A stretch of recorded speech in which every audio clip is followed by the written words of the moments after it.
The jargon of authenticity. Adorno is a political thinker who wishes to bring about radical change. He is also a philosopher with a zest for metaphysics, who is at home in the Western philosophical tradition. Iris Murdoch. Foreword. Philosophy which once seemed outmoded is now alive because the moment of its realization has been missed. Theodore W. Adorno.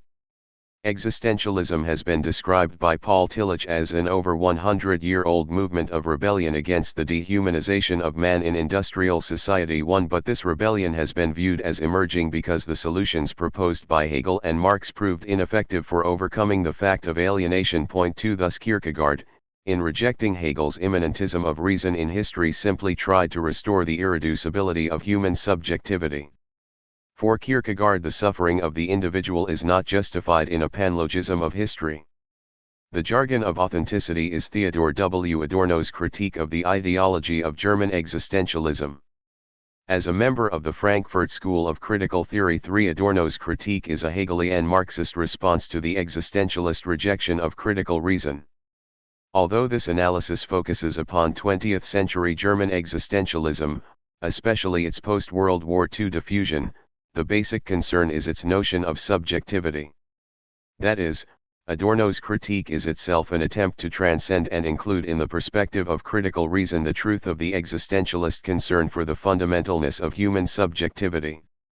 In this sense, Adorno's analysis parallels that of Jean-Paul Sartre, who in the introduction to the Critique of Dialectical Reason argues that, correctly understood, existentialism is a moment of dialectical, or critical, reason. Point 4.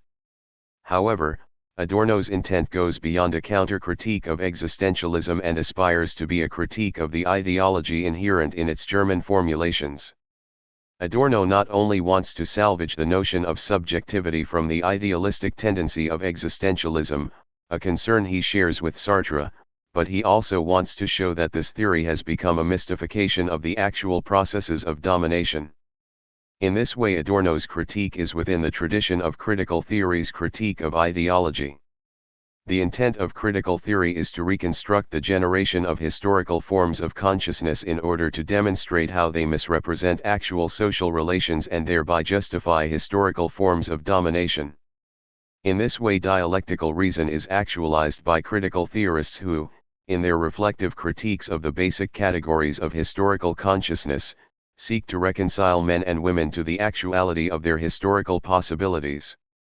So conceived, critical theory is a theoretical moment of the class struggle. However, the later Frankfurt School no longer assumed that the categories of Marx's critique of political economy were adequate for the critique of late industrial society, i.e., both capitalisms and socialisms. It was precisely the failure of Marx's historical agent of change, the proletariat, to become a class for itself that stimulated the Frankfurt School's analyses of the ideological reifications that blocked human liberation. Their concern for the growth of false consciousness generated by the culture industry and the increased integration, and yet atomization, of persons in the industrial order resulted in a series of critical analyses of mass culture and ideological traditions, example authoritarian social forms, the legacy of the Enlightenment's notion of reason, etc. 5. In the absence of a decisive agent of social change, and in the midst of what Marcuse termed a one-dimensional society, the basic interest of the Frankfurt School was to restore the actuality of critical rationality. Indeed, their refusal to affirm mechanical Marxism or utopian hopes for liberation is perhaps evidence of their consistency in staying within the limits of negative critique. For them, only in the negation of pseudo-integrations and resolutions was emancipatory action clearly possible.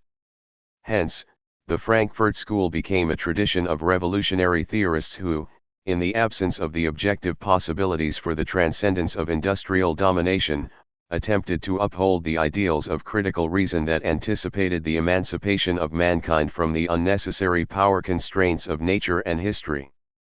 In this way, their work is basically a critique of the reifications that conceal the truth of critical reason.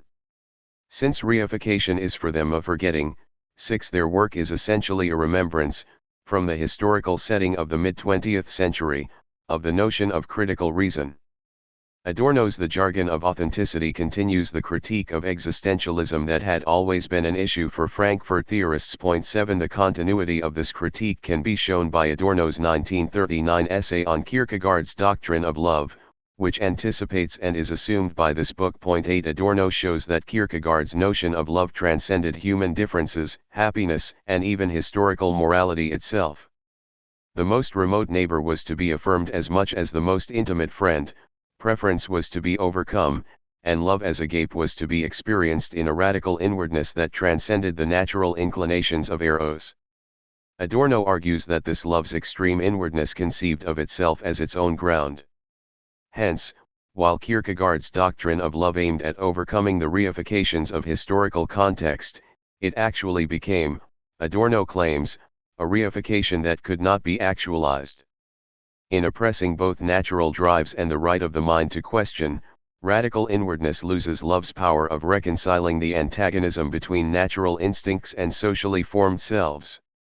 In abstract inward love, both historical need and happiness are effectively denied. The real object of this love's desire is redemption, which becomes the ultimate reality sought.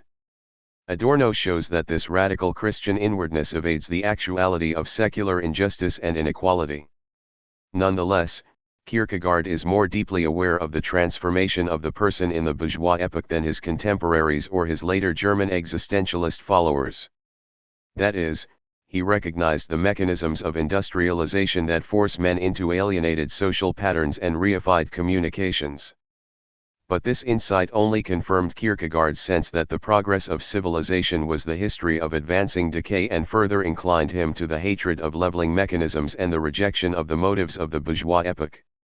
Only in the radical inwardness of Christian love, in the leap of faith that suspends the ethical, is it possible to hope for eternally, for redemption. But Adorno's central point is that Kierkegaard's radical inwardness has lost the dialectical mediation of subject and object, which was the achievement of Hegel's critical philosophy.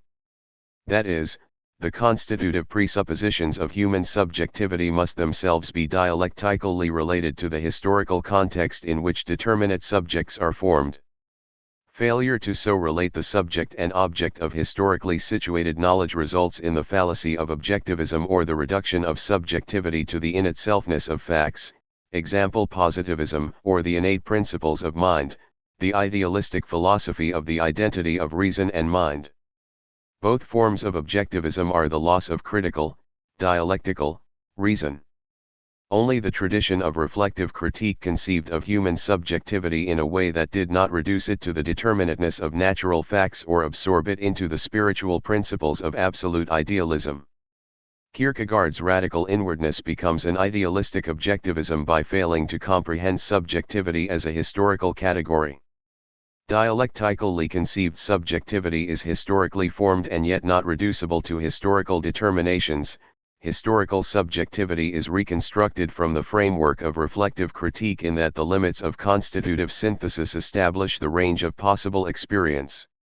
Only in such a reflective reconstruction of the genesis of subjectivity is it possible to distinguish between real possibilities and those modes of appearance that are but abstract illusions, example existentialism's transcendence of historical domination.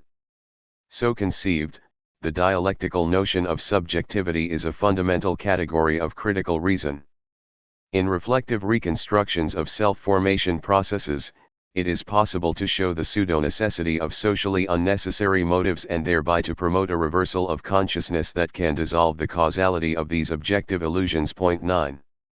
In the Jargon of Authenticity, Adorno applies the method of immanent criticism to contemporary German existentialists, example Buber, Jaspers, Heidegger, etc. His basic thesis is that after World War II this philosophical perspective became an ideological mystification of human domination while pretending to be a critique of alienation. Use of existentialistic terms became, Adorno argues, a jargon, a mode of magical expression which Walter Benjamin called an aura. In the aura of existentialism the historical need for meaning and liberation was expressed, but in a way that mystified the actual relation between language and its objective content. Adorno's critique focuses on the jargon's incapacity to express the relation between language and truth, in that it breaks the dialectic of language by making the intended object appear present by the idealization inherent in the word itself. The jargon, therefore, falls into an objectivism that conceals the difference between philosophical reflection and the in-itselfness of the object of reflection. Such objectivism loses the intent of reflection to maintain a self-consciousness of the mediation of fact through the thinking subject. Consequently, in the jargon objective consciousness is compressed into self-experience, and an idealism results. But the societal result of this idealistic tendency is that the jargon shares with modern advertising the ideological circularity of pretending to make present, in pure expressivity, an idealized form that is devoid of content, or, alternatively, just as the mass media can create a presence whose aura makes the spectator seem to experience a non-existent actuality, so the jargon presents a gesture of autonomy without content. Adorno's analysis here continues Marx's analysis of the fetishism of commodities, in that the symbolisms of the jargon do not represent actual social relations but rather symbolize only the relations between abstract concepts. Lost in the fetishisms of the jargon is the actuality of the historical development of human consciousness. That the subject itself is formed, and deformed, by the objective configuration of institutions is forgotten, and thus reified, in the jargon's pathos of archaic primalness. Consequently, there is a loss of the objective context of human society and an idealistic compression of all historical consciousness into the sphere of self-experience. For example, Adorno cites Martin Buber's I and Thou and Paul Tillich's stress that religiosity is an end in itself, as instances of the shift to subjectivity as an in-itselfness. In both cases the words are referred to the immediacy of life, to attitudinal and qualitative aspects of self-experience. One needs only to be a believer, the objective content of belief has been eclipsed in the subjectivization of objective content. To be a Christian seems to be a personal question independent from the historical divinity of Christ. Without necessarily intending to do so, this extreme subjectivity transforms existentialistic language into a mystification of the objective constraints that block the autonomy and spontaneity of the historical subject. Hegel proclaimed philosophy a homecoming that critically reconciled objective discord and subjective consciousness. His intent was to maintain a meaningful totality by the reflective mediations of critical reason. Reflection had as its aim the critique of abstractions, or in Marxian terms, of reifications. In this way Marx's work attempted to demonstrate the non-equivalence of exchange in the capitalist economy, thereby restoring to human consciousness a critical mediation of economic exploitation.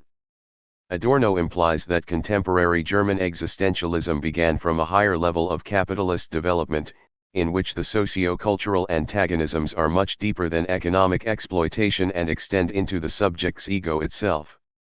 Therefore, the haste with which the existentialists and their jargon attempt to achieve a reconciliation, irregardless of the objective processes of alienation which block meaning and autonomy, indicated only their awareness of the depth of the need.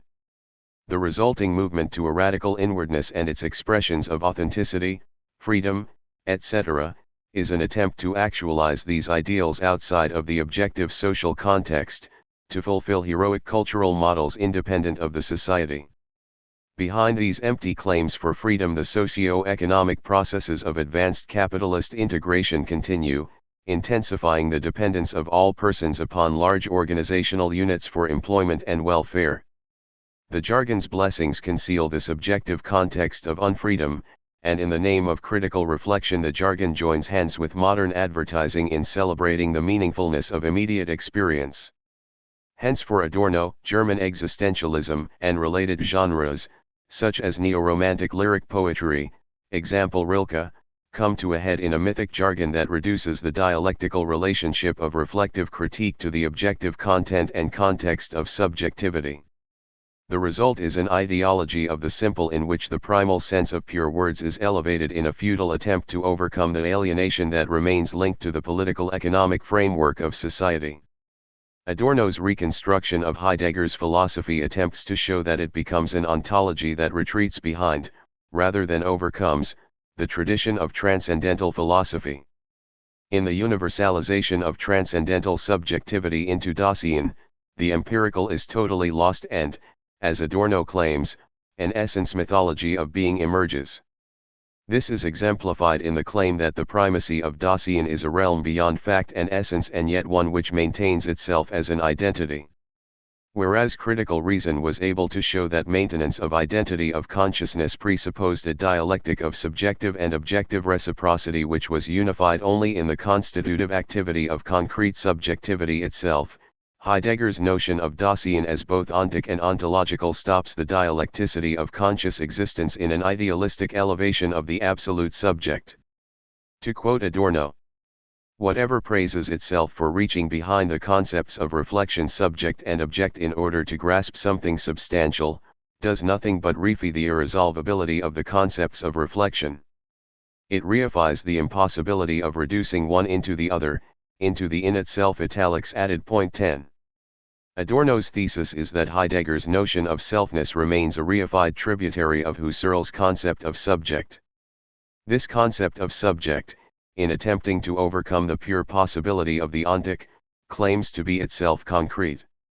Hence, Heidegger dogmatically proclaims his concept of existence as something in opposition to identity while at the same time he continues the tradition of the doctrine of identity with his implicit definition of the self through its own preservation. Hence, Adorno examines the notions of Dasein, authenticity, death, care, etc., and shows that their use evades the issue of historical determinateness by means of a primary and absolute creative subject which is, by definition, supposedly untouched by reification. Hence, the aura of authenticity in Heidegger is that it names nothing, the I remains formal and yet pretends that the word contains content in itself. For Adorno, Heidegger's existentialism is a new Platonism which implies that authenticity comes in the complete disposal of the person over himself as if there were no determination emerging from the objectivity of history. Trent Troyer. February, 1973. Author's note. The author conceived the jargon of authenticity as part of the negative dialectic. However, he finally excluded that text from the latter work not only because its size grew disproportionate to the other parts, but also because the elements of linguistic physiognomy and sociology no longer fitted properly with the rest of the plan. The resistance against intellectual division of labor requires that this division of labor should be reflected on and not merely ignored. Certainly in intention and in theme the jargon is philosophical. As long as philosophy was in line with its own nature, it also had content. However, in retreating to the ideal of its pure nature, philosophy cancels itself out. This thought was only developed in the book which was then still unfinished, while the jargon proceeds according to this insight without, however, grounding it fully. Thus it was published earlier, as a kind of propedeutic. Insofar as the author has paid homage to the division of labor, he has at the same time all the more rudely challenged this division. He might be accused of philosophical, sociological, and aesthetic seduction without employing the traditional manner of keeping the categories separate or maybe even of discussing them distinct from each other. Yet he would have to answer that a demand of this kind projects onto objects the desire for order which marks a classifying science, and which then proclaims that it is elevated by objects. The author, however, feels more inclined to give himself over to objects than to schematize like a schoolmaster for the sake of an external standard, a standard which, questionably, has been brought to bear on the subject matter from the outside. This attitude determines itself by precisely the fact that the subject matter elements of philosophy are intertwined. The common methodological ideal would break up this intimate unity.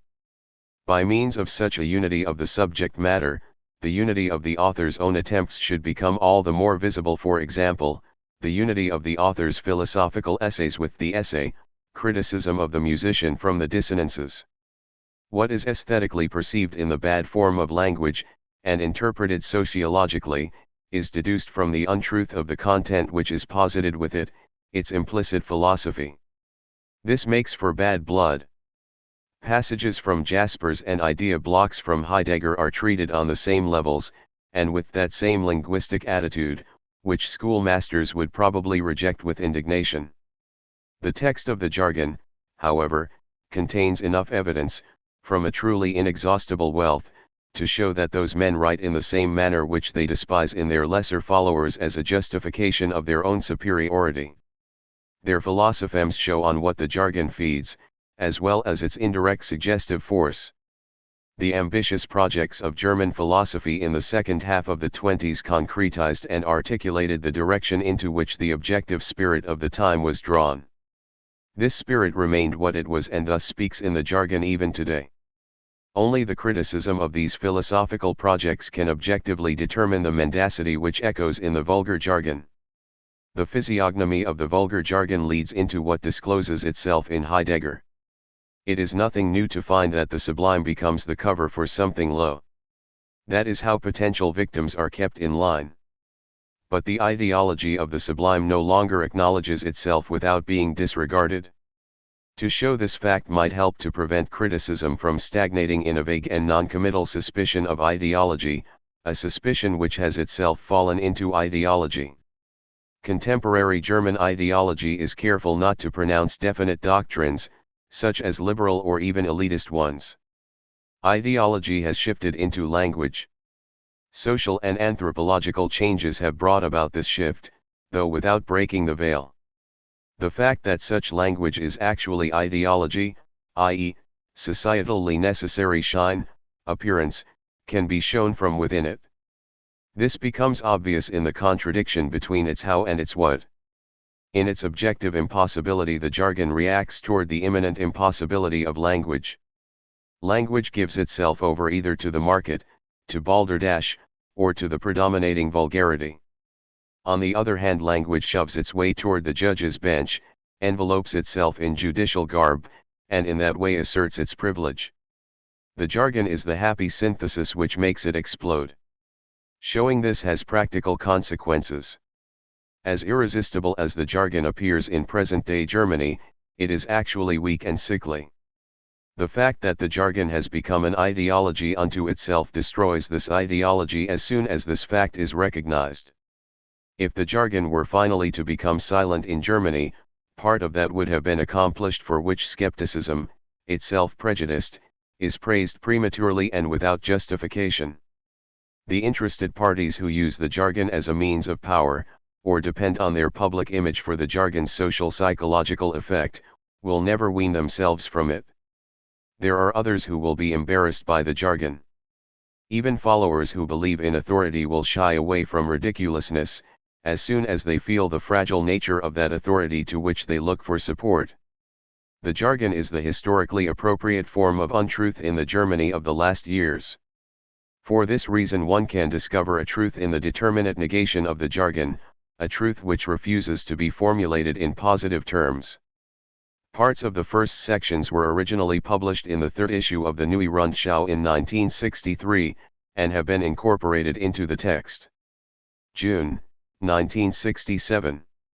The Jargon of Authenticity. In the early 20s, a number of people active in philosophy, sociology, and theology, planned a gathering. Most of them had shifted from one creed to another. Their common ground was an emphasis on a newly acquired religion, and not the religion itself. All of them were unsatisfied with the idealism which at that time still dominated the universities. Philosophy swayed them to choose, through freedom and autonomy, a positive theology such as had already appeared in Kierkegaard. However, they were less interested in the specific doctrine, the truth content of revelation, than in conviction.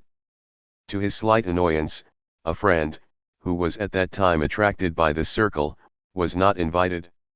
He was, they intimated, not authentic enough. For he hesitated before Kierkegaard's leap. He suspected that religion which is conjured up out of autonomous thinking would subordinate itself to the latter, and would negate itself as the absolute which, after all, in terms of its own conceptual nature, it wants to be. Those united together were anti-intellectual intellectuals. They confirmed their mutual understanding on a higher level by excluding one who did not pronounce the same credo they repeated to one another. What they fought for on a spiritual and intellectual plane they marked down as their ethos, as if it elevated the inner rank of a person to follow the teaching of higher ideals, as if there were nothing written in the New Testament against the Pharisees. Even 40 years later, a pensioned bishop walked out on the conference of a Protestant academy because a guest lecturer expressed doubt about the contemporary possibility of sacred music. He too had been warned against, and dispensed from, having dealings with people who do not toe the line, as though critical thought had no objective foundation but was a subjective deviation. People of his nature combine the tendency that Borchardt called a putting themselves in the right with the fear of reflecting their reflections as if they didn't completely believe in themselves. Today, as then, they sense the danger of losing again what they call the concrete, of losing it to that abstraction of which they are suspicious, an abstraction which cannot be eradicated from concepts. They consider concretion to be promised in sacrifice, and first of all in intellectual sacrifice. Heretics baptized this circle the authentic ones. This was long before the publication of Senuendizeit. Throughout this work Heidegger employed authenticity, in the context of an existential ontology, as a specifically philosophical term. Thus in philosophy he molded that which the authentics strive for less theoretically, and in that way he won over to his side all those who had some vague reaction to that philosophy. Through him, denominational demands became dispensable. His book acquired its aura by describing the directions of the dark drives of the intelligentsia before 1933, directions which he described as full of insight, and which he revealed to be solidly coercive. Of course in Heidegger, as in all those who followed his language, a diminished theological resonance can be heard to this very day. The theological addictions of these years have seeped into the language, far beyond the circle of those who at that time set themselves up as the elite. Nevertheless, the sacred quality of the authentics talk belongs to the cult of authenticity rather than to the Christian cult, even where for temporary lack of any other available authority its language resembles the Christian. Prior to any consideration of particular content, this language molds thought. As a consequence, that thought accommodates itself to the goal of subordination even where it aspires to resist that goal. The authority of the absolute is overthrown by absolutized authority. Fascism was not simply a conspiracy, although it was that, but it was something that came to life in the course of a powerful social development. Language provides it with a refuge.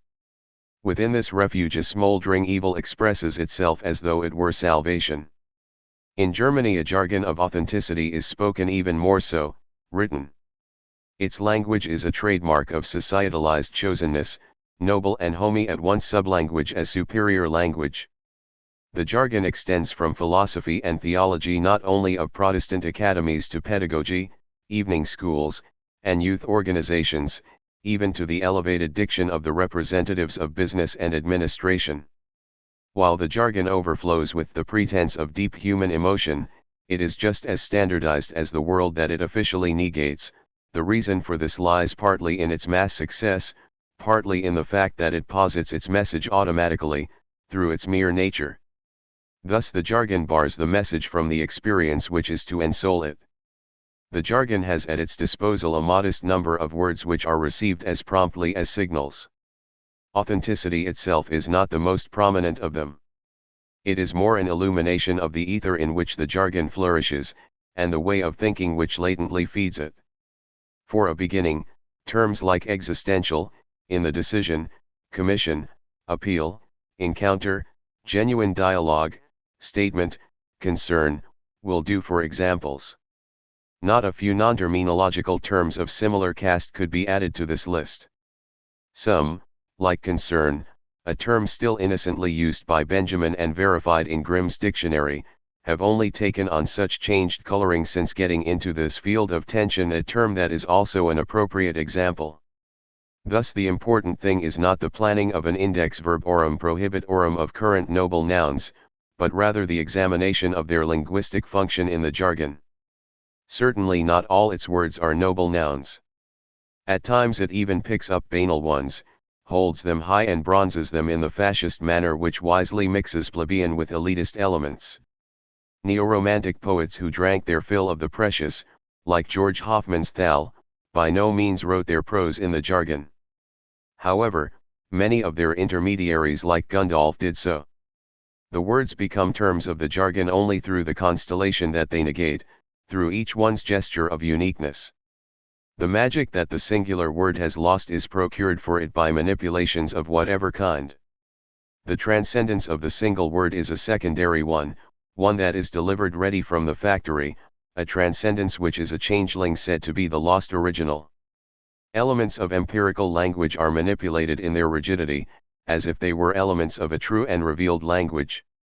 The empirical usability of the sacred ceremonial words makes both the speaker and listener believe in their corporeal presence. The ether is mechanically sprayed, and atomistic words are dressed up without having been changed. Thus they become more important than the jargon's so-called system. The jargon, objectively speaking, a system, uses disorganization as its principle of organization, the breakdown of language into words in themselves. Many of them, in another linguistic constellation, can be used without a glance at the jargon statement, where it is used in its fullest sense, in epistemology, to designate the sense of predicative judgments, authentic already to be used with caution even in an adjectival sense, where the essential is distinguished from the accidental, inauthentic, where something broken is implied, an expression which is not immediately appropriate to what is expressed. Radio broadcasts of traditional music, music conceived in the categories of live performance, are grounded by the feeling of as if, of the inauthentic. One inauthentic in that way becomes a critical term, indefinite negation of something merely phenomenal. However, the jargon extracts authenticity, or its opposite, from every such transparent context. Of course, one would never criticize a firm for using the word Auftrag, commission, when it has been assigned a commission. But possibilities of that sort remain narrow and abstract. Whoever overstrains them is paying tribute to a blank nominalistic theory of language, in which words are interchangeable counters, untouched by history. Yet history does intrude on every word and withholds each word from the recovery of some alleged original meaning, that meaning which the jargon is always trying to track down. What is or is not the jargon is determined by whether the word is written in an intonation which places it transcendently in opposition to its own meaning, by whether the individual words are loaded at the expense of the sentence, its propositional force, and the thought content. In that sense the character of the jargon would be quite formal. It sees to it that what it wants is on the whole felt and accepted through its mere delivery, without regard to the content of the words used. It takes under its own control the preconceptual, mimetic element in language for the sake of effect connotations. Statement thus wants to make believe that the existence of the speaker has communicated itself simultaneously with his subject matter and has given the latter its dignity. The jargon makes it seem that without this surplus of the speaker the speech would already be inauthentic, that the pure attention of the expression to the subject matter would be a fall into sin. This formal element favors demagogic ends. Whoever is versed in the jargon does not have to say what he thinks, does not even have to think it properly. The jargon takes over this task and devaluates thought. That the whole man should speak is authentic, comes from the core. Thus something occurs which the jargon itself stylizes as to occur to communication clicks and puts forth as truth what should instead be suspect by virtue of the prompt collective agreement. The tone of the jargon has something in it of the seriousness of the augurs, arbitrarily independent from their context or conceptual content, conspiring with whatever is sacred. The fact that the words of the jargon sound as if they said something higher than what they mean suggests the term aura.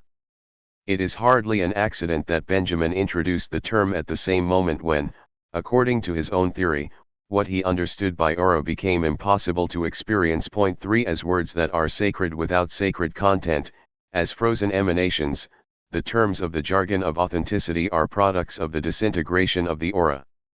The latter pairs itself with an attitude of not being bound and thus becomes available in the midst of the demythified world, or, as it might be put in paramilitary modern German, it becomes einsatzbereit, mobilized. The perpetual charge against reification, a charge which the jargon represents, is itself reified. It falls under Richard Wagner's definition of a theatrical effect as the result of an action without agent, a definition which was directed against bad art. Those who have run out of Holy Spirit speak with mechanical tongues. The secret which is suggested, and from the beginning is not there, is a public one. First, one can subtract the misused Dostoevsky from the expressionist formula "each man is selected," which can be found in a play by Paul Kornfeld, who was murdered by the Nazis. Then the formula is good only for the ideological self-satisfaction of a lower middle class which is threatened and humbled by societal development. The jargon derives its own blessing, that of primalness, from the fact that it has developed as little in actuality as in spirit. Nietzsche did not live long enough to grow sick at his stomach over the jargon of authenticity. In the 20th century he is the German resentment phenomenon par excellence. Nietzsche's "something stinks" would find its first justification in the strange bathing ceremony of the Hale life. Sunday really begins on Saturday evening. When the tradesman straightens his shop, when the housewife has put the whole house into clean and shining condition, and has even swept the street in front of the house and freed it from all the dirt which it has collected during the week, when, finally, even the children are bathed, then the adults wash off the week's dust, scrub themselves thoroughly, and go to the fresh clothes which are lying ready for them. When all of that is arranged, with rural lengthiness and care, then a deep warm feeling of resting settles down over the people. 4. Expressions and situations, drawn from a no longer existent daily life, are forever being blown up as if they were empowered and guaranteed by some absolute which is kept silent out of reverence. While those who know better hesitate to appeal to revelation, they arrange, in their addiction to authority, for the ascension of the word beyond the realm of the actual, conditioned, and contestable, while these same people, even in private, express the word as though a blessing from above were directly composed into that word. That supreme state which has to be thought, but which also refuses being thought, is mutilated by the jargon. The latter acts as if it had possessed this state from the beginning of time, as it might run in the jargon. What philosophy aims at, the peculiar character of philosophy which makes representation essential to it, causes all its words to say more than each single one. This characteristic is exploited by the jargon. The transcendence of truth beyond the meanings of individual words and propositional statements is attributed to the words by the jargon, as their immutable possession, whereas this more is formed only by the mediation of the constellation. According to its ideal, philosophical language goes beyond what it says by means of what it says in the development of a train of thought. Philosophical language transcends dialectically in that the contradiction between truth and thought becomes self-conscious and thus overcomes itself. The jargon takes over this transcendence destructively and consigns it to its own chatter. Whatever more of meaning there is in the words than what they say has been secured for them once and for all as expression. The dialectic is broken off, the dialectic between word and thing as well as the dialectic, within language, between the individual words and their relations. Without judgment, without having been thought, the word is to leave its meaning behind. This is to institute the reality of the more. It is to scoff, without reason, at that mystical language speculation which the jargon, proud of its simplicity, is careful not to remember. The jargon obliterates the difference between this more for which language gropes, and the in itself of this more. Hypocrisy thus becomes an a priori, and everyday language is spoken here and now as if it were the sacred one. A profane language could only approach the sacred one by distancing itself from the sound of the holy, instead of by trying to imitate it. The jargon transgresses this rule blasphemously. When it dresses empirical words with aura, it exaggerates general concepts and ideas of philosophy, as for instance the concept of being, so grossly that their conceptual essence, the mediation through the thinking subject, disappears completely under the varnish. Then these terms lure us on as if they were the most concrete terms. Transcendence and concretion scintillate. Ambiguity is the medium of an attitude toward language which is damned by its favorite philosophy. 5. But the untruth indicts itself by becoming bombastic. After a long separation, a certain person wrote that he was existentially secure. It took some reflection to realize that he meant he had been sufficiently taken care of in regard to his finances. A center intended for international discussions, whatever they may be good for, is called the House of Encounters, the visible house, firmly grounded in the earth, is turned into a sacred house through those gatherings which are meant to be superior to discussions because they occur among existing and living individuals, although these individuals might just as well be engaged in discussion, for as long as they do not commit suicide they could hardly do anything other than exist. One's relation to his fellow man should be important prior to all content.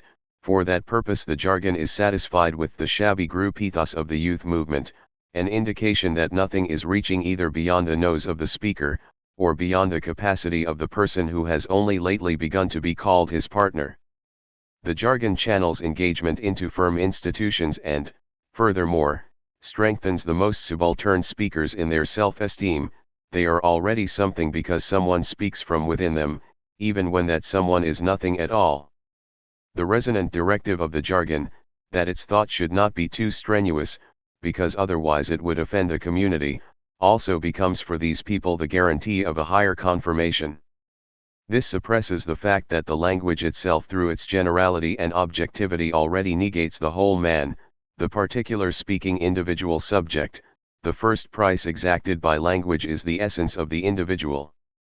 But through the appearance that the whole man, and not thought, speaks, the jargon pretends that, as a close-at-hand manner of communication, it is invulnerable to dehumanized mass communication, which is precisely what recommends it to everyone's enthusiastic acceptance. Whoever stands behind his words, in the way in which these words pretend, is safe from any suspicion about what he is at that very moment about to do, speak for others in order to palm something off on them. The word statement finally secures its alibi when true is connected to it. By means of its prestige it wants to endow the for others with the solidity of the in itself. For glorified man, who himself not too long ago invented the term death and glory squad, is the ground of being for the jargon as well as the addressee of the statement, and it has become impossible to distinguish between the two. The attribute valid often sticks to statement. The reason for this obviously lies in the fact that the emphatic experience, which the word claims insistently, is no longer experienced by those who favor this word for the claim it makes. A loudspeaker becomes necessary. Statement wants to announce that something which was said has come from the depth of the speaking subject, it is removed from the curse of surface communication. But at the same time communicative disorder disguises itself in the statement. Someone speaks and, thanks to the elevated term statement, what he says is to be the sign of truth, as if men could not become caught up in untruth, as if they could not suffer martyrdom for plain nonsense. Prior to all content this shift indicts statement as soon as it wants to be such, it charges statement with being a lie. The listener is supposed to gain something from the statement because of its subjective reliability. This latter attribute, however, is borrowed from the world of wares.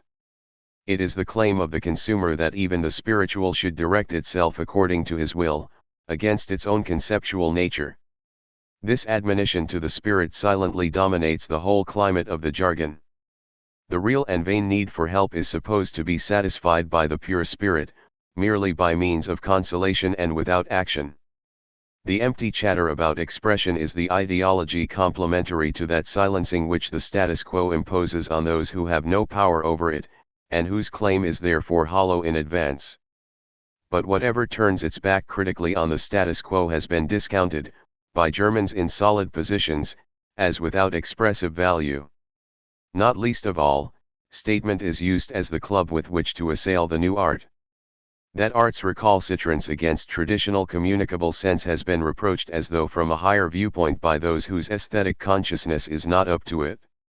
If one adds to a statement that it is valid, then whatever at a given moment holds good, whatever is officially stamped, can be imputed to it as metaphysically authorized. The formula spares people the trouble of thinking about the metaphysics which it has dragged with it, or about the content of what has been stated.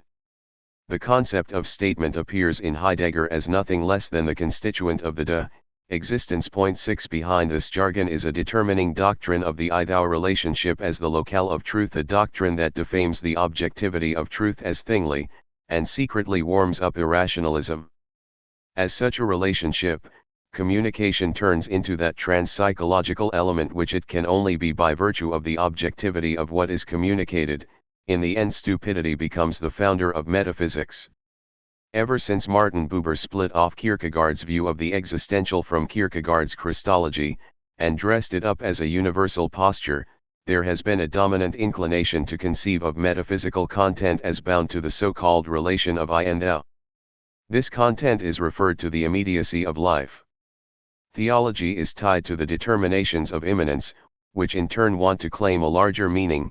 By means of their suggestion of theology, they are already virtually like the words of the jargon. In this process, nothing less is whisked away than the threshold between the natural and the supernatural. Lesser authentics raise their eyes reverently before death, but their spiritual attitude, infatuated with the living, disregards death. The thorn in theology, without which salvation is unthinkable, is removed. According to the concept of theology, nothing natural has gone through death without metamorphosis. In the man-to-man relationship there can be no eternity now and here, and certainly not in the relationship of man to God, a relationship that seems to pat him on the shoulder. Buber's style of existentialism draws its transcendence, in a reversed analogia intus, out of the fact that spontaneous relationships among persons cannot be reduced to objective poles. This existentialism remains the Lebensphilosophy out of which it came, in philosophical history, and which it abnegated. It over-elevates the dynamism of mortality into the sphere of immortality. Thus in the jargon transcendence is finally brought closer to men, it is the Wurlitzer organ of the spirit. The sermon in Huxley's Brave New World must have been written in the jargon. It was taped in order to be played when needed, to bring to reason the rebellious masses by deep programmed emotion in case they should once more band together. For advertising purposes the Wurlitzer organ humanizes the vibrato, once a carrier of subjective expression, by mechanically superimposing it on the mechanically produced sound. The jargon likewise supplies men with patterns for being human, patterns which have been driven out of them by unfree labor, if ever in fact traces of free labor did exist. Heidegger instituted authenticity against the they and against small talk, without deluding himself that there could be a complete leap between the two types of existentials that he deals with, for he knew that they merge into each other precisely because of their own dynamism. But he did not foresee that what he named authentic, once become word, would grow toward the same exchange society anonymity against which Senuendizide rebelled. The jargon, which in Heidegger's phenomenology of small talk earned an honored position, marks the adept, in their own opinion, as untrivial and of higher sensibility, while at the same time that jargon calms the constantly festering suspicion of uprootedness. In professional groups which, as they say, carry on intellectual work, but which are at the same time employed, dependent, or economically weak, the jargon is a professional illness. Among such groups a specific function is added to a general social one. Their culture and consciousness limp far behind that spirit which according to society's division of labor is their realm of activity. Through their jargon they aspire to remove this distance, to put themselves forward as sharers in higher culture. To them old hats still sound modern, as well as individuals with an essence of their own. The more innocent among them may quite frankly still call all that a personal note, using an expression from the era of handicrafts, from which the jargon in question has borrowed a lot. The stereotypes of the jargon support and reassure subjective movement. They seem to guarantee that one is not doing what in fact he is doing, bleeding with the crowd simply by virtue of his using those stereotypes to guarantee that one has achieved it all himself, as an unmistakably free person. The formal gesture of autonomy replaces the content of autonomy. Bombastically, it is called commitment, but it is heteronymously borrowed. That which pseudo-individualizing attends to in the culture industry, the jargon attends to among those who have contempt for the culture industry. This is the German symptom of progressive half-culture. It seems to be invented for those who feel that they have been judged by history, or at least that they are falling, but who still strut in front of their peers as if they were an interior elite. The importance of this jargon is not to be underestimated simply because a small group writes it. Innumerable real-life people speak it, from the student who in his exam lets himself go on about authentic encounter, to the bishop's press secretary who asks, "Do you believe that God addresses only our reason?" Their unmediated language they receive from a distributor. In the theological conversations of Dr. Faustus's students, in Auerbach's Den of 1945, Thomas Mann intuited with precise irony most of the habits of modern German, though he no longer had much occasion to observe them.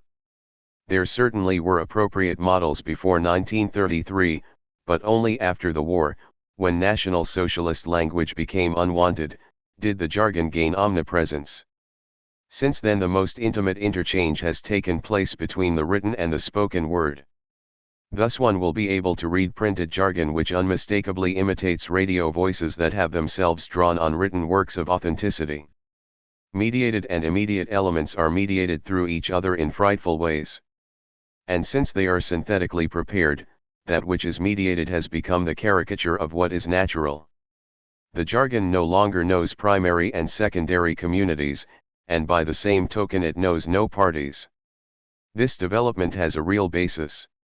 The institutional and psychological superstructure, which in 1930 Krakauer diagnosed as a culture of employees, deluded the celluloid collar proletariat, who were then threatened by the immediacy of losing their jobs. It deluded them into believing that they were something special. Through this delusion the superstructure made them toe the bourgeois line, while in the meantime, thanks to a lasting market boom, that superstructure has become the universal ideology of a society which mistakes itself for a unified middle class. They let themselves be confirmed in this attitude by a uniform mode of speech, which eagerly welcomes the jargon for purposes of collective narcissism. This applies not only to those who speak it but also to the objective spirit. The jargon affirms the reliability of the universal by means of the distinction of having a bourgeois origin, a distinction which is itself authorized by the universal. Its tone of approved selectivity seems to come from the person himself. The greater advantage in all this is that of good references. It makes no difference what the voice that resonates in this way says, it is signing a social contract.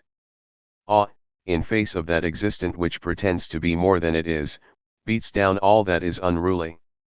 One is given to understand that that which occurs is so deep that language could not unhallow what has been said by saying it. Pure clean hands recoil from the thought of changing anything in the valid property and authority relationships.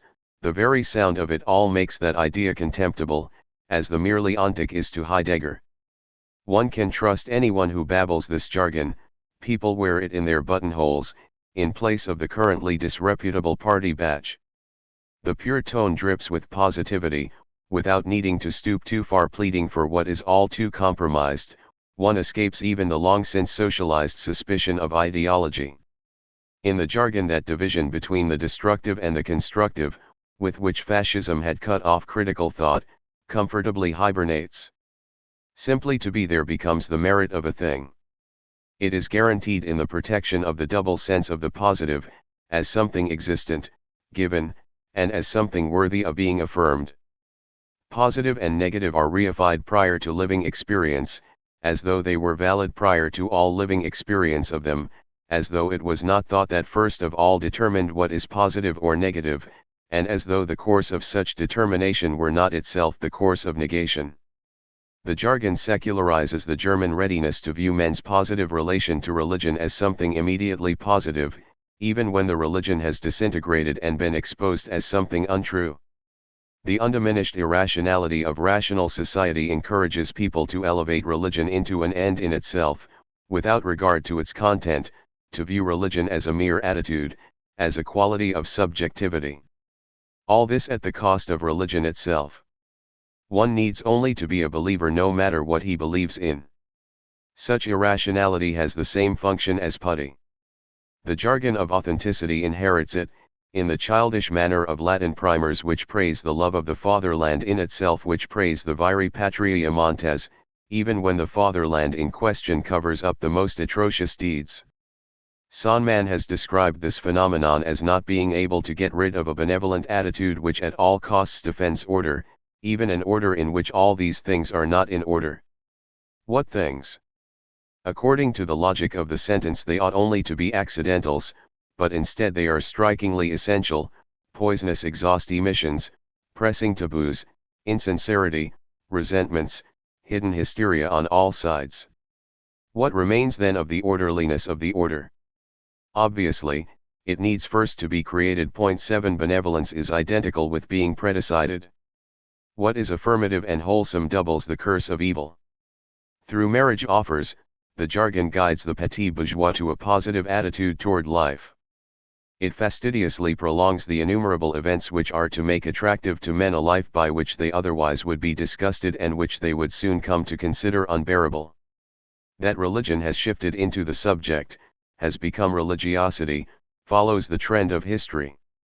Dead cells of religiosity in the midst of the secular, however, become poisonous.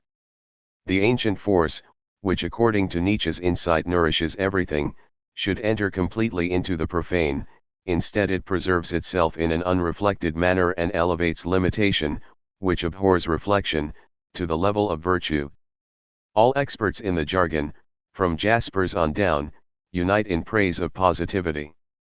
Only the careful Heidegger avoids a too open-hearted affirmation for its own sake, and indirectly pays his dues. He is eager and genuine about it. But Jaspers writes, unashamedly, actually only that man can remain in the world who lives out from something which in every case he possesses only through commitment. 8 To which he adds, only the person who commits himself freely is proof against a disillusioned revolt against himself. 9 It is true that his philosophy of existence has chosen, as its patron saint, Max Weber, who stood up proudly without illusions. Nevertheless, he is interested in religion, no matter of what kind. He is interested in it provided it is ready at hand, because it guarantees the required commitment, or simply because it exists, whether or not it fits with the notion of independent philosophy, which Jaspers reserves for himself as if it were a personal privilege. Whoever is true to transcendence in the form of such a belief should never be attacked, so long as he does not become intolerant. For in the believing person only destruction can take place. He can perhaps remain open to philosophizing, and risk the corresponding burden of a doubting, which is inseparable from human existence, yet he has the positivity of an historical existence as his reference and measure, which bring him irreplaceably back to himself. About these possibilities we do not speak. Point 10. When autonomous thought still had confidence in its humane realization, it behaved less humanely. In the meantime, the less philosophers are infected with philosophy, the more innocently do they let the cat out of the bag, a bag which prominent ones weave like Norns. Sentences from O. F. Bolnaugh sound like this. Therefore it seems especially meaningful that in poetry, above all in the lyric of the last years, after all the experiences of dread, a new feeling, of affirmation of being, is beginning to make its appearance, a joyful and thankful harmony with the very existence of man, as it is, a harmony with the world as it confronts man. Two of these poets in particular should receive special attention here, Rilke and Bergengruen. Bergengruen's last volume of poetry Die Heilwelt, Munich, 1950, p. 272, closes with the confession, what came from pain was only transient. And my ear heard nothing but songs of praise. In other words, it is a feeling of thankful agreement with existence. And Bergengruen certainly is not a poet who could be criticized for a cheap optimism. In this feeling of deep thankfulness he comes close to Rilke, who also, at the close of his way, is able to state, everything breathes and returns thanks. O you troubles of the night, how you sank without a trace. 11. Bergengruen's volume is only a few years closer to us than the time when Jews who had not been completely killed by the gas were thrown living into the fire, where they regained consciousness and screamed. The poet, who can certainly not be criticized for cheap optimism, and the philosophically minded pedagogue who evaluates him, heard nothing but songs of praise. In a preliminary definition we call this inner state of man an attitude of trustful reliance. Thus the task is set, to examine the nature of the state of the soul in order to find its possibilities. Point 12 Bolnaugh found the best of all possible names for this task, which in the face of horror can no longer even appease us by virtue of its ridiculousness. He called it Sehnsgläubigkeit, faith unto being. Point 13 The fact that the term reminds us of Deutschgläubigkeit, faith unto German nationality, is certainly accidental. Once faith unto being is achieved, there is no stopping before we reach a positive relation to the world and life. 14 And constructive work toward the overcoming of existentialism. 15 What remains after the removal of existential bombast are religious customs cut off from their religious content. There is no recognition of the fact that cult forms, the subject matter of folklore, like empty shells, outlive their mystery. This state of affairs is in fact defended with the aid of the jargon. All of this is an insult not only to thought but also to religion, which was once man's promise of eternal bliss, while now authenticity contents itself resignedly within ultimately hail world. 16 In the following we can distinguish these two forms for the sake of a convenient terminology as hope which has a determined content and hope which has an undetermined content, or, briefly, as relative and absolute hope. 17 This pitiful concept splitting applies itself to the question of existence. Welfare. It makes no difference to a follower to what he attaches himself at a given moment. He praises this as his capacity for enthusiasm. Whether such a man ranks himself as lowbrow, middlebrow, or highbrow, he can consider that hail refers to the haleness of the soul, or right living, or social enclaves not yet taken over by industrialism, or simply places where Nietzsche and the Enlightenment have not yet been heard of, or chaste conditions in which girls hold their maidenhood intact until they get married. We should not oppose to the catchword of shelteredness, the equally worn-out idea of the dangerous life. Who wouldn't want to live without anxiety in this world of terrors? But shelteredness, as an existential value, turns from something longed for and denied into a presence which is now and here, and which is independent of what prevents it from being. It leaves its trace in the violation of the word. The reminiscence of what is hedged in and safely bordered remains joined to that element of short-sighted particularity which out of itself renews the evil against which no one is sheltered. Home will only come to be when it has freed itself from such particularity, when home has negated itself as universal. The feeling of shelteredness makes itself at home with itself, and offers a holiday resort in place of life. A landscape becomes uglier when an admirer disrupts it with the words "how beautiful." The same happens to customs, habits, institutions which barter themselves away by stressing their own naivete instead of by changing it. All talk of shelteredness is indicted by Kogon's report that the worst atrocities in the concentration camps were committed by the younger sons of farmers. The general situation in the country, which is the model for the feeling of shelteredness, pushes disinherited sons into barbarousness. The logic of the jargon constantly smuggles in what is limited, finally even situations of material want, under the guise of positivity, and presses for their being eternally instituted at just that moment when, thanks to the state of human achievements, such a limitation no longer needs in reality to exist. A spirit which makes this limitation its cause hires itself out as the lackey of what is evil.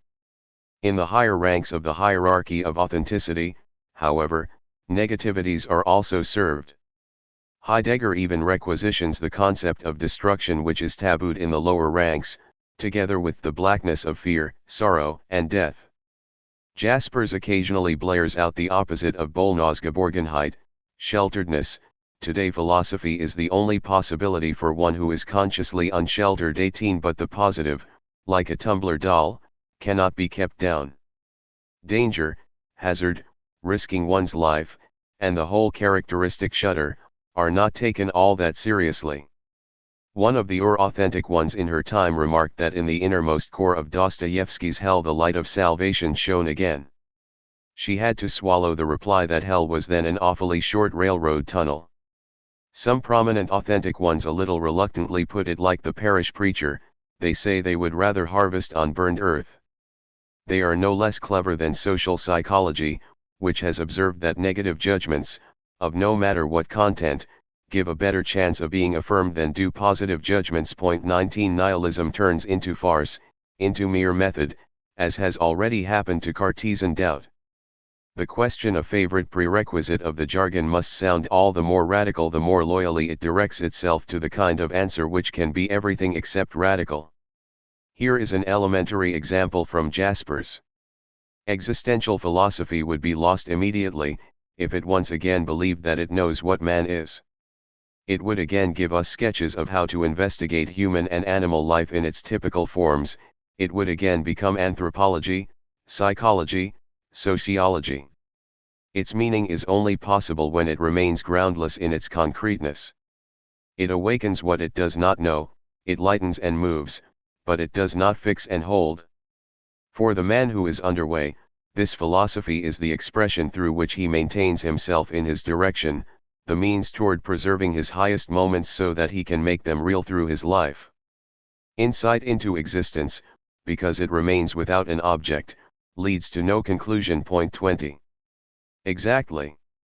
A concerned tone is ominously struck up. No answer would be serious enough. Every answer, no matter of what content, would be dismissed as a limiting concretization. But the effect of this remorseless intransigence is friendly. The man never pins himself down, the world is all too dynamic.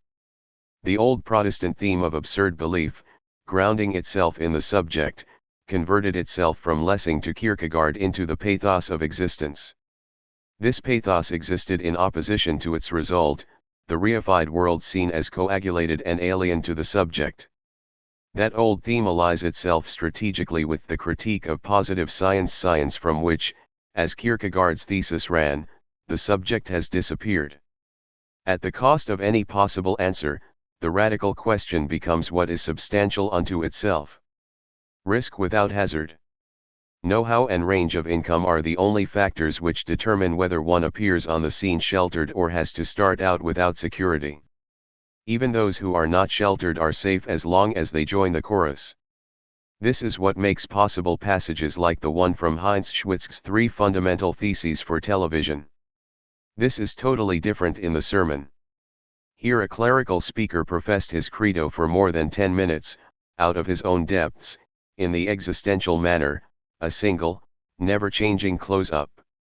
Thanks to the noble humane power of conviction that radiated out from him, not only did his words, which were testified to by his pictorial presence, become completely credible, but the listener totally forgot the mediating apparatus. In front of the television screen, as if in the house of God, there formed itself a sort of parish among the accidental viewers, who felt as if they were being confronted with the immediate presence of the speaker, and through him felt committed to the subject matter of his sermon, God's Word. There is no other explanation for this surprising occurrence than the supreme importance of the speaking person, the person who has enough courage and ethos to place himself in the breach, and to serve nothing but the subject matter which he stands for and the listeners to whom he knows he can relate. Point 21. This is authenticity's funky commercial. The word of the preacher, as if his and God's were one without question, is testified to not by his pictorial presence, but at best by behavior whose trustworthiness supports the credibility of his statements. If, thanks to the appearance of the preacher, one forgets the mediating equipment, then the jargon of authenticity, which takes pleasure in this situation, is committing itself to the philosophy of as if, through stage setting, the now and here of occult action is simulated, an action which through its omnipresence is annulled on television.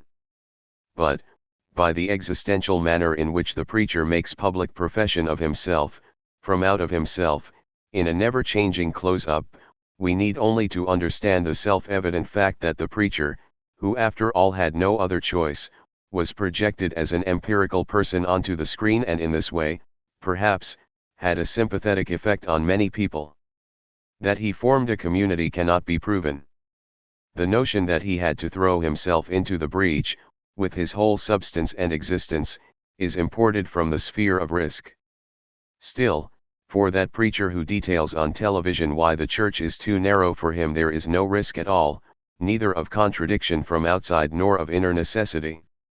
If in fact, hemmed in between microphone and floodlight, he had to suffer through moments of temptation, the jargon would have been right there waiting with additional praise for his existentiality. The benefit of the negative is transferred to the positive, as though by a single stroke of the pen, positive negativeness to warm the heart.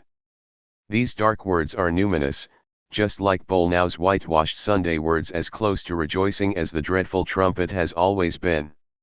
Just as the jargon uses the double sense of the word positive, it uses the ambiguity of the term metaphysics, according to whether at a given moment one prefers nothingness or being. On the one hand, metaphysics means involvement with metaphysical themes, even if the metaphysical content is contested. On the other hand, it means the affirmative doctrine of the transcendent world, in the Platonic model. In this shifting metaphysical need, that state of the spirit which long ago made itself known in Novalis on Christendom or Europe, or which the young Lukács called transcendental homelessness, has come down to culturally defined knowledge.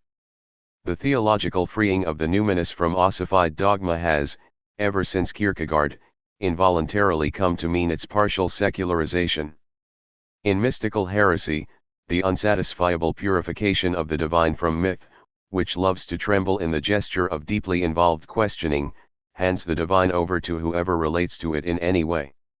Liberal theology is suddenly reborn, since content is to be found only in a relation, the other pole of which removes itself from all definition as the absolutely indifferent, and marks all definition with the blemish of reification. Complete demythologization totally reduces transcendence to an abstraction, to a concept.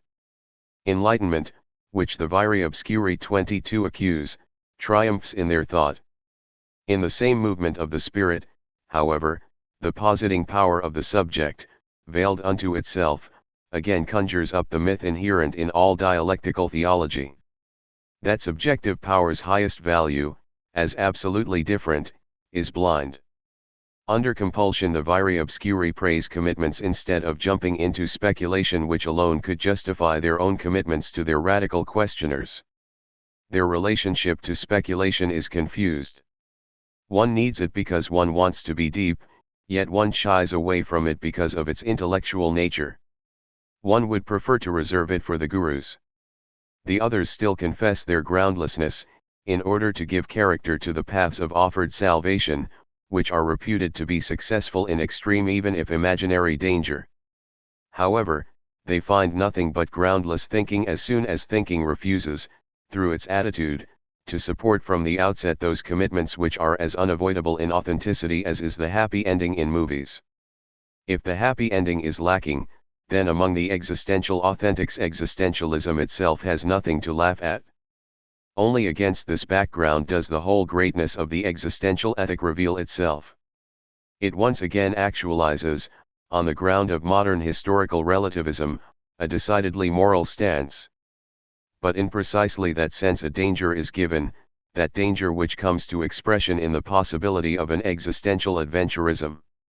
Having become fully unconditioned in regard to content, and without any of that constancy which resides in fidelity, the adventurer enjoys the risk of his engagement as a last and most sublime pleasure. Precisely in the unconditioned state of any given momentary engagement, the existentialist is especially exposed to the temptation of inconstancy and of faithlessness. Point 23. All of these words draw from language, from which they are stolen, the aroma of the bodily, unmetaphorical, but in the jargon they become quietly spiritualized. In that way they avoid the dangers of which they are constantly palavering. The more earnestly the jargon sanctifies its everyday world, as though in a mockery of Kierkegaard's insistence on the unity of the sublime and the pedestrian, the more sadly does the jargon mix up the literal with the figurative.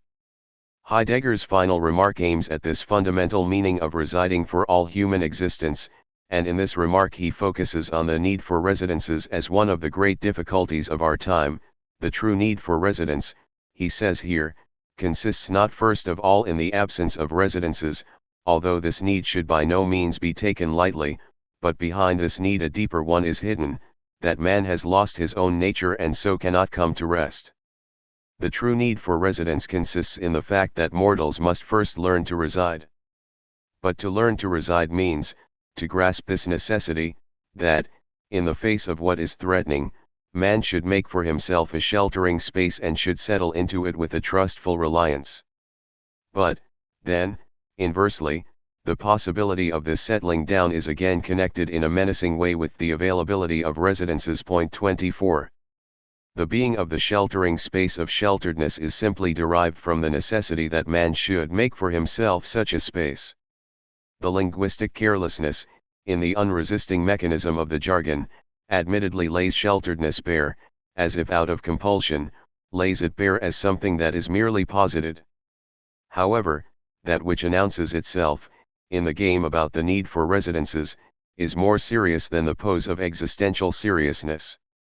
It is the fear of unemployment, lurking in all citizens of countries of high capitalism. This is a fear which is administratively fought off, and therefore nailed to the Platonic firmament of stars, a fear that remains even in the glorious times of full employment. Everyone knows that he could become expendable as technology develops, as long as production is only carried on for production's sake, so everyone senses that his job is a disguised unemployment. It is a support that has arbitrarily and revocably pinched off something from the total societal product, for the purpose of maintaining the status quo. 25 He who has not been given a life ticket could in principle be sent away tomorrow. That migration of people could continue which the dictators already once before set in motion and channeled into Auschwitz. Angst, busily distinguished from inner-worldly, empirical fear, need by no means be an existential value. Since it is historical, it appears in fact that those who are yoked into a society which is societalized, but contradictory to the deepest core, constantly feel threatened by what sustains them. They feel threatened without ever being able in specific instances to concretize this threat from the whole of society. But in shelteredness the déclassé person has his clumsy triumph, the déclassé man who knows what he can get away with. On the one hand he has nothing to lose, on the other hand, the over-administrated world of today still respects the compromise structure of bourgeois society, to the extent that that society in its own interests stops short before the ultimate, the liquidation of its members, stops short because, in the massive plans of its industry, it has the means of delay at its disposal. So Jasper's existence welfare and social welfare administrated grace come into contact. On the social ground of the jargon's reinterpretation of complete negativity into what is positive, we suspect the coercive self-confidence of the uneasy consciousness. Even our cheap suffering from the loss of meaning, a suffering long since automatized into a formula, is not simply that emptiness which has grown up through the whole movement of the Enlightenment as the more demanding viri obscuri willingly describe it. There are reports of tedium vitae even during periods of unchallenged state religion.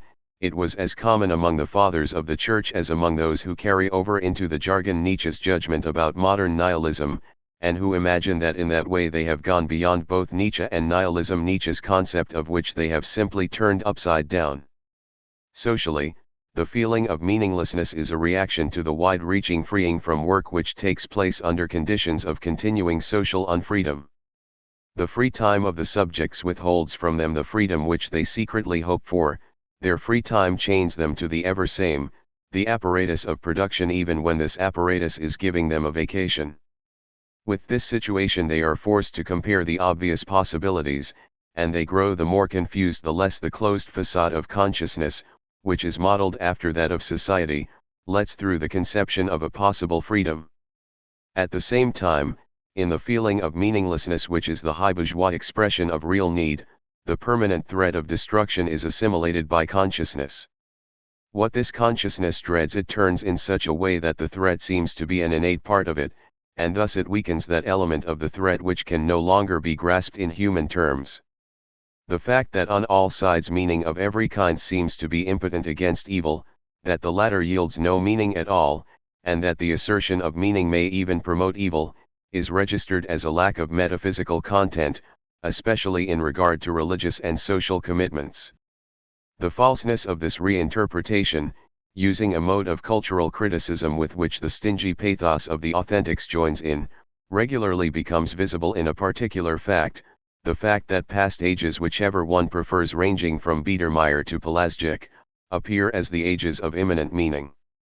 Such reinterpretation follows an inclination to set back the clock politically and socially, to bring to an end the dynamism inherent in a society which still, through the administrative measures of the most powerful cliques, appears to be all too open.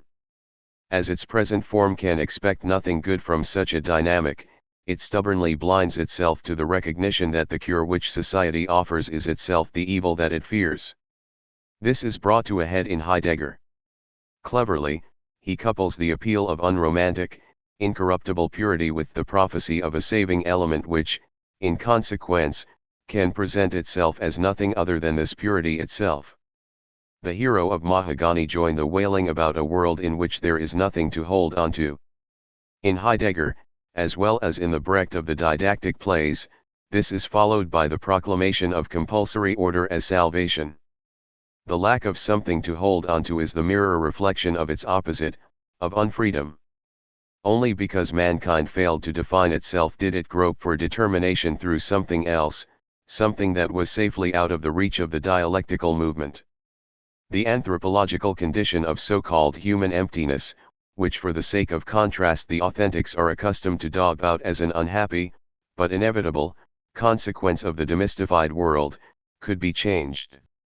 The longing for some completing factor could be fulfilled, as soon as it was no longer denied but not fulfilled, of course, through the injection of a spiritual meaning or a merely verbal substitution. The social constitution essentially trains mankind for the reproduction of itself, and the compulsion extends itself into society's psychology, as soon as it loses its external power. Thanks to the factor of self-preservation, which has blown itself up into a totality, the following happens: what man is anyway once more becomes his goal. Perhaps with this nonsense the appearance of meaninglessness might also disappear, the eagerly assured nothingness of the subject, a shadow of the state in which each person is literally his own neighbor. If it is the case that no metaphysical thought was ever created which has not been a constellation of elements of experience, then, in the present instance, the seminal experiences of metaphysics are simply diminished by a habit of thought which sublimates them into metaphysical pain and splits them off from the real pain which gave rise to them. The jargon's whole hatred is directed against this consciousness. No distinction is made between Marx and the superstition of race. Marxism, psychoanalysis, and racial theory are today the most widespread deceptions of mankind. The directly brutal in hatred and praise, as it has come to dominance in human existence, finds its expression in these systems of thought: in Marxism, in the manner in which the mass postulates community; in psychoanalysis, in the way it seeks mere existence satisfaction; in racial theory, in the way it wants to be better than the other. Without sociology no political strategy can be carried out. Without psychology no one becomes master of the reigning confusion, in his converse with himself and with the others. Without anthropology we would lose our consciousness of the dark causes of that in which we possess ourselves. No sociology can tell what fate I want, no psychology can clarify what I am. Authentic being of man cannot be bred as race. Everywhere is the boundary of that which can be planned and made. For Marxism, psychoanalysis, and theory of race have characteristically destructive attributes. As Marxism thinks that it uncovers all spiritual being as superstructure, psychoanalysis does the same in exposing spiritual being as sublimation of repressed drives. What, then, is still called culture is structured like an obsessive neurosis. Theory of race causes a conception of history which is without hope. Negative selection of the best will soon bring about the ruin of authentic humanity, or, it is the nature of man to produce during this process the highest possibilities in a mixture of races, in order to leave behind ad infinitum the marrowless average existence of his remains, after the mixing has come to an end in the course of a few centuries. All three tendencies are apt to destroy what has seemed to be of value for men. They are especially the ruin of anything absolute, for, as knowledge, they make themselves a false absolute which recognizes everything else as conditioned. Not only has God to fall but also every form of philosophical belief. Both the highest and the lowest are labeled with the same terminology and, judged, step into nothingness. 26. The practical usability of the enlightening disciplines is condescendingly granted in the beginning only to prevent more effectively any reflection on the truth content of criticism, by arousing our indignation at the desire to destroy. Passionate grief about obliviousness to being is given the appearance of the essential to the point where one would rather like to forget all being. All of that is more ominously attended to in Der Grün Heinrich. There is an old saying which maintains that one must not only tear down but must also know how to build up, a commonplace constantly employed by cheery and superficial people who are uncomfortably confronted with an activity which demands a decision from them. This way of speaking is in place where something is superficially settled or is denied out of stupid inclination, otherwise, though, it is unintelligible. For one is not always tearing down, in order to build again, on the contrary, one tears things down eagerly in order to win free space for light and air, which appear as it were by themselves, wherever some obstructing object is removed. When one looks matters right in the face and treats them in an upright manner, then nothing is negative, but all is positive, to use this old saw. Point 27. Then the old warriors had an easier time of it, they had no need of old saws, they only needed to breathe sense into doubters with the cudgel of fate and Nordic manhood. But they already had the jargon at their disposal. An extreme intensification of all activity, and a sharpening of all creative powers, even the great political event as such, mark our time, and to the eyes of philosophy they have physically presented this phenomenon in its authenticity and unvarnished originality. Philosophy has grasped this phenomenon as a condition of the highest philosophical relevance, in order to let itself be led, through its content and problematic structure, to a full and pure understanding of man and the world. Human existence is not meaningless, that is the categorical assertion with which this existence itself confronts the philosophy of life, in order to assert itself in opposition to and over against that philosophy. To say yes to fate and to negate it in spite of that, to suffer it and yet to dominate it, i.e., to face it and to take one's stand against it, that is the attitude of true humanity.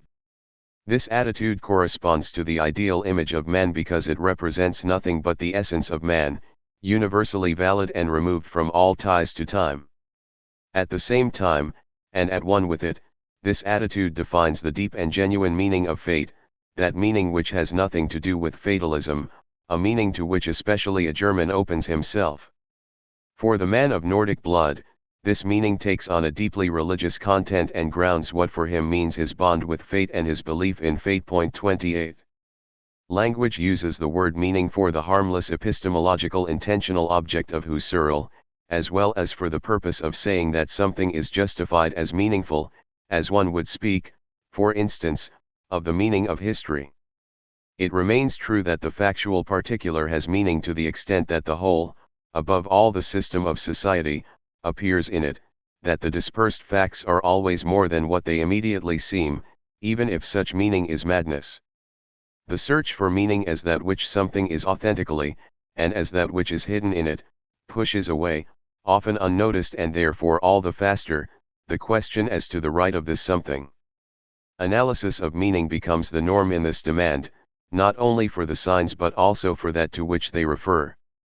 The sign system of language, by its mere existence, takes everything, to begin with, into something that is held in readiness by society, and it defends this society in its own form prior to all content.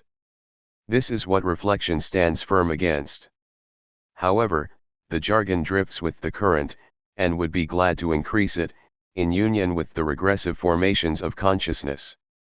In its semantic directions, positivism has constantly noted the historical break between language and that which it expresses. Linguistic forms, as reified, and only through reification do they become forms, have outlived what they once referred to, together with the context of that reference.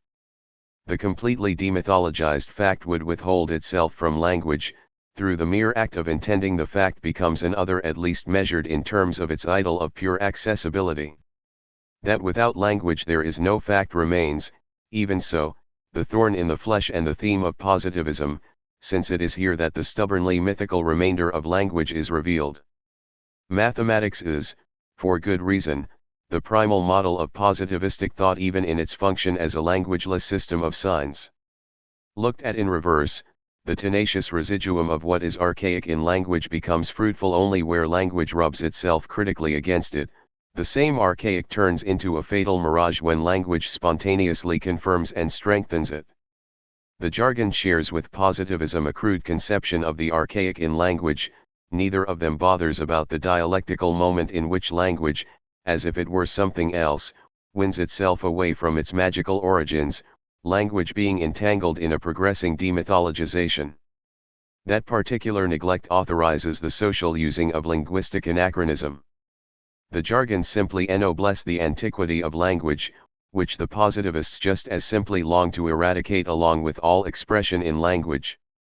The disproportion between language and the rationalized society drives the authentics to plunder language, rather than to drive it on, through greater sharpness, to its proper due. They don't fail to notice that one cannot speak absolutely without speaking archaically, but what the positivists bewail as retrogressive the authentics eternalize as a blessing. For them that block which language piles up before the expression of undiminished experience becomes an altar. If it does not allow itself to be broken through, then it offers us simply the omnipotence and indissolubility of what was precipitated into language. But the archaic takes vengeance on the jargon, whose greed for the archaic violates the proper distance. The archaic is objectified for a second time. In its example is repeated that which in any case happened to language historically. The nimbus in which the words are being wrapped, like oranges in tissue paper, takes under its own direction the mythology of language, as if the radiant force of the words could not yet quite be trusted.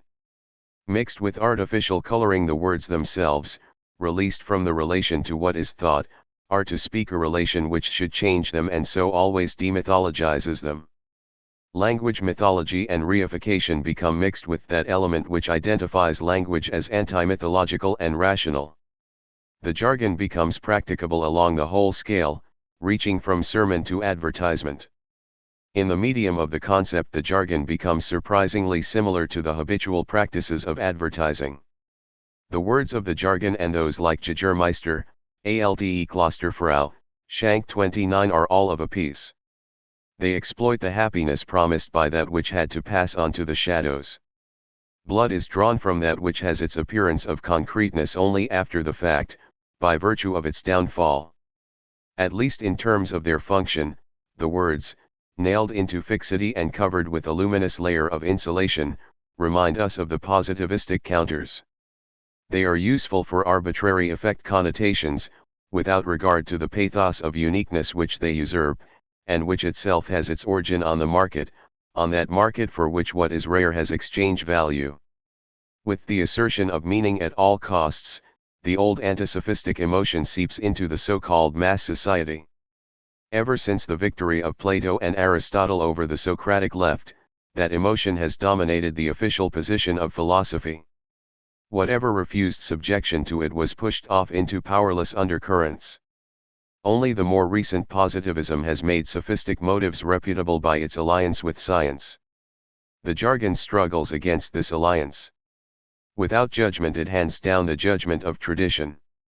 The shame of the sophists, opposed by Plato, was the fact that they did not fight against falsity in order to change the slave society, but rather raised doubts about truth in order to arm thought for whatever was. Their kind of destruction was indeed similar to the totalitarian concept of ideology.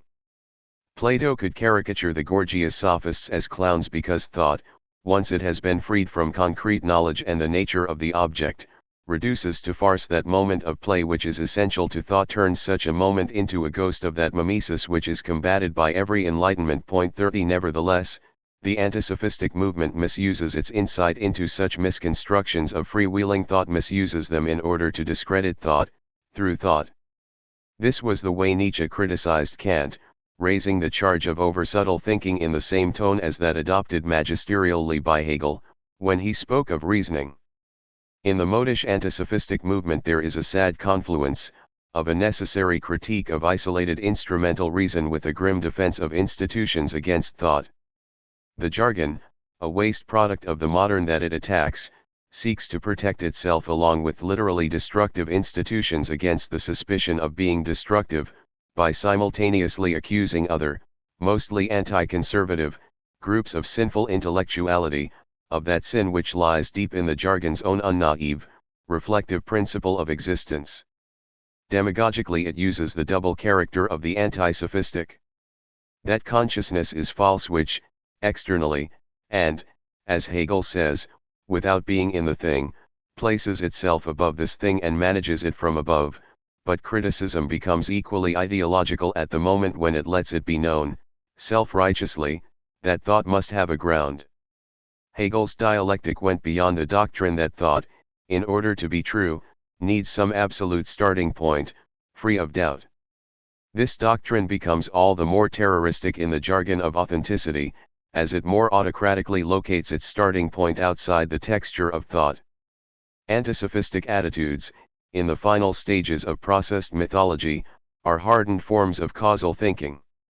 The relapse of the risen metaphysics, behind dialectics, is chalked up by the jargon to a return to the mothers. When everything has been cut off, the root lies bared. The root is the origin out of which we grew and which we have forgotten in the creepers of opinions, habits, and schemata of comprehension. 31. Even later in Ver non fuendi existens, Jaspers writes. Only in this way could the true strength of man be realized. The power of the absolute in him, proven in every possibility of struggle and questioning, would no longer need suggestion, hate, lust for cruelty in order to become active, no longer need the intoxication of big words and ununderstood dogmas in order to believe in itself. Only that way would it actually become severe, hard, and sober. Only in this way can all the self-deceptions disappear without destroying man in the process of destroying his life lies. Only in this way will the true ground reveal itself unveiled from the depth. 32. The authentic ones defame sophistry, but they drag its arbitrariness along in their programs, instead of proving to be a match for it. But they agree with the sophists in their favorite thesis, that man alone is important. That sententia of Homo Mentura warmed over again with unexpected fulsomeness. As once before, the social model of their chosen scapegoat is urban freedom, which, in the past, helped thought to emancipate itself. The only difference is the fact that in the strict rational order of bourgeois society the mobility of person and spirit are less threatening to groups, which in effect no longer exist in highly industrialized countries. But it constantly challenges the continuing irrationality of the total system, which would like to prune away what is still vegetating on from the social modes of behavior developed under liberalism. Therefore the jargon must defend, so as not to be lost, transitory social forms which are incompatible with the contemporary state of the forces of production. If it wanted to mount the barricades itself, then it would have to engage itself not only for a position much scorned among its believers, but possibly also for that rationality which the exchange society both promises and denies, and through which that society could be transcended. The bourgeois form of rationality has always needed irrational supplements, in order to maintain itself as what it is, continuing injustice through justice. Such irrationality in the midst of the rational is the working atmosphere of authenticity. The latter can support itself on the fact that over a long period of time literal as well as figurative mobility, a main element in bourgeois equality, always turned into injustice for those who could not entirely keep up. They experienced the progress of society as a verdict, a pawned-off remembrance of their suffering. Under that system, brings authenticity, along with its jargon, to a ferment. Its bubbles cause the true object of the suffering, the particular constitution of society, to disappear. For the selected victims of the feeling against mobility have themselves been condemned, ever since the sphere of circulation was fused into the sphere of production. The jargon strives to turn the bitterness of the indigenous, of the mute, into something like a metaphysical, moral verdict of annihilation against the man who can speak out, and the jargon has had so much success only for this reason, because this verdict in question has already in effect been spoken, and has been carried out in Germany against innumerable people because the gesture of rooted genuineness is at one with that of the historical conquerors. That is the substantial element in authenticity, the holy fount of its strength. Taciturnity and silence are the best counterpoint to existential and existentialist babble. The order which this babble aims at is itself one that reaches for speechlessness of sign and command. In happy agreement with its consumers, the jargon fills the breach created by the societally necessary disintegration of language. Petits bourgeois have few acquaintances, they feel uncomfortable as soon as they come together with people they don't already know, and their duplicity turns this attitude into a virtue. Not lastly, the jargon bears some resemblance to the rough manners of a doorman, in an Alpine hotel, who hectors the guests as if they were intruders, and in this way wins their trust. In face of the social stasis that once again is darkening the horizon, a shimmer of humanity is shed back onto the officiously persuasive word of the day before yesterday. If philosophy were to take back into society the experiences which were precipitated in the jargon in the false forms of its distilled essences, society being the place where they originated, and if the word origin had any meaning at all, then philosophy would be able to go beyond the opposition of mobility and fixity, of groundlessness and authenticity. It would then recognize these oppositions as elements of the same guilty whole, in which heroes and businessmen are of value to each other. The liberalism that hatched the culture industry produced forms of reflection that are encountered indignantly by the jargon of authenticity, although it is itself one of them. This liberalism was the ancestor of the fascism which destroyed both it and its later potential customers. But of course the blood guilt of that which echoes today, in the jargon, is incomparably greater than the deceptive maneuvers of mobility, whose principles are incompatible with those of immediate power. Heidegger is not the matador of such political strategies, and in fact he protects himself against their blunt directness.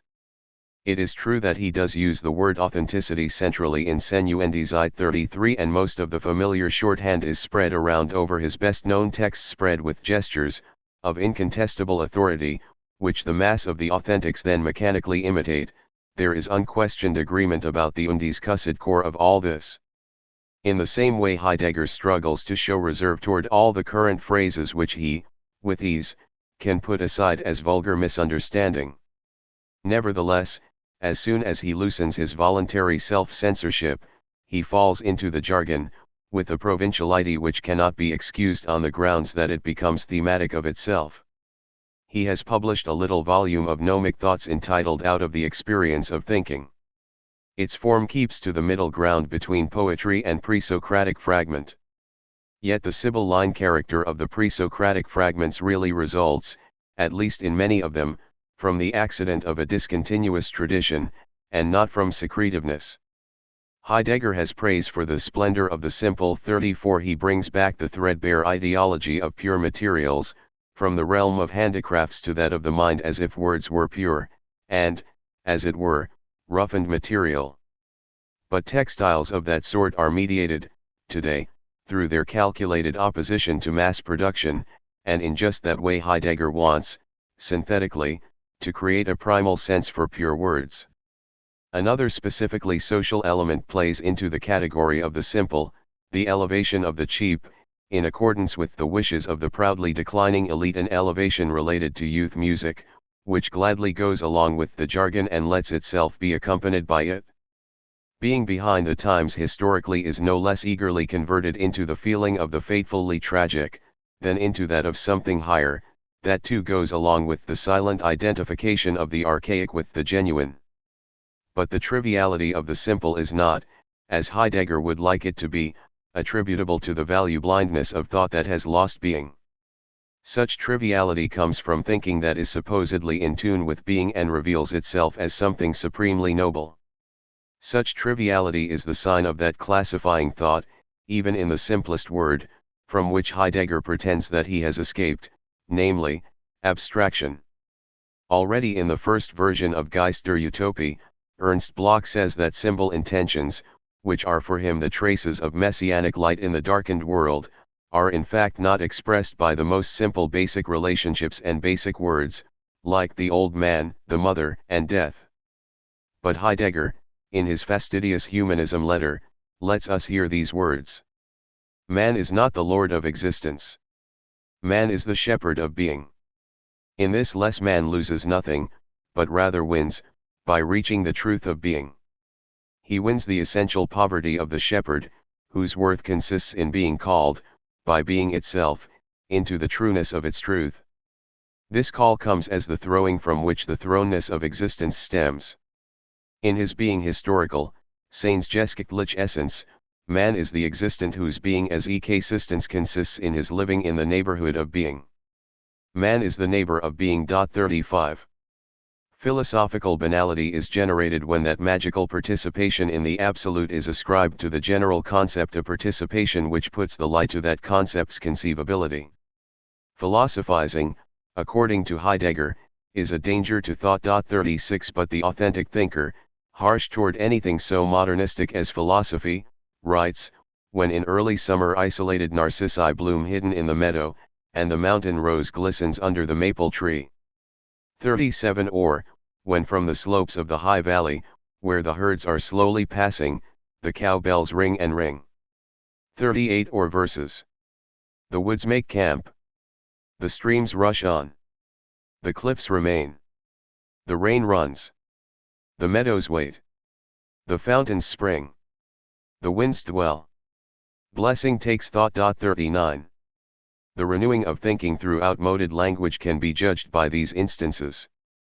The archaic is the expressive ideal of this language, the oldest element of the old comes up behind us in our thinking and yet meets us head-on. 40 But young Nickel knows how to put it, the revenge of the myth on the person who is curious about it, on the denouncer of thinking. The poetic character of thinking is still concealed. 41 Heidegger adds, in order to forestall criticism at all costs, where it shows itself, it for a long time resembles the utopia of a half-poetic intellect. 42 Still the half-poetic intellect which babbles forth those pieces of wisdom bears less resemblance to this, or to any other unsuccessful utopia, than to the work of some trusty folk art, which after all is not used to speaking well about those things. During the Hitler period, and we can feel with him, Heidegger turned down an academic appointment in Berlin. He justifies that in an article, Why Do We Remain in the Province? With wily strategy he disarms the charge that he is provincial. He uses the term provincialism in a positive sense. His strategy takes this form, when on a deep winter night a wild snowstorm rages around the cabin, and covers and conceals everything, then the time is ripe for philosophy. Its question must then become simple and essential. 43 Whether questions are essential can in any case only be judged by the answers given. There is no way of anticipating, and certainly not by the criterion of a simplicity based on meteorological events. That simplicity says as little about truth as about its opposite. Kant, Hegel were as complicated and as simple as their content forced them to be. But Heidegger insinuates a pre-established harmony between essential content and homey murmuring. Therefore, the echoes of Jung Nickel here are not just lovable lapses. They are there to deafen any suspicion that the philosopher might be an intellectual, and philosophical work does not take place as the spare time activity of a crank. It belongs right in the midst of the labor of farmers. 44 One would like at least to know the farmer's opinion about that. Heidegger does not need their opinion. For during the time of the evening work pause, he sits, on the stove bench along with the farmers. Or at the table in the corner, under the crucifix, and then we usually don't talk at all. We smoke our pipes in silence. 45 One's own work's inner belonging, to the Black Forest and its people, comes from a century-long Germanic Swabian rootedness, which is irreplaceable. 46 After all, Heidegger says it himself. Johann Peter Hebel, who comes from the same region, and to whom Heidegger would like to give the place of honor on the mantelpiece, hardly ever appealed to this rootedness.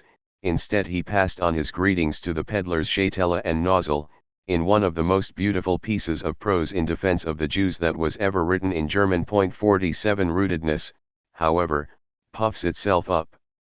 Recently I got a second invitation to the University of Berlin. On such an occasion I leave the city and go back to my cabin. I hear what the mountains and woods and farmyards say. On the way I drop in on my old friend, a 75-year-old farmer. He has read in the newspaper about the Berlin invitation. What will he say? He slowly presses the sure glance of his clear eyes against mine, holds his mouth tightly closed, lays his faithful and cautious hand on my shoulder and almost imperceptibly shakes his head. That means, absolutely no. 48. While the philosopher complains to other Blubbo friends about their advertising of the Blubbo 49 which would be detrimental to his monopoly, his reflected unreflectiveness degenerates into chummy chit-chat, for the sake of the rural setting with which he wants to stand on a confidential footing. The description of the old farmer reminds us of the most washed-out clichés in plough and furrow novels, from the region of Afrancen, and it reminds us equally of the praise of being silent, which the philosopher authorizes not only for his farmers but also for himself.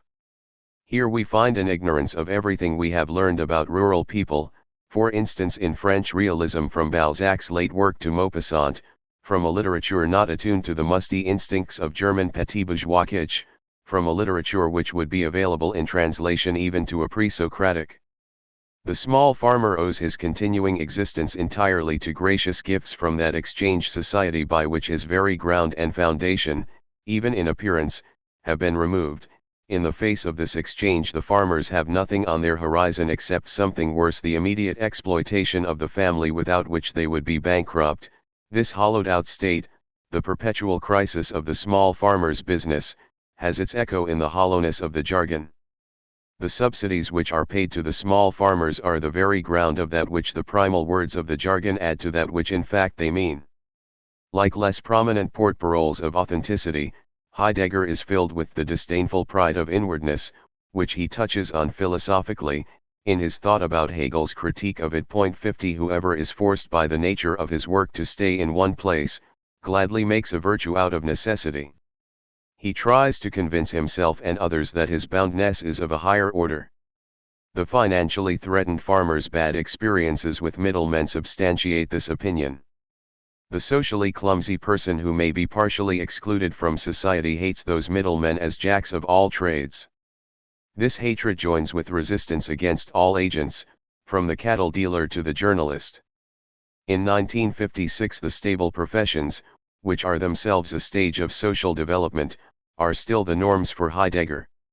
He praises them in the name of a false eternity of agrarian conditions. Man tries in vain to bring the globe to order through planning, when he is not in tune with the consoling voice of the country lane. 51 North America knows no country lanes, not even villages. Philosophy, which is ashamed of its name, needs the sixth-hand symbol of the farmer as a proof of its primalness, as a way of acquiring some otherwise unavailable distinctiveness. However, Lessing's insight still applies, as it did in his time, the insight that the aesthetic critic does not need to do better himself than what he criticizes. That which was right for the Hamburg dramaturgy is also reasonable for philosophical theory. The self-awareness of its limitations does not obligate it to authentic poetic creation. But it must have the power to prevent thinking people from producing mere aesthetic staples, otherwise, these argue against a philosophy which pretends to scorn arguments as confusing. Its noble philistinism grows into the jargon of authenticity. As in this jargon, and even in Heidegger, the evidence of language reveals the falsity of rootedness at least as soon as rootedness descends to something that has a concrete content. Heidegger works with an antithesis between being alone and loneliness. City people are often surprised by the farmer's long, monotonous state of being alone among the mountains. Yet it is not being alone, but rather loneliness. In big cities man can easily be alone as it is hardly possible to be elsewhere. But he can never be lonely there. For loneliness has that primal power not of isolating us, but of casting all existence free into the wide nearness of the essence of all things. 52. However things may stand with this distinction, in terms of content, language, to which Heidegger is turning for testimony, does not know the present distinction in the present form. The Electra monologue of Hofmannsthal, who certainly understood such nuances, begins, alone, all alone. The human condition of the heroine is, if anything at all, that ultimate being thrown back on oneself in which Heidegger trusts, somewhat optimistically. He relies on the way that state leads into the wide nearness of the essence of all things, though in fact such situations are no less likely to force people into obsessive narrowness and impoverishment. Looked at the other way around in opposition to Heidegger, language will rather suggest that people are lonely in big cities or on public holidays, but that they cannot be alone on such occasions. In any case, present usage is indecisive on this matter. Heidegger's philosophy, which takes so much advantage of its ability to listen, renders itself deaf to words. The emphatic nature of this philosophy arouses the belief that it fits itself into the words, while it is only a cover for arbitrariness. Heidegger's primal sounds ape as such sounds usually do. Of course, even a more sensitive linguistic organ than his would hardly accomplish anything better in this matter, in which he fails. Every such effort has its linguistically logical limit in the accidental element of even the most precise word. Words' own meanings weigh heavily in them. But these words do not use themselves up in their meanings, they themselves are caught up in their context. This fact is underestimated in the high praise given to science by every pure analysis of meaning, starting with Husserl's, especially by that of Heidegger, which considers itself far above science. Only that person satisfies the demand of language who masters the relation of language to individual words in their configurations. Just as the fixing of the pure element of meaning threatens to pass over into the arbitrary, so the belief in the primacy of the configurative threatens to pass into the badly functional, the merely communicative, into scorn for the objective aspect of words. In language that is worth something, both of these elements are transmitted. Allegedly hale life is opposed to damaged life, on whose societalized consciousness, on whose malaise, the jargon speculates. Through the ingrained language form of the jargon, that hale life is equated with agrarian conditions, or at least with simple commodity economy, far from all social considerations. This life is in effect equated to something undivided, protectingly closed, which runs its course in a firm rhythm and unbroken continuity. The field of association here is a leftover of Romanticism and is transplanted without second thought into the contemporary situation, to which it stands in harsher contradiction than ever before. In that situation the categories of the jargon are gladly brought forward, as though they were not abstracted from generated and transitory situations, but rather belong to the essence of man, as inalienable possibility. Man is the ideology of dehumanization. Conclusions are drawn from certain categories which remind us of somewhat primal social relationships, where the institutions of exchange do not yet have complete power over the relationships of men. From those categories it is concluded that their core, man, is immediately present among contemporary men, that he is there to realize his eidos. Past forms of societalization, prior to the division of labor, are surreptitiously adopted as if they were eternal. Their reflection falls upon later conditions which have already been victimized by progressive rationalization, and in contrast to those the earlier states seem the more human. That which authentics of lesser rank call with gusto the image of man, they locate in a zone in which it is no longer permitted to ask from where those conditions emerged, neither can one ask what was done to the subjugated at any particular time, with the transition from nomadic life to settledness, nor what was done to those who can no longer move around, nor whether the undivided condition itself, both unconscious and compulsive, did not breed and earn its own downfall. The talk about man makes itself popular in the old-fashioned, half-timbered, gable-roof way.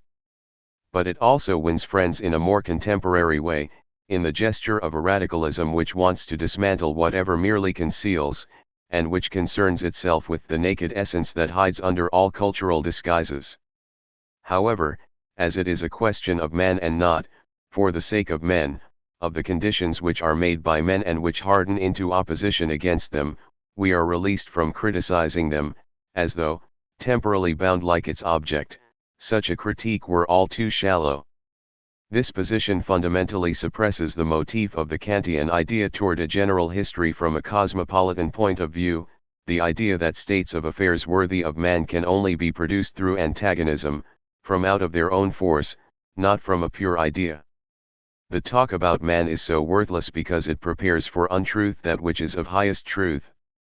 There is great stress on the existential elements of man, in which slack and self-surfeited thought thinks it holds, in its hands, that concretion which it has lost through its transformation into method.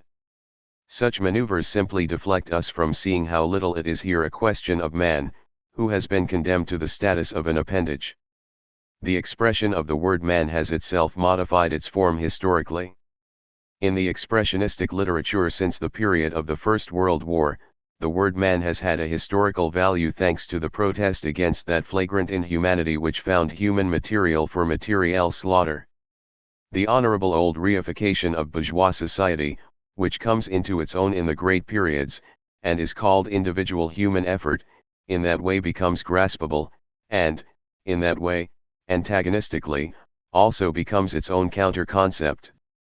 The sentence man is good was false, but at least it needed no metaphysical anthropological sauce. It is already different with the expressionistic O man, a manifesto directed against that which, done only by men, is a usurpatory positing. The expressionistic O man was already inclined to leave men's violence out of consideration. The undisputed, childlike sense of universal humanity taints itself with that which it opposes, as could be shown in the writings of Franz Werfel. The jargon's image of man, meanwhile, is still the selling out of that uninhibited O man, and the negative truth concerning it. To characterize the change in function of the word man, we need only consider two titles which resemble one another. At the time of the German November Revolution, there appeared a book by the pacifist Ludwig Rubiner, Man in the Middle, in the 50s, a book called Man at the Center of the Business Operation. Thanks to its abstractness, the concept lets itself be squirted like grease into the same machinery it once wanted to assail. Its pathos, meanwhile evaporated, still echoes in the ideology which holds that business, which must be operated by men, exists for their sake. This means that the organization has to take care of its workers so that their productivity will climb. Like Elsie, the happy American advertisement cow, that phrase about man, whom the phrase enjoins us to care for, would not be so convincing if the phrase did not rely on a suspicion, the suspicion that, after all, the overpowering conditions of society really were made by men and can be undone by them. The overpowering strength of those relationships, like that of myth, has in it an element of fetishism and mere appearance. Just as the in itself of the institution is mere appearance, a reflection of petrified human states of affairs, so in reality this appearance dominates men to the same degree. This is what debases the appeal to an inalienable essence of man which has long been alienated. It was not man who created the institutions but particular men in a particular constellation with nature and with themselves. This constellation forced the institutions on them in the same way that men erected those institutions, without consciousness. All that was formulated incisively during the Vormärz, particularly by Marx, against Feuerbach's anthropology and the young Hegelians. Both appearance and necessity are elements of the world of wares. Cognition fails as soon as it isolates one of these elements. He who accepts the world of wares as the in itself, which it pretends to be, is deceived by the mechanisms which Marx analyzed in the chapter on fetishes. He who neglects this in itself, the value of exchange, as mere illusion, gives into the ideology of universal humanity. He clings to forms of an immediate togetherness, which are historically irretrievable if in fact they ever existed in any other form. Once capitalism has grown uneasy about theoretical self-assertion, its advocates prefer to use the categories of spontaneous life in order to present what is man-made. They present those categories as if they were valid now and here. The jargon busily splashes beyond all this, perhaps even proud of its historical obliviousness, as if this obliviousness were already the humanly immediate. The angels' voices with which the jargon registers the word man, are derived by the jargon from the doctrine of man as the image of God. The word man sounds all the more irrefutable and persuasive the more it seals itself off against its theological origin.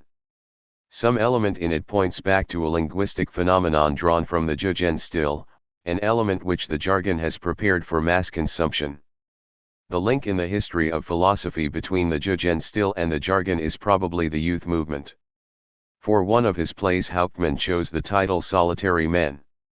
In a novel by Countess Reventlow, a professor is ridiculed who belonged to the costume party Bohème of Munich around 1910.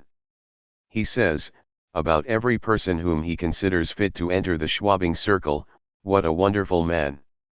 This is related to the mannerism of actors, from the early Reinhardt era, who would place their hands on their hearts, would open their eyes as wide as they could, and would in general dramatize themselves.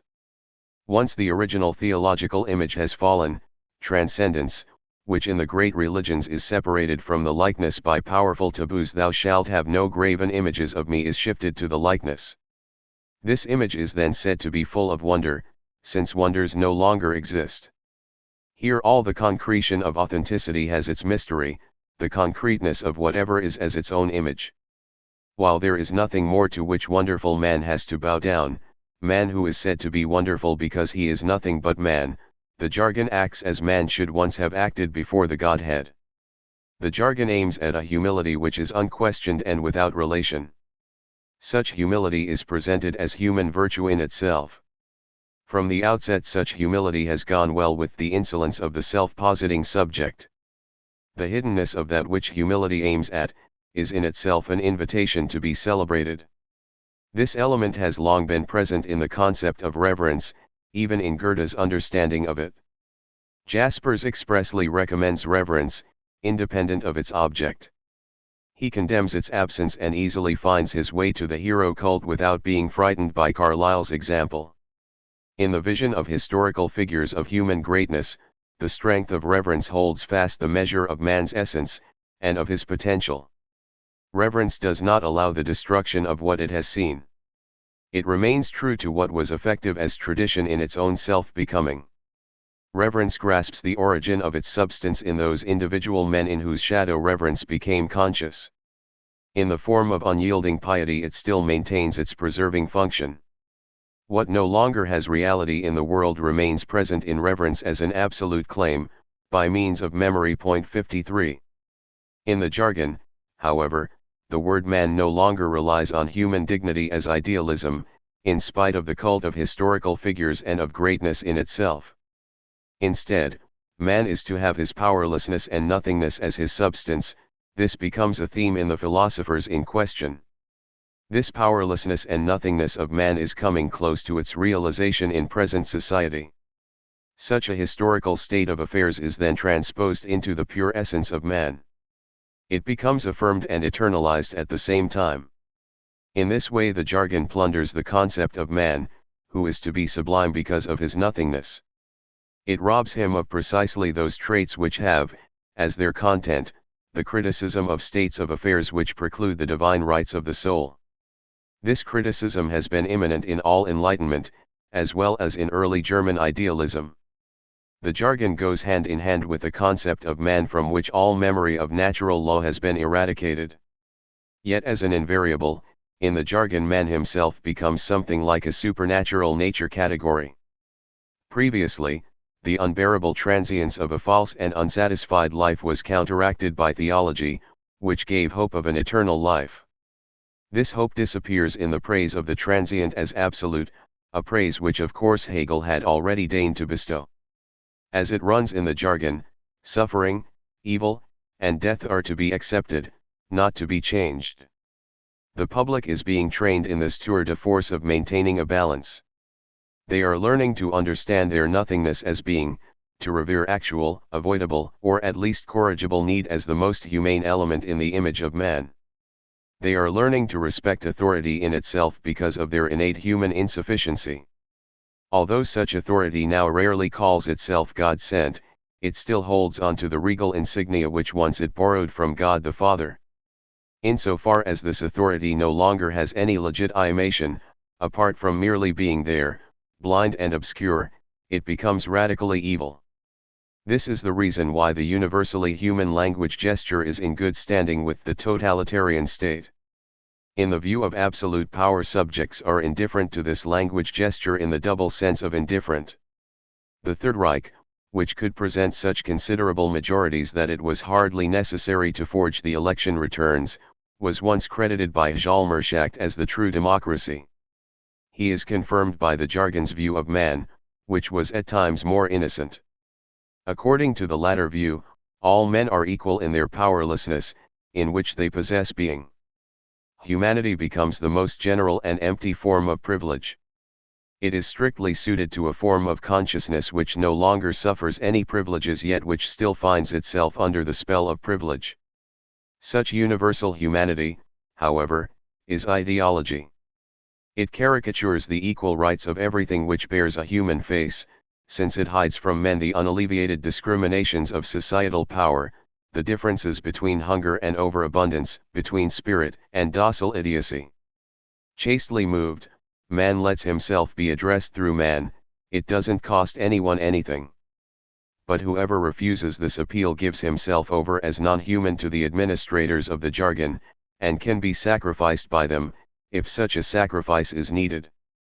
For he, the non-human, and not the institution of power, is the one whose pride tramples human dignity into the dirt. In the mask of the jargon any self-interested action can give itself the air of public interest, of service to man. Thus, nothing is done in any serious fashion to alleviate men's suffering and need. Self-righteous humanity, in the midst of a general inhumanity, only intensifies the inhuman state of affairs. This is a state of affairs which necessarily remains hidden to those who suffer here and now. The jargon only doubles the hiding cover. The compensation and consolation offered by the jargon and its world are standardized by their twisted desire for that which they are refused. The empty phrase, man, distorts man's relation to his society as well as the content of what is thought in the concept of man. The phrase does not bother about the real division of the subject into separated functions that cannot be undone by the voice of mere spirit. The so-called Platonic psychology already expresses the internalization of the societal division of labor. Each function within the person, once firmly defined, negates the person's total principle. The person becomes simply the sum of his functions. In the face of this situation, however, the person becomes all the worse, since his own laboriously gained unity has remained fragile. Each individual function, created under the law of self-preservation, becomes so firmly congealed that none can exist by itself, that no life can be constructed out of its functional pieces. The individual functions turn against the self which they are supposed to serve. Life, insofar as it still exists, indicts such separation as false, for example in the verbal separation among thinking, feeling, and desiring. No thought is a thought or more than a tautology that does not also desire something. Without an element of cognition, no feeling and no will can be more than a fleeting motion. It is easy for the jargon to point its finger at the silliness of this division, for in the meantime it has swallowed the current term alienation. The jargon, for example, was only too willing to grant depth to the young Marx, in order to be able to escape the critic of political economy. In this process the real force of the splitting of the individual subject is lost from view. The thought that testifies to this split suddenly finds itself vituperated.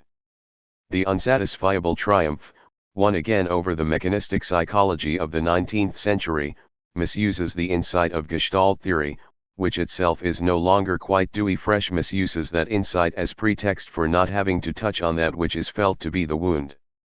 The progress of science, which otherwise is not much admired, and which did not take place in precisely this situation, is viewed as the reason not to consider the wound. The authentics shun Freud by exulting in the fact that they are more modern than Freud, but without any reason. Meanwhile, in a timely fashion, the fulsome talk about the whole man rooted in being is put into its place by psychoanalysis. No elevation of the concept of man has any power in the face of his actual degradation into a bundle of functions. The only help lies in changing the conditions which brought the state of affairs to this point, conditions which uninterruptedly reproduce themselves on a larger scale. By means of the magic formula of existence, one disregards society, and the psychology of real individuals which is dependent on that society. Thus one insists on the changing of man, who in Hegel's sense exists merely in the abstract. This results only in a tightening of the reins, not in elevation but in the continuing of the old suppressing ideology. While the authentics attack psychoanalysis, they are really aiming at instinct. The degradation of instinct is taken over unreflectedly into their ethics. Thus Jaspers says, "The exclusiveness in the love of the sexes unconditionally binds two people for the entire future. Without being able to be grounded, this love rests in the decision which tied the self to this loyalty, at the moment in which it came to itself authentically through the other. To renounce what is negative polygamous erotic activity is the consequence of a positive element. This positive element is only true, in the form of a present love, when it includes the whole life. The negative element, the will not to throw oneself away, is the result of an absolute willingness for this loyalty, willingness exercised by means of the possibility of self-realization. There is no self-realization without strictness in eroticism. Eroticism becomes humanly meaningful only in the exclusiveness of unconditioned commitment. Point 54. Commitment is the current word for the unreasonable demand of discipline. The term commitment unites Heidegger and Jaspers together with the lowest Tractatus writers. At first the term was designed to naturalize a loan word. Chewing their cuds, patriotic pedagogues would say that commitment was actually the name of religion. But it was not only the exaggeration of German ways that allowed for the naturalization of commitments. The loanword religion demanded subordination to something definite, Christian revelation or the divine law of the Jews. This element is no longer felt in the newly coined commitment. The expression gives the appearance of reviving that sensual concretion which had become effaced in the loanword. But, in contrast to that sensuous color, the element to which the concretion adhered has become obscured. People now dress up the factual state of commitment. The concept preserves the authority whose source of origin is cut off right from the beginning. The thing that is understood under the term commitment is no better than the word. Commitments are offered not for their own truth but as a medicine against nihilism, in the same manner as the values which were current a generation before, and which surreptitiously circulate again today. Commitments are classed under mental hygiene and, for that reason, undermine the transcendence which they prescribe. The campaign that the Jargon is launching records one Pyrrhic victory after another. The genuineness of need and belief, which is questionable anyway, has to turn itself into the criterion for what is desired and believed, and in this way it becomes no longer genuine. This is the reason why no one can say the word genuineness without becoming ideological. Nietzsche still used the term in an anti-ideological way. In the Jargon, however, it stands out in the unending mumble of the liturgy of inwardness. Like a rag picker, the Jargon usurps the final protesting movements of a subject which in its downfall is thrown back on itself and hucksters those movements off. The edge is removed from the living subject's protest against being condemned to play roles. The American theory of role-playing is so popular because it flattens out this protest into the structure of society. And the subject is told that the force from which he flees back into his cave has no power over him. Not lastly, the Jargon is sacred as the language of an invisible kingdom, which exists only in the obsessive folly of the silent majority. So as not to scatter oneself today, through the consumer market it is removed from its social context and interpreted as something which is of essence. But in that way it only negotiates something negative. Petits bourgeois watch over petits bourgeois. Dispersion, which is the consequence of the consumer habit, is viewed as original evil. Consciousness, however, has already been disowned in the sphere of production, which trains individuals to disperse themselves. Heidegger depicts the authentic state in contrast to the dispersed one. The self of everyday Dasein is the they-self, which we distinguish from the authentic self, that is, from the self which has been taken hold of in its own way. As they-self, the particular Dasein has been dispersed into the they, and must first find itself. This dispersal characterizes the subject of that kind of being which we know as concernful absorption in the world we encounter as closest to us. Point 55. He does not think of the connection between the large urban center, of high capitalism and that dispersion which was noted by George Simmel and already felt by Baudelaire. Whatever remains solely by itself, as one's authentic existence, becomes no less impoverished than that which dissolves into situations. Both Hegel and Goethe experienced and criticized inwardness as a merely accidental element. They saw it as the condition for right consciousness, and as an element which had to be negated because of its limitation. The memory of this criticism has been sublimated, since non-mind has accomplished so much more thoroughly what the mind once demanded of the mind. The reconciliation between the inner and outer worlds, which Hegelian philosophy still hoped for, has been postponed ad infinitum. Thus it has become unnecessary to advocate alienation, since the latter is in power anyway, as the law of those who are happy extroverts. At the same time the consciousness of the rupture becomes more and more unbearable. For slowly this rupture changes self-consciousness into self-deception. Ideology can grasp onto the fact that the growing powerlessness of the subject, its secularization, was at the same time a loss of world and concreteness. With good reason, the first original philosophy after Hegel, that of Kierkegaard, has been called a philosophy of inwardness. But this very Kierkegaardian philosophy has rid itself of the notion of a real inner-worldly reconciliation. The reflection on inwardness, the positing of it together with an element of its becoming, points to its real abolition. The jargon brought into circulation many of the categories of inwardness and thus contributed its part to the destruction of inwardness by means of such a contradiction. After the failure of the bourgeois revolution in Germany, the history of inwardness became, from its first day on, the history of its downfall. The less powerful the subject becomes, the more the sphere, which once self-consciously confessed itself to be inwardness, shrinks to an abstract point, the greater becomes the temptation for inwardness to proclaim itself and throw itself onto that same market by which it is terrified. Terminologically, inwardness becomes a value and a possession behind which it entrenches itself, and it is surreptitiously overcome by reification. It becomes Kierkegaard's nightmare of the aesthetic world of the mere onlooker, whose counterpart is to be the existential inwardly man. Whatever wants to remain absolutely pure from the blemish of reification is pasted onto the subject as a firm attribute. Thus the subject becomes an object in the second degree, and finally the mass product of consolation, from that found in Rilke's beggars can call you brother and still you can be a king to the notorious poverty which is the great inward gleam of the spirit. Those philosophers like Hegel and Kierkegaard, who testified to the unhappy state of consciousness for itself, understood inwardness in line with Protestant tradition, essentially as negation of the subject, as repentance. The inheritors who, by sleight of hand, changed unhappy consciousness into a happy non-dialectic one, preserve only the limited self-righteousness which Hegel sensed 100 years before fascism. They cleanse inwardness of that element which contains its truth, by eliminating self-reflection, in which the ego becomes transparent to itself as a piece of the world. Instead, the ego posits itself as higher than the world and becomes subjected to the world precisely because of this.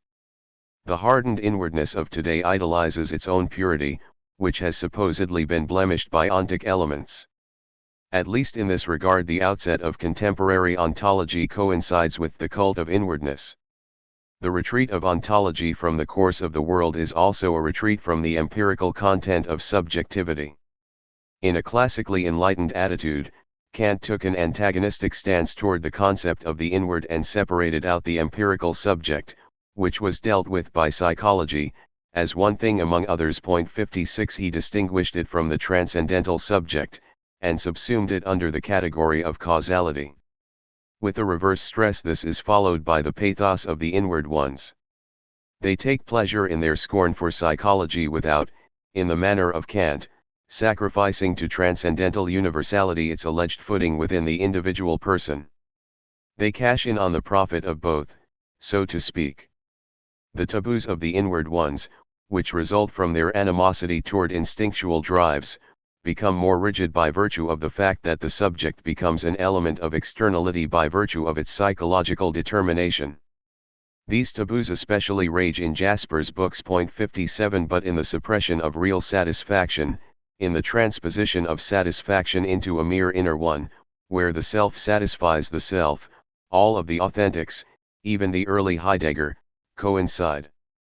He too includes the term pleasure capacity under the categories of inauthenticity. 58 And in Senuendizide he affirms Jasper's statement that a psychology of worldviews is by no means a psychology. 59 The no less disgusting practice of psychoanalytic language, hammering enjoyment capacity into its patients without regard for what is to be enjoyed, is simply turned upside down. But if inwardness is neither an existent thing nor an aspect no matter how general of the subject, then it turns into an imaginary quantity. If every existent thing, even the psychic, is cut out from the subject, then the remainder is no less abstract than the transcendental subject in respect to which the individual's inwardness, as existent, imagines itself so superior. In the classic texts of existentialism, as in that of the Kierkegaardian sickness unto death, existence becomes a relationship to itself, under which heading nothing further can be conceived.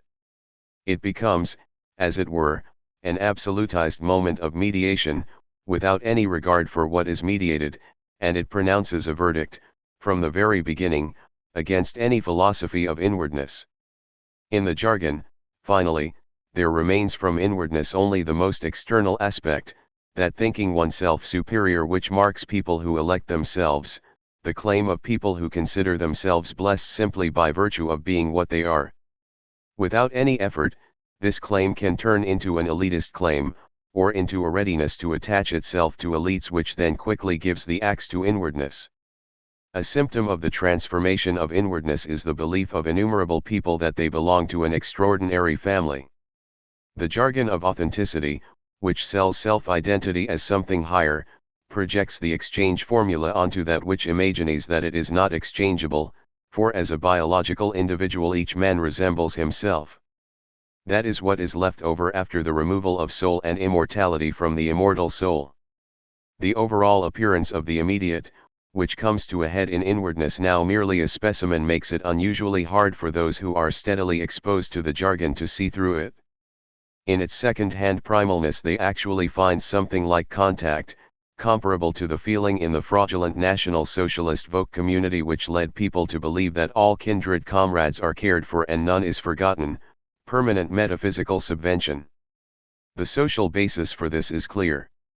Many instances of mediation in the market economy, which have strengthened the consciousness of alienation, are put aside in the transition to a planned economy. The roots between the whole and atomized individual subjects are shortened, as if the two extremes were near to one another. The technical progress of the means of communication runs parallel to this. These means, especially radio and television, reach the people at large in such a way that they notice none of the innumerable technical intermediations. The voice of the announcer resounds in the home, as though he were present and knew each individual. The announcer's technically and psychologically created artificial language, the model of which is the repellently confidential till we meet again, is of the same stripe as the jargon of authenticity. The catchword for all this is encounter. The book lying before us, which concerns itself with Jesus, is of a very unusual kind. It does not intend to be a biography, a life of Jesus, in the usual sense, but to lead us to an existential encounter with Jesus. 60 Gottfried Keller, the lyricist, on whom the apostles of harmony looked down condescendingly, wrote a poem called Encounter, a poem of wonderful clumsiness. 61 The poet unexpectedly meets, in the woods, her whom alone my heart longs for.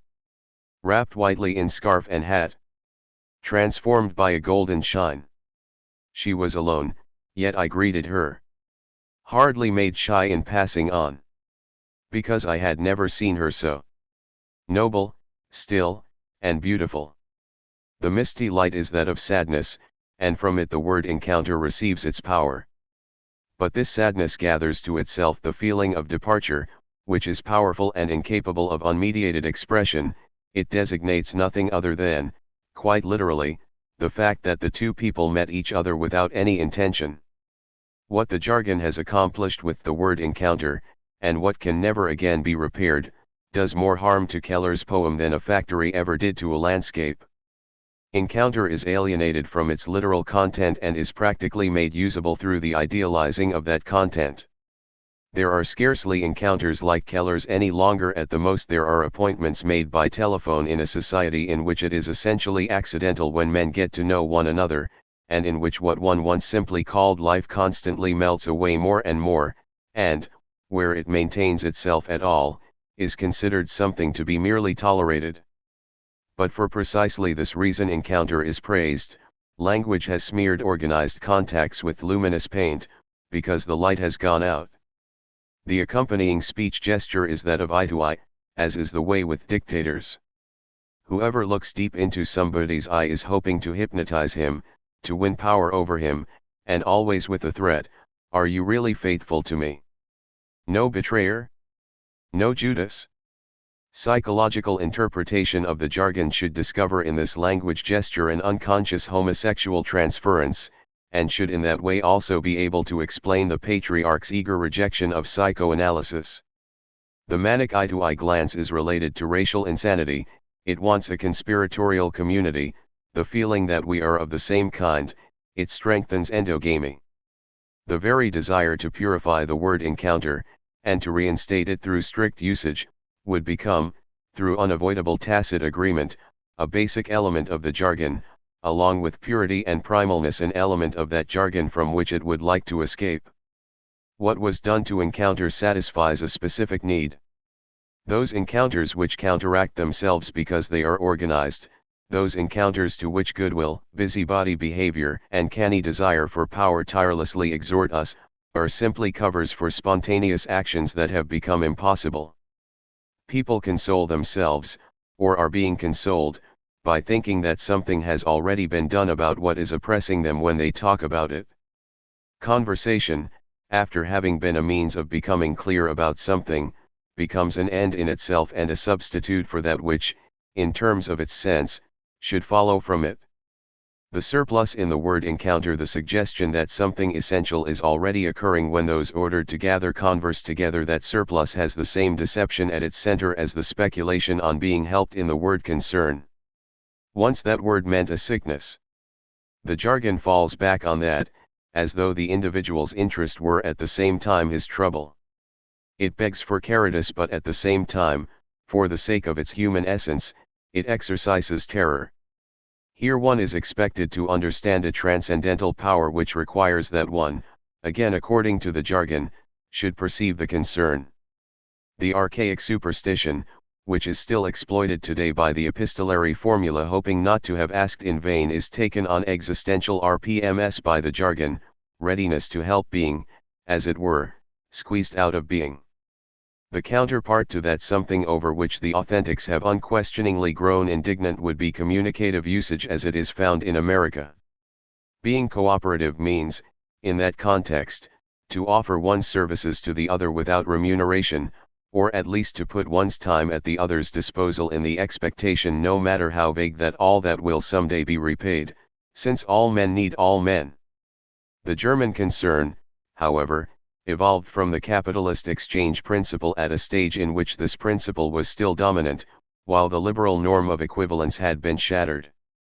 So dynamic is the linguistic character of the jargon as a whole, in it that becomes disgusting, which was by no means always so. 62 In the encounters where the jargon prattles, and of which it prattles, it sides with that which it accuses by the word encounter, namely, the over-administered world.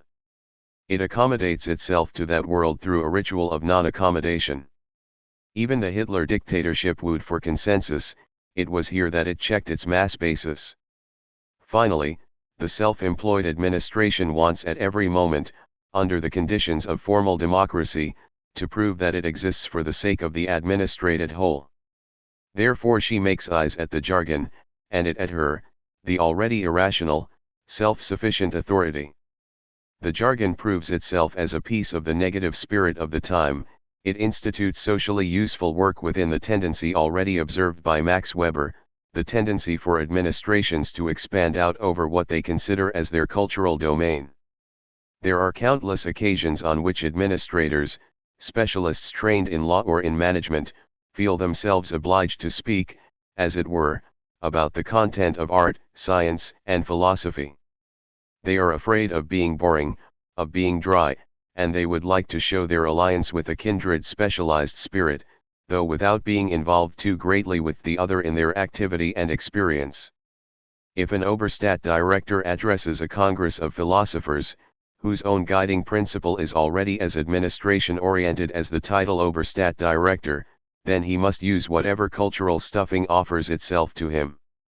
And that is the jargon. This shelters him from the disagreeable task of expressing himself seriously on the matter at hand, about which he knows nothing. At the same time perhaps he can thus feign general acquaintance with the subject. The jargon is so appropriate for that because, by its very nature, it always unites the appearance of an absent concreteness with the ennobling of that concreteness. If there were no functional need for the jargon, which is hostile to function, it would hardly have become a second language, that of the languageless and those alien to language. The jargon, which is not responsible to any reason, urges people higher simply through its simultaneously standardized tone. It reproduces on the level of mind the curse which bureaucracy exercises in reality. It could be described as an ideological replica of the paralyzing quality of official functions. Their horror is made present to us by Kafka's dry language, which is itself a complete contrary to the jargon. Society's regulatory violence becomes crassly tangible to the people when they are obliged to request something from the inaccessible mouthpieces of the administration. Like these mouthpieces, the jargon speaks directly to them without letting them respond. In addition, it talks them into thinking that the man behind the counter is really the man whom his nameplate, recently introduced, presents him as being. Latently, the salvation formulas of the jargon are those of power, borrowed from the administrative and legal hierarchy of authority. The bureaucratic language, seasoned with authenticity, is therefore no merely decadent form of the appropriate philosophical language, but is already preformed in the most notable texts of that philosophy. Heidegger's favorite first of all, that has its roots as much in didactic procedure as in a Cartesian first and then, leads thoughts along on a leash, in the spirit of philosophical systematization, as if in a business agendum, one adjourns whatever is out of order, by the throttling schema, but before we. Further fundamental investigations have to be undertaken. This chapter, in which we shall undertake the explication of being in as such, that is to say of the being of the there, breaks up into two parts, a. the existential constitution of the there, b. the everyday being of the there, and the falling of Dasein. 63. Such pedantry still propagandizes for an allegedly radical philosophical reflection, which it presents as a solid science. The pedantry, in addition, is repaid by a side result, that it simply never arrives at what philosophy promises. That all goes back to Husserl, in the course of whose extensive preliminary considerations one easily forgets the main thing, though critical reflection would first come to grips with the very philosophemes that fastidiousness pushes along in front of it. But even the assertion that practical consequences are contemptible, which has its distinguished prehistory in German idealism, cannot do without the cleverness of strategy. The administrative offices, in Kafka's world, similarly shirk decisions, which then, ungrounded, suddenly catch up with their victims. The reciprocity of the personal and apersonal in the jargon, the apparent humanization of the thingly, the actual turning of man into thing, all this is the luminous copy of that administrative situation in which both abstract justice and objective procedural orders appear under the guise of face-to-face decisions. It is impossible to forget the image of those SA men from the early period of Hitler's rule. In them administration and terror found themselves visibly joined, the folder of documents above, and below the high boots. The jargon of authenticity preserves something of this image in words like commission. In such words there is calculated uncertainty about the distinction between something administratively arranged, justly or unjustly, and something absolutely commanded between authority and sentiment. The incorporation of the word commission into the jargon might have been inspired by the first of the Duino elegies of Rilke, who was one of the founders of the jargon.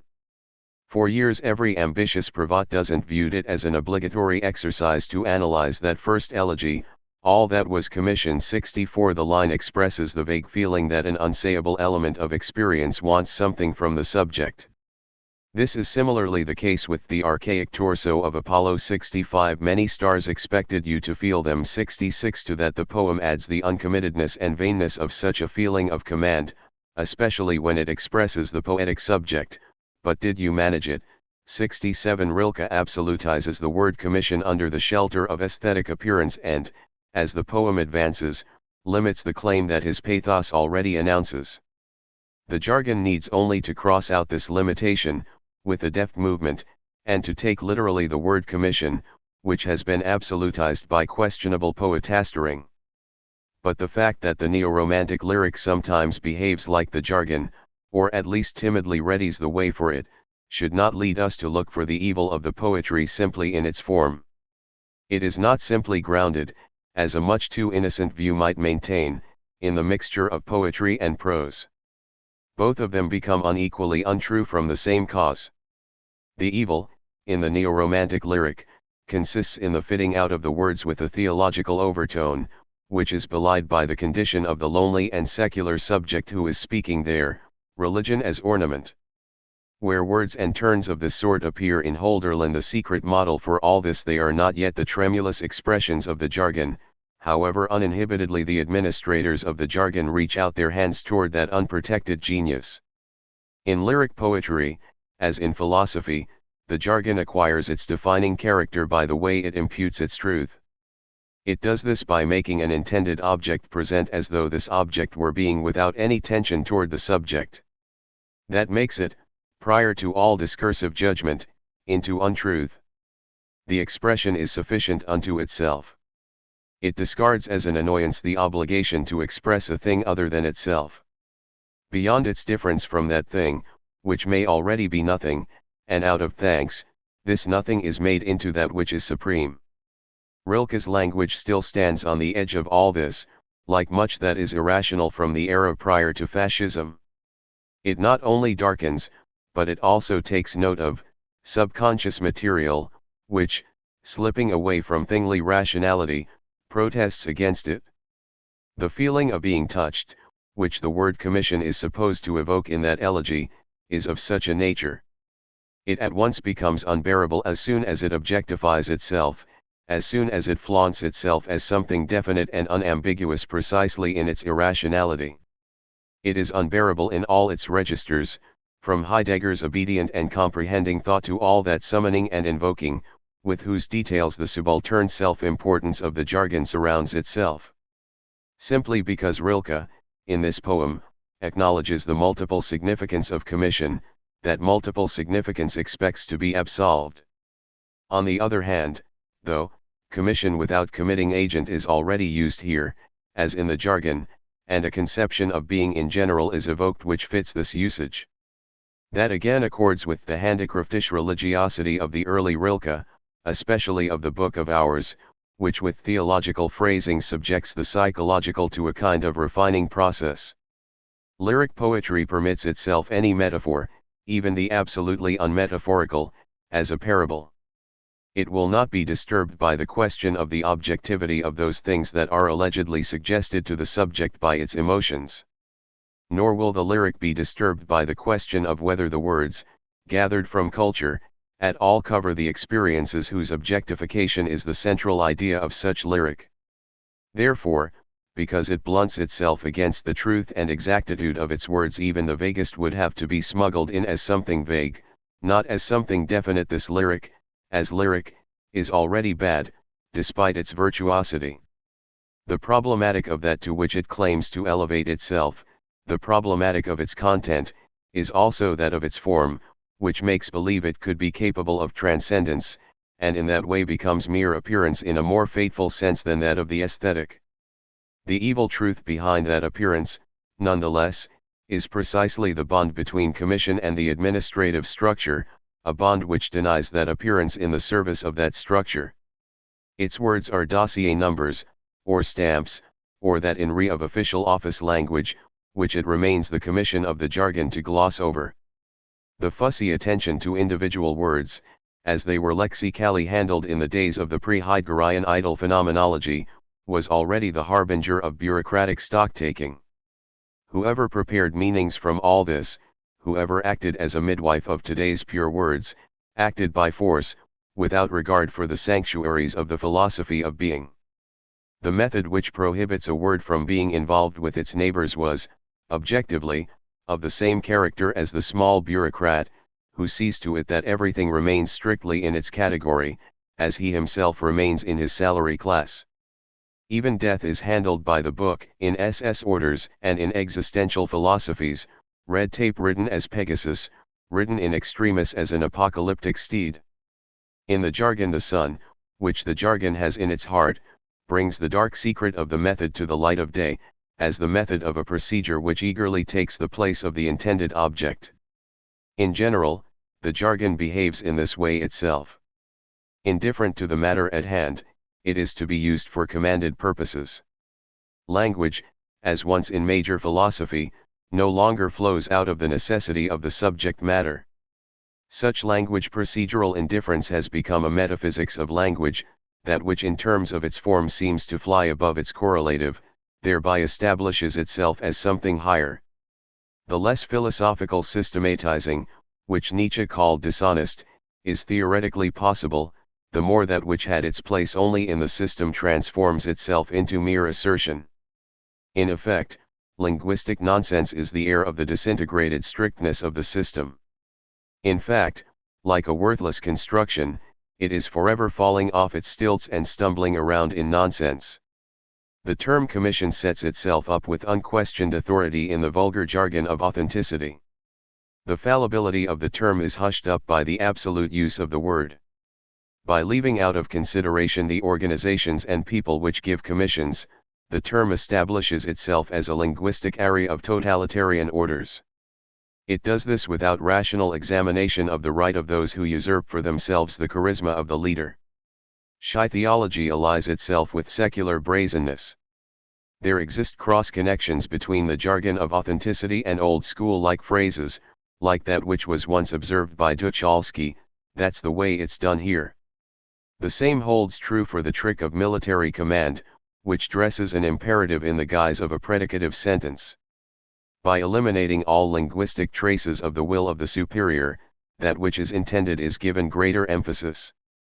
Thus the impression is created that it is necessary to obey, since what is demanded already occurs factually. The participants on this trip, in memory of our heroes, assemble in Luberg. Heidegger, too, cracks the whip when he italicizes the auxiliary verb in the sentence, "Death is 68." The grammatical translation of the imperative into a predication makes the imperative categorical. This imperative does not allow for refusal, since it no longer at all obliges like the Kantian imperative, but describes obedience as a completed fact. Possible resistance is then eliminated simply in terms of logical form. The objection raised by reason is banned from the range of what is at all conceivable in society. Such irrationality, in an element which still, in times of pawned-off myths, insists on calling itself thinking, was, of course, the blemish of the Kantian Enlightenment. The Kantian Enlightenment asserts deceptively that it is not necessary to know the categorical imperative in order to act rightly. Meanwhile, the categorical imperative, if it is truly to be one with the principles of reason, trusts that each one who acts has reason, which if unimpaired would be philosophical reason. Christian Scootza has published a satire called The Stenciled Speech for Festive Occasions. It throws light on the jargon with great comic force. Most honored Mr. President, ministers, secretaries of state, mayors, advisors, administrators, and assistants, highly esteemed men and women of our cultural life, representatives of science, of industry, and of the self-employed middle class, honored public of this festive gathering, ladies and gentlemen. It is not by chance that we are gathered here today for the purpose of celebrating this day. In a time like ours, in which the true human values have more than ever to be our innermost concern, a statement is expected from us. I do not wish to present you with a patented solution, but I would merely like to bring up for discussion a series of hot potatoes which do after all face us.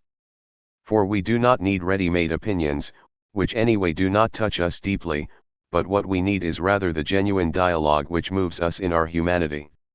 What brought us together here is our knowledge of the power of encounter in the forming of the intrahuman sphere. The things which matter are settled in this intrahuman sphere. I do not have to tell you what I mean by this. You will all understand me, for in a particular and extraordinary sense you all have to do with people.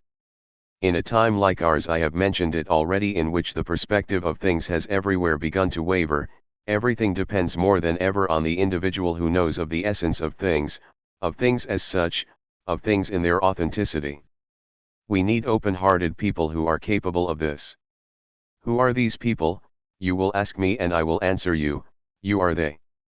By being gathered here you have proven more thoroughly than by words that you are prepared to put emphasis on your concern. That is what I would like to thank you for. But I would also like to thank you for energetically opposing, by your commitment to this good cause, the flood of materialism which threatens to drown everything around us. To say it in a nutshell from the start, you have come here to be given directions, you have come to listen. From this encounter, on an intrahuman level, you expect a contribution to the re-establishment of the interhuman climate. You expect a restoration of that homey warmth which seems to be lacking, in our modern industrial society, to such a terrifying degree. But what does this mean for our concrete situation here and now? To pronounce the question means to pose it.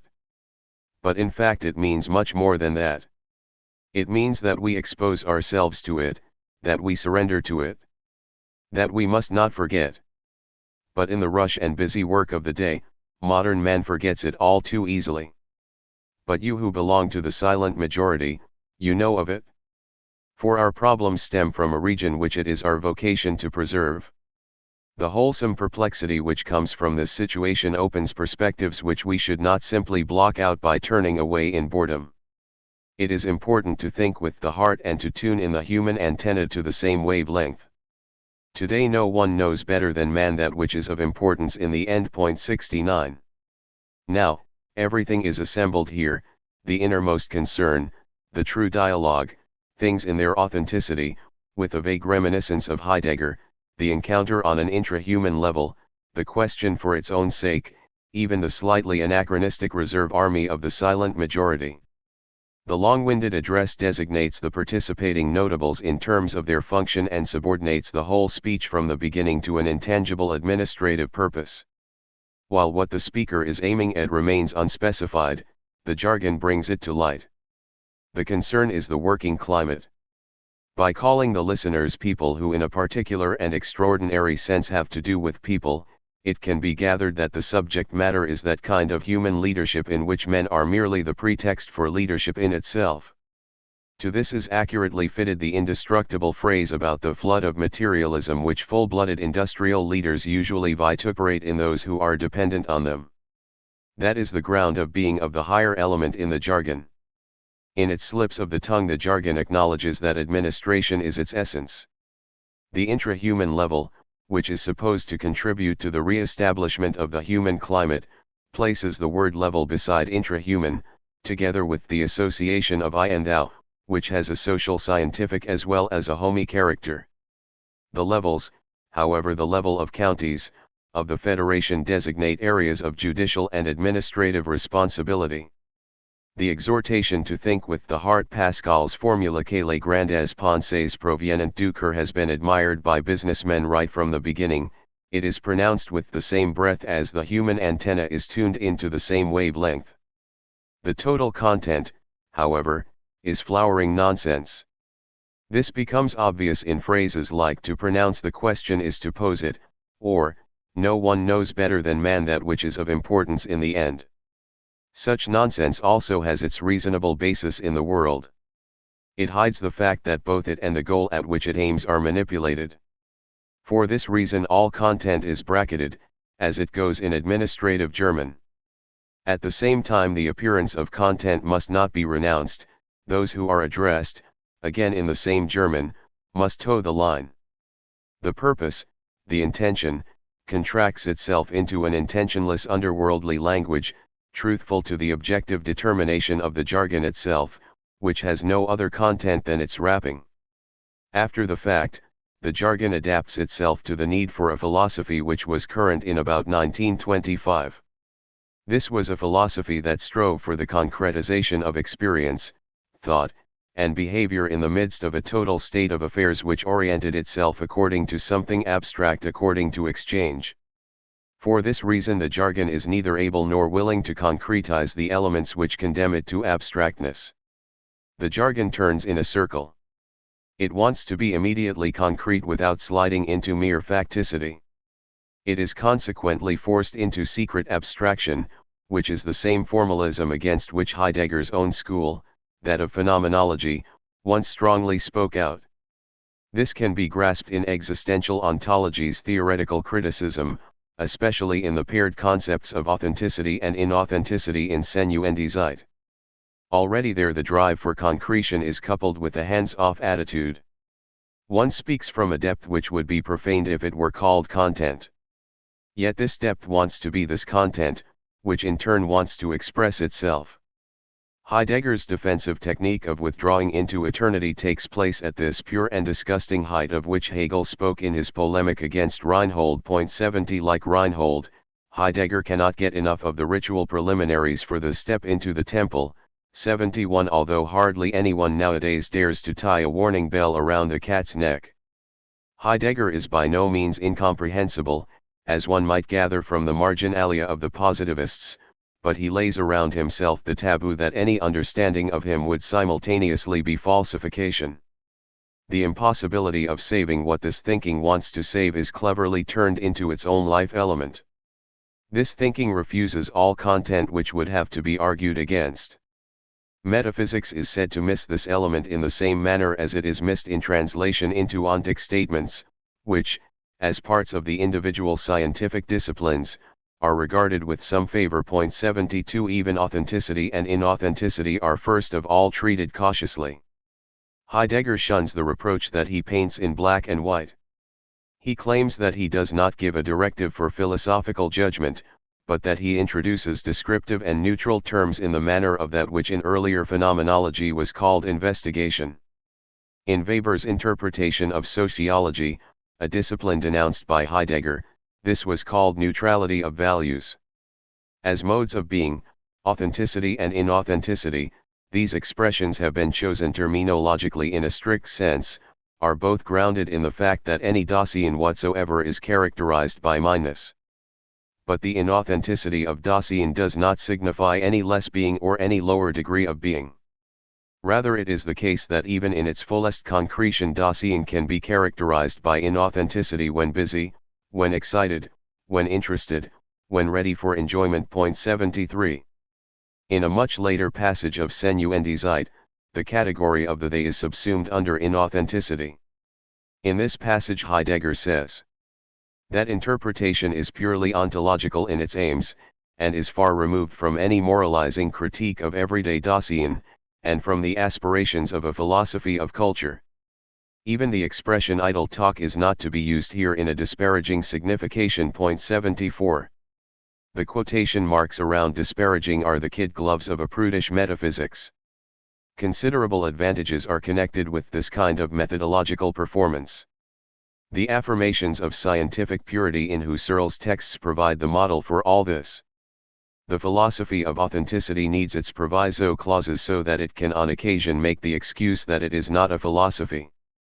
The reputation of scientific objectivity grows together with its authority and, at the same time, leaves the decision between authentic and inauthentic being up to an arbitrariness, one that has been absolved from the judgment of reason, in a fashion not much different from Max Weber's value. The execution of the volte is so elegant because the terminologically chosen expressions are not exhausted by the uses of them that are chosen in subjective freedom. Rather, and Heidegger the philosopher of language should be the first to concede this, they keep as their objective content those standards from which Heidegger distinguishes them. The nominalists saw that better than the latecomer of language mysticism. Following Bacon's doctrine of idols, Hobbes already noted that men usually express their affects simultaneously with words so that the latter already include a certain judgment on the subject matter. 75 The triviality of this observation does not free us from the responsibility of reminding people of it when they merely ignore it. As an impartial contemplative of essence, Heidegger allows for the fact that inauthenticity can define existence in its fullest concretion. Yet the accompanying words, which he attributes to this mode of being, are essentially vituperative. As officiousness and interestedness, they characterize such qualities as have given themselves up to the world of exchange and wares and resemble this world. Somebody is officious when he carries on business activity for his own sake and confuses means with ends. If a person is interested, it means that all too openly according to the rules of the bourgeois game he sees to his own interest, or disguises as his objective that which only serves himself. Pleasure capacity falls in the same line. According to the habit of the petit bourgeois, the deformations inflicted on men by the world of profit are explained by men's greed, as if it were their fault that they were cheated out of their subjectivity. In the end, however, Heidegger's philosophy does not want to have anything to do with the cultural philosophy in which such questions appear. And indeed, the concept of cultural philosophy is just as ridiculous as that of social philosophy. The limitation of philosophy to one specific area is incompatible with the fact that it should reflect on institutional separation. For philosophy should itself derive this separation, and recognize that which is necessarily separated as something which then again is not separated. By virtue of its self-limitation, cultural philosophy accepts the division of phenomena into areas of subject matter and possibly even into those of hierarchy within areas. In the structure of alleged levels, the place of culture is almost unavoidably a derived one. For this reason, a philosophy which enjoys itself fastidiously in this sphere would be satisfied with that which officials patronize as essayism. By the same token, it would avoid that which has been handed down under the name of constitutive problems, which, of course, could only be stubbornly ignored by such a philosophy. Heidegger keeps that in mind.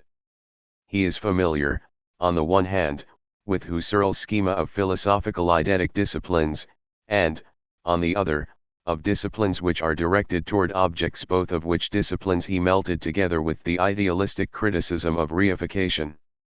But an overtone of the word cultural philosophical cannot fail to be heard in Heidegger. He defames that which sticks like a parasite to what is secondary, to life which has already been produced. He acts peevish toward any form of mediation, even in the mind which is itself essentially mediation. The growth climate of this hostility to cultural philosophy is that academic climate in which they admonished the Jew George Simmel, on the grounds that, at least in intention, he absorbed himself in that concretion which the systems were forever only promising. Thus he transgressed a taboo of traditional philosophy which busies itself, if not with the fundamental themes of Occidental metaphysics, at least with the question of their possibility. Criticism of the limitations of cultural philosophy is vengefully limited. The chemically pure concept of philosophy, as the inquiry into an unruined essence, underneath that which has only been made and posited by men, is worth just as little as that limited cultural philosophy. The subject area of the pure has no advantage over culture, whether this pure essence be considered as a truthfully philosophical element, as something merely explanatory, or as a supporting element. It is, rather, like culture, a determination of reflection. While specialistic cultural philosophy absolutizes the form of that which has become, against that on which it feeds, fundamental ontology embezzles its own cultural mediation, insofar as it shies away from a spirit which is concretized in objectivity. Whatever the possibilities of natural philosophy may be nowadays, primalness now has the same place in the philosophical atlas in which nature was once registered. This primalness is as much a part, as not, of that which fundamental ontology despises as culture. Culture includes even the material infrastructure of society, in which human work and thought are rooted, and the only means by which work becomes real societal work. This does not mean that the contrast to the superstructure becomes any less sharp. Philosophical nature has to be regarded as history, and history as nature. The contrast between primal experiences and cultural experiences, which Gundolf invented ad hoc for George, was ideology in the midst of the superstructure, devised for the purpose of obscuring the contrast between infrastructure and ideology. The categories which he popularized, and among which even the later, more successful, category of godlike being is present, were marketed as substantial.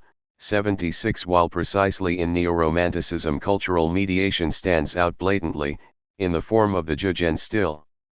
Bloch rightfully made fun of Gundolf for his belief in today's primal experiences. These primal experiences were a warmed-over piece of expressionism.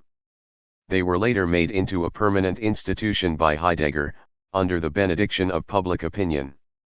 What he dislikes in dealing with culture, to which, incidentally, his own philological divagations belong, is the business of starting with the experience of something derived. But this cannot be avoided and has to be taken into consciousness. In the universally mediated world, everything experienced in primary terms is culturally preformed. Whoever wants the other has to start with the immanence of culture, in order to break out through it. But fundamental ontology gladly spares itself that, by pretending it has a starting point somewhere outside. In that way such ontology succumbs to cultural mediations all the more, they recur as social aspects of that ontology's own purity. Philosophy involves itself all the more deeply in society as it more eagerly reflecting upon itself pushes off from society and its objective spirit. It claws itself firmly into its blindly social fate, which in Heidegger's terminology has thrown one into this and no other place. That was according to the taste of fascism. With the downfall of market liberalism, relationships of domination stepped nakedly into the foreground. The baldness of their order, the authentic law of the needy time, easily permits itself to be taken for something primal. That is how people could jaw about blood and soil, without a smile, during the excessively accumulating industrial capitalism of the Third Reich. The jargon of authenticity continues all that, less tangibly with impunity, because at that time social differences occasionally led to conflicts such as those between the primary school teacher appointed to ordinarius and the career professor, or between the ophical optimism of the deadly war machine and the philosophical frowning of far too autocratic enthusiasts, who were deeply attracted to being unto death. Heidegger's complaints against cultural philosophy have fateful consequences in the ontology of authenticity. What this ontology at first bans into the sphere of cultural mediation it now shoves directly on into hell. To be sure, the world is similar enough to hell, dipped as the world is in a gloomy flood of nonsense, the fallen form of language. Karl Kraus compressed that fact into the thesis that today the phrase gives birth to reality, especially to that reality which arose, after the catastrophe, under the name of culture. To a great extent that reality is, as Valery defined politics, only there to keep men away from what is of importance to them. In agreement with Kraus, whom he does not mention, Heidegger says in Senuende Zeit. Hearing and understanding have attached themselves beforehand to what is said in the talk as such. Point 77. So the business of communication and its formulas cut in between the matter and the subject, and blind the subject against precisely that which all the chatter is about. What is said in the talk as such spreads in wider circles and takes on an authoritative character. Things are so because one says so. 78. But Heidegger imposes the critical diagnosis of a negative ontological presence on the everyday being of the existence, which in truth is historical in nature, the entangling of the mind with the sphere of circulation, at a stage in which the objective spirit is covered by the economic utilization process, as if by a fungus which stifles the quality of thought. This confusion has arisen and can be gotten rid of. We do not need to bemoan it and leave it in peace as if it were the essence of Dasein. Heidegger rightly perceives the abstractness of chatter as such, which has emptied itself of any relationship to its content, but from the aberrant abstractness of chatter he draws conclusions as to its metaphysical invariance, however questionable that may be. Chatter would already be in decline if, in a reasonable economy, the expenditure of advertisements disappeared. Chatter is forced on men by a social structure which negates them as subjects long before this is done by the newspaper companies. But Heidegger's critique becomes ideological by grasping the emancipated spirit as that which becomes of it under supremely real engagements, and by doing so without making distinctions. He condemns idle chatter, but not brutality, the alliance with which is the true guilt of chatter, which is in itself far more innocent. As soon as Heidegger wants to silence chatter, his language clatters with weaponry. To be able to keep silent, Dasein must have something to say, that is, it must have at its disposal an authentic and rich disclosedness of itself. In that case one's reticence makes something manifest, and does away with idle talk. 79. His language itself speaks forth, as seldom elsewhere, from the word to strike down. It is a language of power. But it has already been seen in the Hitlerian realm that the goal of this language is at one with the state of affairs which it indicts. Heidegger believes that under the domination of the they nobody needs to take responsibility for anything. The they is there alongside everywhere, but in such a manner that it has always stolen away whenever Dasein presses for a decision. Yet because the they presents every judgment and decision as its own, it deprives the particular Dasein of its answerability.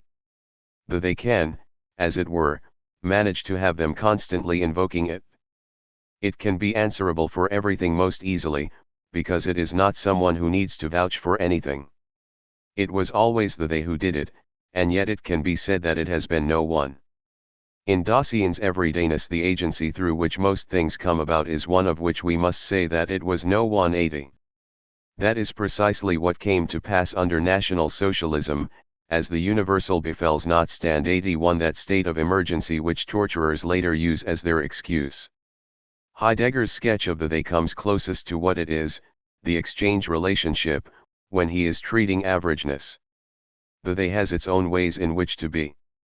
That tendency of being with which we have called distentiality is grounded in the fact that being with one another concerns itself as such with averageness, which is an existential characteristic of the they.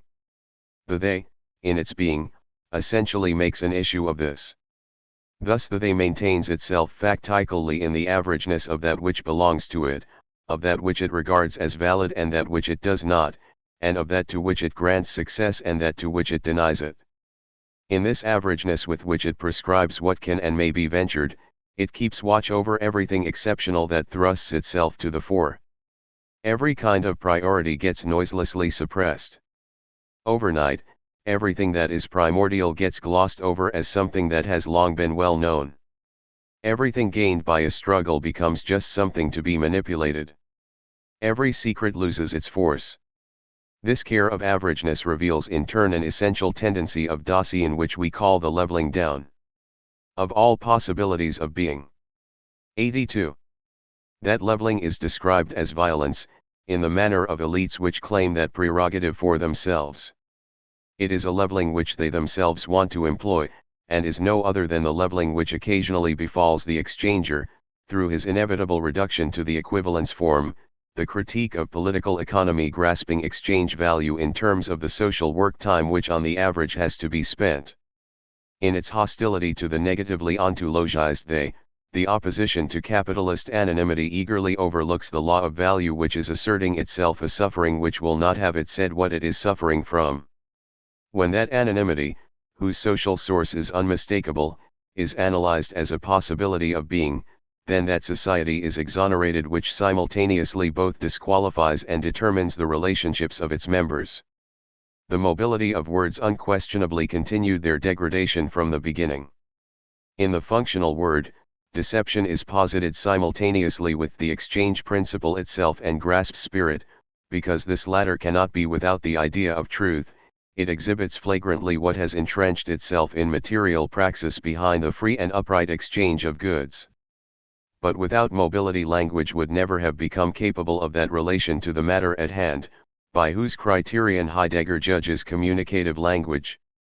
Language philosophy, in the question of communicative language, would have to investigate the metamorphosis of quantity into the quality of mere chatter, or, better, the inter-involvement of both aspects, and would not proceed in an authoritarian spirit to sort out the wheat from the chaff of language. No thinking could unfold itself into the not yet thought without that shot of irresponsibility over which Heidegger grows so excited, in that, the spoken distinguishes itself from the authentically written word, and even in the latter positivists can easily criticize as irresponsible that which goes beyond what is the case. Immaturity and timidity stand no higher than chatter. Even that linguistic objectivity which presupposes the utmost alertness toward the phrase also has as its precondition mobility of expression, no matter how broken, urbanity. Nobody can write without phrases, and who is true to the matter who is not also a literate person? The defense of this kind of person seems to be in place after the murder of the Jews. Krauss himself despised the illiterate, if possible even more than the literate. On the other hand, the summary judgment concerning idle talk, which insinuates it through a negative ontology, constantly permits the justification of the phrase as if it were fate. Once idle talk is a state of mind, one need not be greatly embarrassed when authenticity turns into idle talk. That is happening today to Heidegger's own legend. We might pull some sentences out of a piece on the idea of the German university and the reform of the German universities by Ernst Enrich. It is no encroachment, that is, on academic autonomy when from this Hippocratic oath we make a certain demand, out of our clear knowledge that no specific philosophy can today be placed decisively at the center of the university, a demand that we shall keep alert our universality and our responsiveness in face of the whole of reality. It is no encroachment on this situation when we ask each scholar in this body to carry on his scholarship under the sign of the final question about the ground of being and the whole of being, and when we ask him to discuss and exchange these problems within the whole body, the dignity of which resides therein. If it is right to demand of the student that the essence of his study must be to drive forward, within his own specialty, to the view of being, and to responsibility in face of the totality of being, if that is right, then we must require of the professor that it be made clear, through his courses, how his own research is itself ultimately motivated by a struggle with these questions, and it may be expected that each of his courses should be an invoking and awakening force, in this sense. Point 83. In an organizational, uncommonly ontic context, such sentences use the jargon of authenticity in just the way in which Heidegger portrays it in Senuendizeit, as a characteristic feature of idle talk. The authority to which in that way the jargon obliges itself is no other than the authority of the Heideggerian philosophy itself. That in the relevant chapter the author constantly and rhetorically repeats, "It is no encroachment," is meant to hide precisely such an encroachment, namely, the oath Enrich himself uses the mythical word on the so-called question of being. Yet in the same breath the author concedes that no definite philosophy could today be placed at the center of the university. It is as though the ominous question of being were beyond criticism. Whoever justly spurns the question of being together with the chatter about it had best be sent away entirely. Enrich skillfully latches onto the fact that, in formulas like that of the question concerning the ground of being, the innocent still hear the sound of resistance against the dispirited atmosphere in which the humanities are today carried on. A human right of students, their need for the essential, becomes blurred in the jargon, in the Heideggerian essence mythology of being. The spirit which they miss in the universities is silently converted into the monopoly of an instructional system which, for its part, cried heresy against the spirit when it appeared in the form of reason. As in the concept of idle chatter, so in that of readiness to hand, which is portrayed with sympathy, and which is the philosophical and stress of shelteredness, suffering experience is interpreted into its opposite. At some historical stages of agriculture, and in simple wares economy, production was not radically subordinated to exchange and was nearer to the workers and consumers, and their relationships to one another were not totally reified. The idea of something undisfigured, undeformed, an idea which has yet to be actualized, could hardly have been created without a memory trace of such earlier conditions, although over long periods they probably caused more immediate suffering to those exposed to such conditions than did capitalism.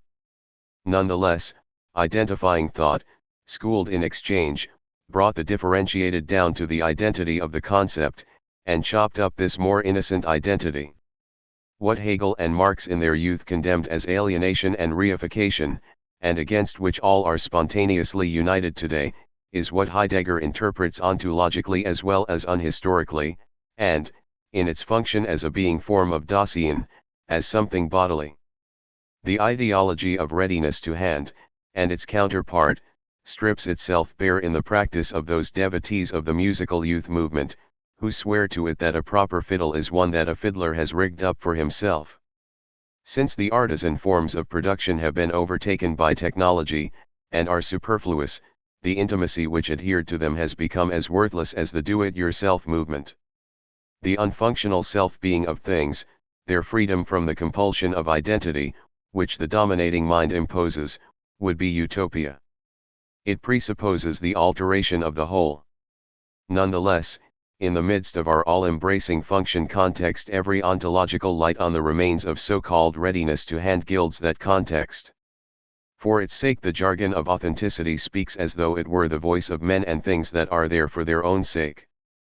Through this maneuver, the jargon becomes all the more a for others, something for planned and pedagogically decorated effect contexts. Indeed, the Wagnerian to be German means to do something for its own sake, accelerated, in slogan form, the export of the German spirit. That spirit competed successfully with the more advanced commodity thinking of the West, through the slogan's imprimatur, which declared that it was no commodity. That throws light on the artsy-craftsy element in the jargon. It provides a refuge for the stale notion that art should be brought back into life, and that there should be more than art but also more than mere usage. The jargon pursues artisanship under the shadow of industry, as carefully chosen as it is cheap. It gathers reproductions of kitschy life-reforming impulses that real life has buried under itself, and spares them the hopeless testing ground of actualization. Instead, language rolls up its sleeves and lets it be understood that right action, in the right place, is worth more than reflection. In that way, a contemplative attitude, without any perception of the praxis which brings about changes, sympathizes all the more strikingly with the here and now, the servicing of obligations presented within the given. Heidegger sees himself forced, in the analysis of curiosity, to intimate something of the historical dynamic that necessarily dissolves static relationships. 84 On those relationships the theory of readiness to hand nourishes itself. He leaves it to the gang to call these hail. He sanctions, as an ontological possibility, that distancing which is hallowed by its hyphen, that possibility that men might raise themselves above the mere immediacy of the reproduction of their own lives. Nevertheless, he slides into the defaming of consciousness, which has been released from imprisonment. Care becomes concerned with the possibilities of the seeing the world merely as it looks while one tarries and takes a rest. Dasein seeks what is far away simply in order to bring it close to itself in the way it looks. Dasein lets itself be carried along. Solely by the looks of the world, in this kind of being, it concerns itself with becoming rid of itself as being in the world and rid of its being alongside that which, in the closest everyday manner, is ready to hand. When curiosity has become free, however, it concerns itself with seeing, not in order to understand what is seen, that is, to come into a being towards it, but just in order to see. It seeks novelty only in order to leap from it anew to another novelty. 85. For Heidegger, the way to free consciousness is pre-established, inevitable, but it is as little charming to the man who is freed as are those who are narrowed by their circle of duties, those who distrust, as artful and shifty, the mind that is emancipated from praxis. He equates emancipated consciousness with curiosity. His hatred toward curiosity is allied to his hatred toward mobility. Both are even hammered into the mind by the ripe old saying, "Stay in the country and earn your living honestly." Genetic psychoanalysis knows the castration threat against the child's sexual investigation. The allegedly super-psychological stance of the ontologist fits with the brutal "that's none of your business" invoked in the castration threat. In the question of curiosity, the thinker abuses thinking. Without curiosity, the subject would remain imprisoned in a dull repetition, compulsion, and would never open himself up to experience. Of course, such an enlightenment insight is not the whole story. It is equally untrue that, through Heidegger's admonitions about the they, that social state of affairs whose symptoms he reprimands grows better. It is only that his objection to curiosity stems from yesaying at any price. Curiosity has nothing to do with observing entities and with marveling at them. Phi 9835, Phi 9825, Phi 9849, Phi 9839, Phi 9968, Phi 9833, Phi 9830, Phi 9836, Phi 9840. To be amazed to the point of not understanding is something in which it has no interest. Rather, it concerns itself with a kind of knowing, but just in order to have known. 86. In his Differenz essay, Hegel criticized curiosity much more searchingly, not as a state of mind but as the position of the reified consciousness with regard to the dead object. The living spirit which dwells in a philosophy requires, in order to be released, that it should be brought to birth by a related spirit. It passes by, as an alien phenomenon, any historical conduct which from some kind of interest marches forth to an understanding of opinions, and it does not reveal its interior. To the living spirit it can seem indifferent that it must serve to enlarge the remaining collection of mummies and the general heaps of accidentalia, for it itself has flowed away through the hands curious to collect new pieces of knowledge. 87. The disagreeable aspect of curiosity, as of greedy nature as a whole, cannot be glossed over. But it is not a probing agitation, rather it is something that reactively, under the pressure of early childhood denial, has emerged from that denial, and which distorts that which once wanted to get free from the always same, the identical. Curious people are characters whose childish longing for the truth about the sexual was never satisfied, their longing is a shabby substitute. The person from whom that which concerns him was withheld mixes himself evilly into what does not concern him. He becomes enviously enraptured with information over matters in which he himself should not play any part. That is the relation of all greediness to free desire.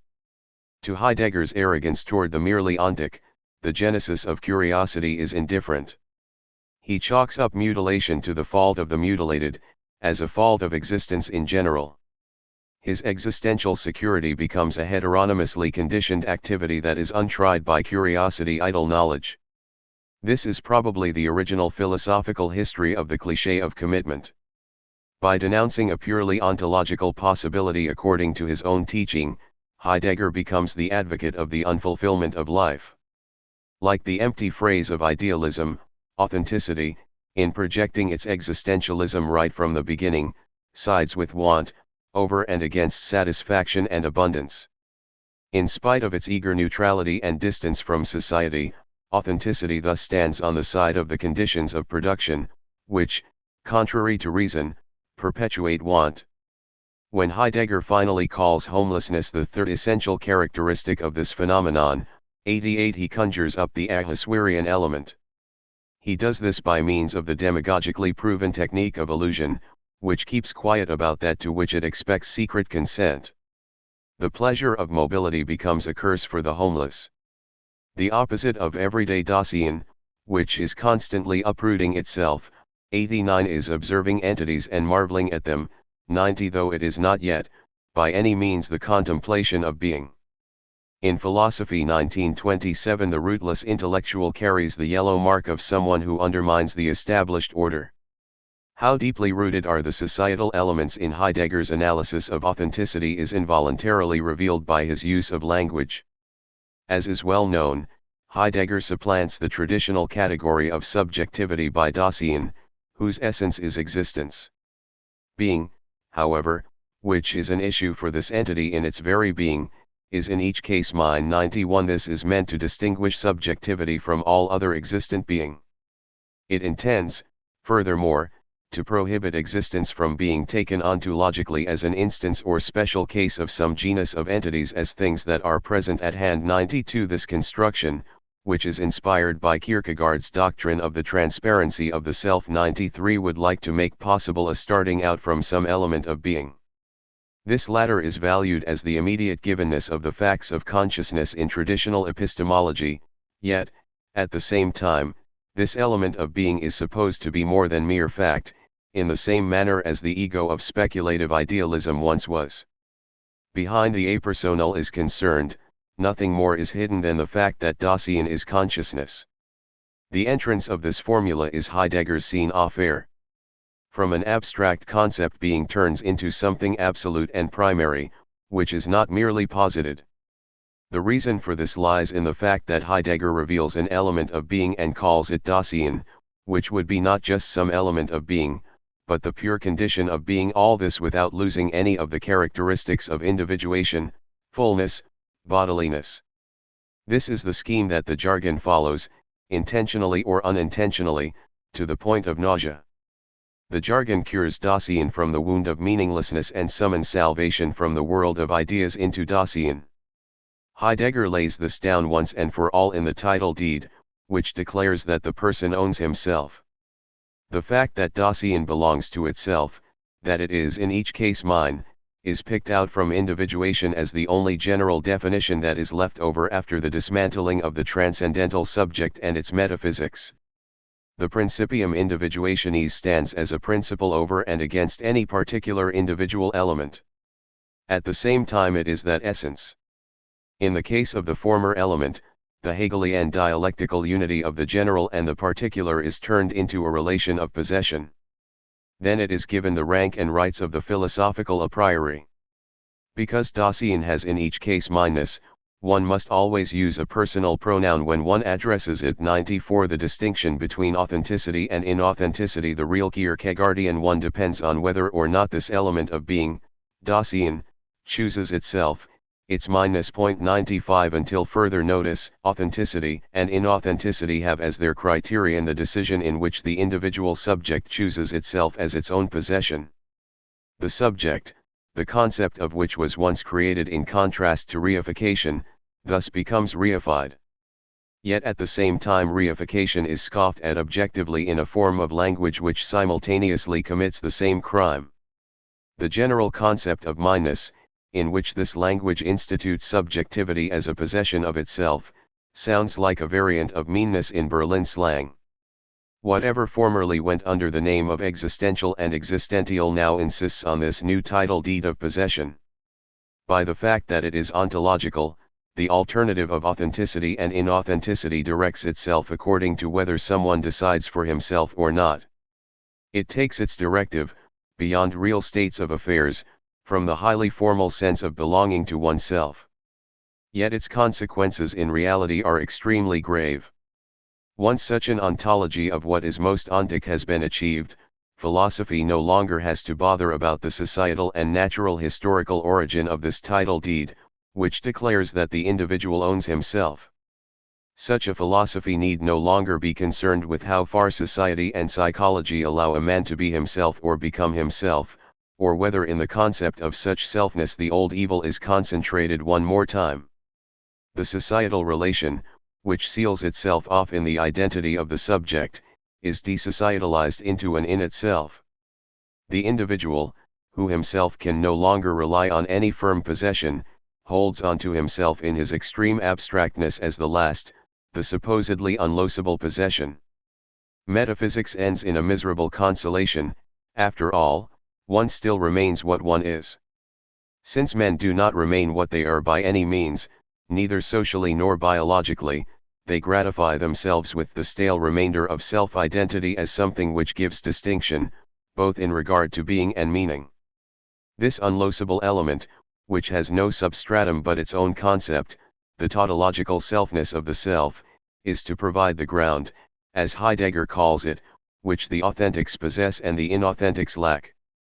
The essence of Dasein, i.e., what is more than its mere existence, is nothing but its selfness, it is itself. The quarrel with Heidegger's language is not the fact that it is permeated, like any philosophical language, with figures from an empirical reality which it would like to transcend, but that it transforms a bad empirical reality into transcendence. Heidegger is careful to have alibis against the charge of epistemological subjectivism. Minus, or the self-sameness of the authentically existing self, is to be separated from the identity of the subject. 96 Otherwise, these would break through the idealism of a thinking that claims to be a thinking of origins. But Heidegger's being, to which, after all, some considerable creative acts are attributed, becomes the Fichtean absolute ego. It appears beheaded, as it were, in contrast to the traditional, merely posited ego. But the distinction from Fichte does not hold. If the distinguishing element, the fact that minus belongs to real persons, was not their abstractly preordained principle, their ontological primacy would be done for. Meanwhile, even the old-fashioned idealist identity depended on elements of fact as conditions of its own possibility, insofar as it was precisely the unity of the representations of a consciousness. Almost unrecognizably, all this rises again in Heidegger's thought, in a reinterpretation that turns it into the hinge of his whole argument. Heidegger's point of departure turns against possible criticism, in the same manner as Hegel's once turned against the philosophy of reflection. Criticism is said to miss a newly discovered or rediscovered structure, beyond the dualism of fact and essence, which was still taught by Husserl in traditional fashion. Not only Heidegger's philosophy, but also the whole jargon of authenticity that follows, depends on the staging of the elaboration of this structure. It is pointed out at a very early stage in Senuendizeit, where Heidegger deals with the primacy of Dasein. Heidegger interprets subjectivity as a concept of indifference, essence and fact in one. The primacy of Dasein is said to be twofold. On the one hand, it is to be ontic, namely, determined by existence. In other words, existence defines something in the nature of fact, something existent.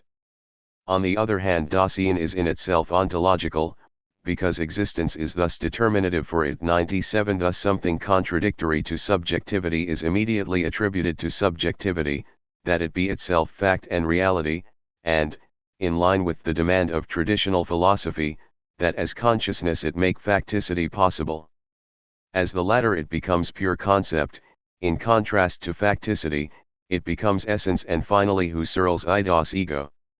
Against the traditional doctrine of the subject, this double character, which is also an absolute unity before the fall into differentiation, claims the rank of an important discovery. For that reason Heidegger uses an archaizing, scholastic method.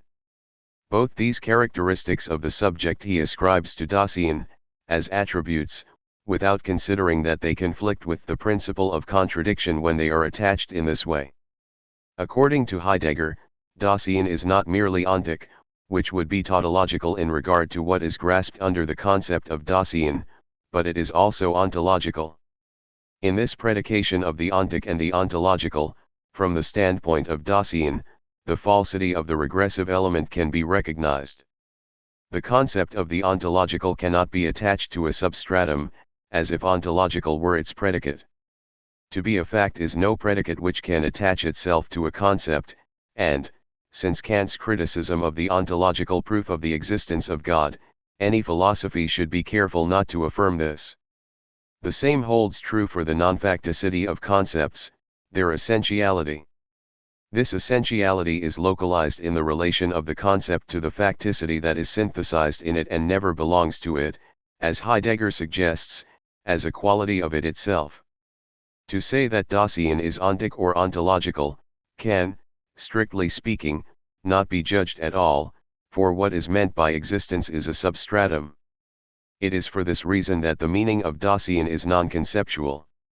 In contrast to this, ontic and ontological are expressions for different forms of reflection, and are thus unable only in regard to the definitions of Dasein, or to the position of such definitions in theory, not immediately, however, in regard to the ment substratum itself. Their place is that of conceptual mediation. Heidegger declares this to be immediacy sui generis.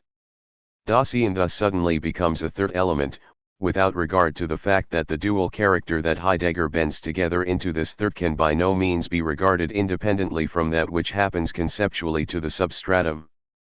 In Heidegger, the fact that there is nothing which maintains itself identically without the categorical unity, and the fact that this categorical unity does not maintain itself without that which it synthesizes, such facts take the form of the elements which are to be distinguished.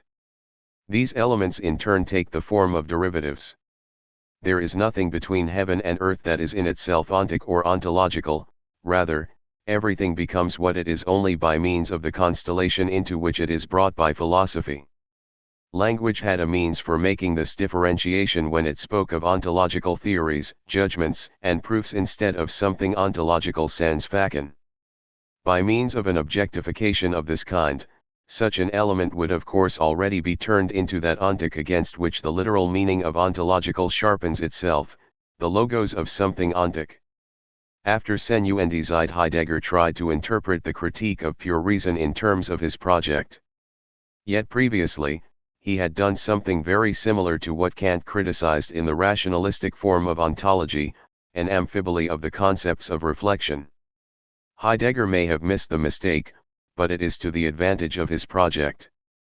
According to usual terminology, it is obvious that the concept that says what essentially belongs to something that is ontological. If, however, this becomes unnoticeably the ontological essence of the existent in itself, then the result is a concept of being that is prior to the concepts of reflection. At first this occurs in Senuendi's I through the hypostasis of an ontological sphere that is the nourishment for all of Heidegger's philosophy. The amphiboly resides in the following: in the concept of the subject two elements flow together, the subject's own definition as something existent, in which form it still remains fixed in the Kantian interlocking of the transcendental subject with the unity of consciousness per se, and, secondly, the definition of subject as constituent of everything existent. This togetherness is unavoidable in the concept of subject. It is an expression of the dialectic between subject and object in the subject itself, an evidence of its own conceptuality. Without mediation, subjectivity cannot be brought to either of its extremes, which belong to different genera. This aforementioned unavoidability becomes an imaginary thing by virtue of the deficiency of the concept, mediation toward the immediate identity of the mediating and mediated elements. Certainly one element is not without the other, but the two are by no means one, as Heidegger's fundamental thesis alleges. In their identity thinking would have swallowed up the non-identical element, the existent, which the word Dasein intends. Thus Heidegger secretly reinstates the creator quality of the absolute subject, which was supposedly avoided, as it were, by starting with minus in each case. The notion of the double character of Dasein, as ontic and ontological, expels Dasein from itself. This is Heidegger's disguised idealism. For the dialectic in the subject between the existent and the concept becomes being of a higher order, and the dialectic is brought to a halt. Whatever praises itself for reaching behind the concepts of reflection subject and object in order to grasp something substantial, does nothing but refy the irresolvability of the concepts of reflection. It reifies the impossibility of reducing one into the other, into the in itself. This is the standard philosophical form of underhanded activity, which thereupon occurs constantly in the jargon. It vindicates without authority and without theology, maintaining that what is of essence is real, and, by the same token, that the existent is essential, meaningful, and justified. In spite of Heidegger's assertion, minus, and consequently authenticity, result in pure identity. How true this is can be shown e contrario. Whatever is inauthentic for him, all the categories of the they are those in which a subject is not itself, is unidentical with itself. Thus for example the category of unverwellen, as a giving oneself over to the world, 98 the subject gives itself up to something other, instead of remaining with itself and being knowingly in the truth. 99 what was a necessary element in the experience of consciousness, in Hegelian phenomenology, becomes anathema for Heidegger, since he compresses the experience of consciousness into self-experience. However, identity, the hollow kernel of such selfness, thus takes the place of idea. Even the cult of selfness is reactionary. The concept of selfness is here being eternalized precisely at the moment in which it has already disintegrated. Late bourgeois thinking reforms itself into naked self-preservation, into the early bourgeois principle of Spinoza, ceci conservator. But whoever stubbornly insists on his mere so-being, because everything else has been cut off from him, only turns his so-being into a fetish. Cut off and fixed selfness only becomes, all the more, something external.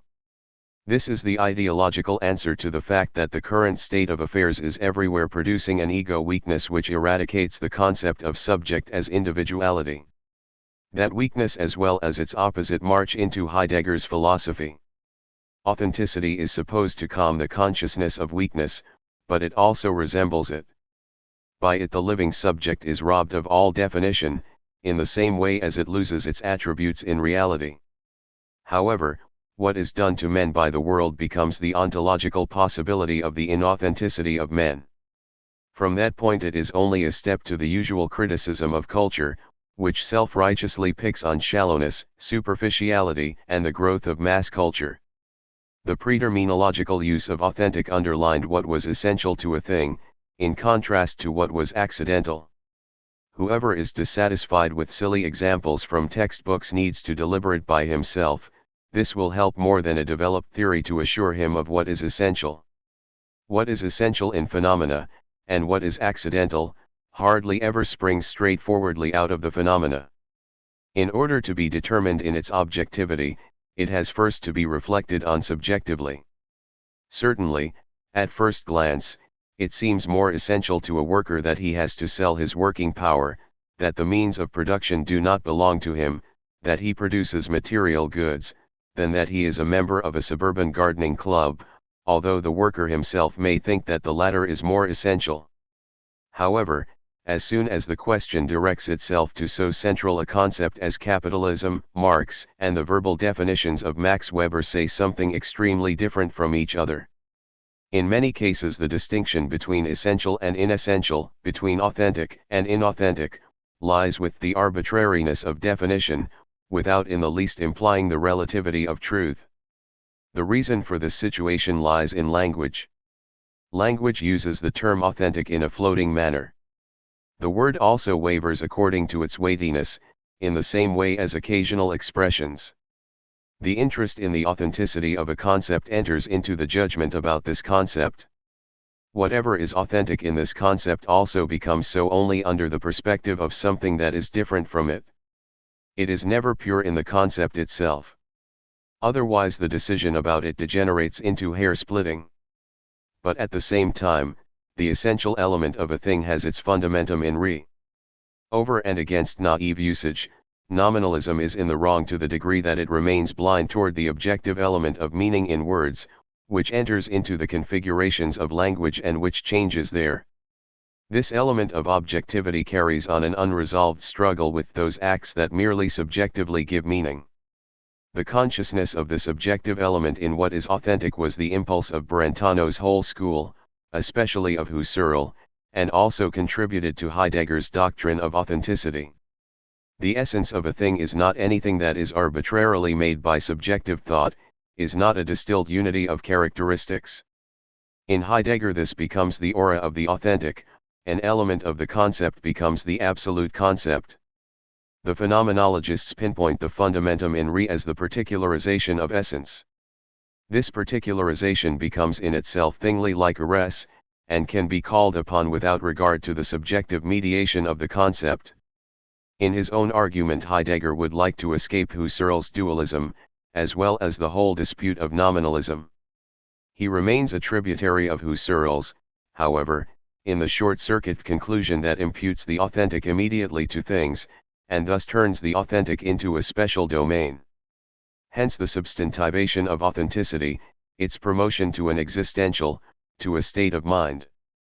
By means of an alleged independence from thinking, the objective moment of that which is essential raises itself to something higher.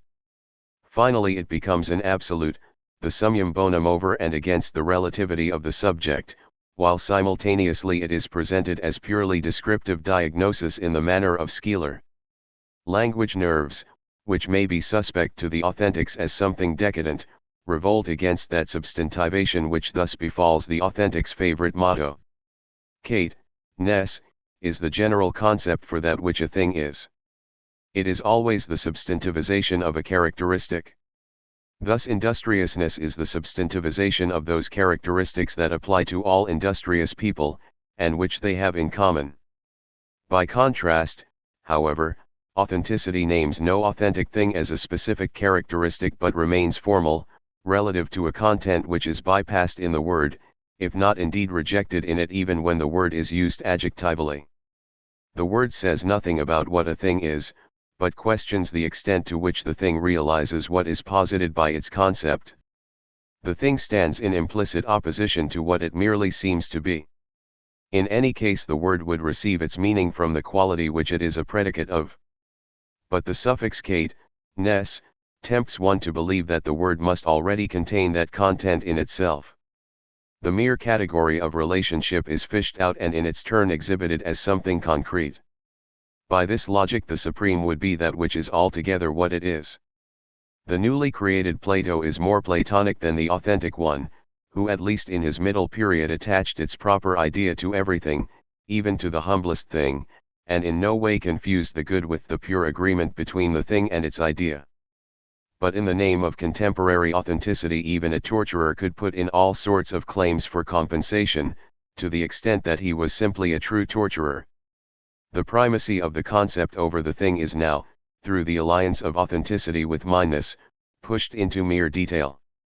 That detail is as artificial as was the Haesitas of Duns Scotus late scholasticism, which made a universal out of the indissolubility of the diesta, Haesitas, and out of its not being universal made it a paradigm of an ontologizing of the ontic.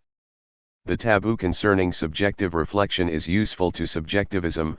Authenticity, in the traditional language of philosophy, would be identical with subjectivity as such. But in that way, unnoticed, subjectivity also becomes the judge of authenticity. Since it is denied any objective determination, authenticity is determined by the arbitrariness of the subject, which is authentic to itself. The jurisdictional claim of reason, which Husserl still asserted, falls away. Traces of reflection on such arbitrariness could still be found in Senuendizeit in the concept of projection. That concept subsequently allowed the growth of all sorts of other ontological projections, most of them pleasantly watered down. With clever strategy the later Heidegger remodeled the concept. In the projection of the philosophizing subject something of the freedom of thought was preserved. The provocative aspect of an openly makeshift theory is no more embarrassing to Heidegger than is the suspicion of hubris. The armored man was so conscious of his unprotected places that he preferred to grasp at the most violent arrangement of arguments, rather than to call subjectivity by its name. He plays tactically with the subjective aspect of authenticity. For him, authenticity is no longer a logical element mediated by subjectivity but is something in the subject, in Dasein itself, something objectively discoverable. The observing subject prescribes whatever is authentic to the subject as observed, it prescribes the attitude toward death. This displacement robs the subject of its moment of freedom and spontaneity, it completely freezes, like the Heideggerian states of mind, into something like an attribute of the substance existence. Hatred toward reifying psychology removes from the living that which would make them other than reified. Authenticity, which according to doctrine is absolutely unobjective, is made into an object. The reason for this is that authenticity is a manner of behavior that is ascribed to the being a subject of the subject, not to the subject as a relational factor. Thus it becomes a possibility that is prefixed to and foreordained for the subject, without the subject being able to do anything about it. Judgment is passed according to the logic of that joke about the coachman who is asked to explain why he beats his horse unmercifully, and who answers that after all the animal has taken on itself to become a horse, and therefore has to run. The category of authenticity, which was at first introduced for a descriptive purpose, and which flowed from the relatively innocent question about what is authentic in something, now turns into a mythically imposed fate. For all that distance from nature which marks an ontological structure that will rise again on the far side of the existent, this destiny functions as something merely nature-like. Jews are punished for being this destiny, both ontologically and naturalistically at the same time. The findings of Heidegger's existential analysis, according to which the subject is authentic insofar as it possesses itself, grant special praise to the person who is sovereignly at his own disposal, as though he were his own property. He has to have bearing, which is at the same time an internalization, and an apotheosis, of the principle of domination over nature. Man is he, who he is, precisely in testifying to his own Dasein 100 the testimony of his being human, which constitutes the existence of man, occurs through the creation of a world and its ascent, as much as through the destruction of it and its decline. The testifying to humanity, and thus its authentic completion, occurs through the freedom of decision. This grasps necessity and puts itself under the commitment of a supreme order. 101 That very statement is nobly meant, quite in the spirit of the jargon, as when a non-commissioned officer bawls out the weakness of the flesh. Outside of the tautology all we can see here is the imperative, pull yourself together. It is not for nothing that in Kierkegaard, the grandfather of all existential philosophy, right living is defined entirely in terms of decision. All his camp followers are in agreement on that, even the dialectical theologians and the French existentialists. Subjectivity, Dasein itself, is sought in the absolute disposal of the individual over himself, without regard to the fact that he is caught up in a determining objectivity. In Germany, these determinations of objectivity are limited by the sense of obligation to the command, as in the word fetish soldierly. This obligation is totally abstract and thus concretizes itself according to the power structure of the moment. In honor of all that, the existential ontologists and the philosophers of existence bury the hatchet of discord. Action of the warrior. The strength to make decisions under the most extreme conditions, life or death, comes from firmness in decision, comes from such firmness in unique situations which never recur in absolutely identical form. The fundamental traits of this kind of action are readiness for risks, along with a sense for what is possible, as well as artfulness and presence of mind. Rules can be formulated for this kind of action, but in its essence no rules will cover it completely, nor can this action be derived from rules. In the most extreme situations there appears both what I am authentically, and my potential. 102. The speakers for existence move toward a mythology, even when they don't notice it. Self-possession, unlimited and narrowed by no heteronomy, easily converges with freedom. Men would be reconciled with their essential definition if the time came when their defining limitations were no longer imposed on them. This would mean a happy reversal of the domination over nature. However, nothing is more unwanted by the philosophy and the jargon of authenticity. Apart from the right to come into one's own, self-control is hypostatized. No end to controls is sought, rather, the controls are carried over into the being of Dasein. This is done according to the hoary custom of German idealism. By that custom one should not speak of freedom without adding that it is identical with duty. Once one extrapolates from the words of empirical language what authentically is, as those words' authentic meaning, one sees that the merely existing world determines what on any specific occasion applies to those words. That world becomes the highest court of judgment over what should and should not be. Today, nevertheless, a thing is essentially only that which it is in the midst of the dominant evil. Essence is something negative. Paragraph 50 of Senuendizeit, entitled, Preliminary Sketch of the Existential Ontological Structure of Death, without the print even blushing, contains the sentence, however, there is much that can impend for Dasein as being in the world. 103. Once somebody attributed to a local aphorist from Frankfurt he saying that whoever looks out of the window becomes aware of many things. Heidegger sketches his conception of authenticity itself, as being toward death, on just this level. Such being should be more than mortality disvalued as something thingly empirical. But he also takes great care, for the sake of ontology, to separate this being from subjective reflection on death. Being oneself does not reside in an exceptional situation of the subject, freed from the they, it is no form of the subject's consciousness. 104. Authentic being toward death is no thinking about death. 105. An activity which is displeasing to the monopolistic philosopher, needed, in our present world crisis, less philosophy but more attention to thought, less literature, but more concern for the letter. 106. The attitude which he disapproves of. Thinks about death, pondering over when and how this possibility may perhaps be actualized. Of course such brooding over death does not fully take away from it its character as a possibility. Indeed, it always gets brooded over as something that is coming, but in such brooding we weaken it by calculating how we are to have it at our disposal. As something possible, it is to show as little as possible of its possibility. On the other hand, if being towards death has to disclose understandingly the possibility which we have characterized, and if it is to disclose it as a possibility, then in such being towards death this possibility must not be weakened, it must be understood as a possibility, it must be cultivated as a possibility, and we must put up with it as a possibility, in the way we comport ourselves towards it. 107. Reflection about death is anti-intellectually disparaged in the name of something allegedly deeper, and is replaced by endurance, likewise a gesture of internal silence. We should add that the officer learns to die according to the tradition of the cadet corps, and yet to that end it is better if he does not trouble himself about that which, in his profession, is the most important thing next to the killing of others.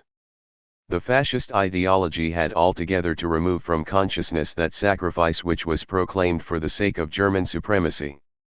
The chance that such a sacrifice would reach the goal for which it was intended was from the outset too doubtful.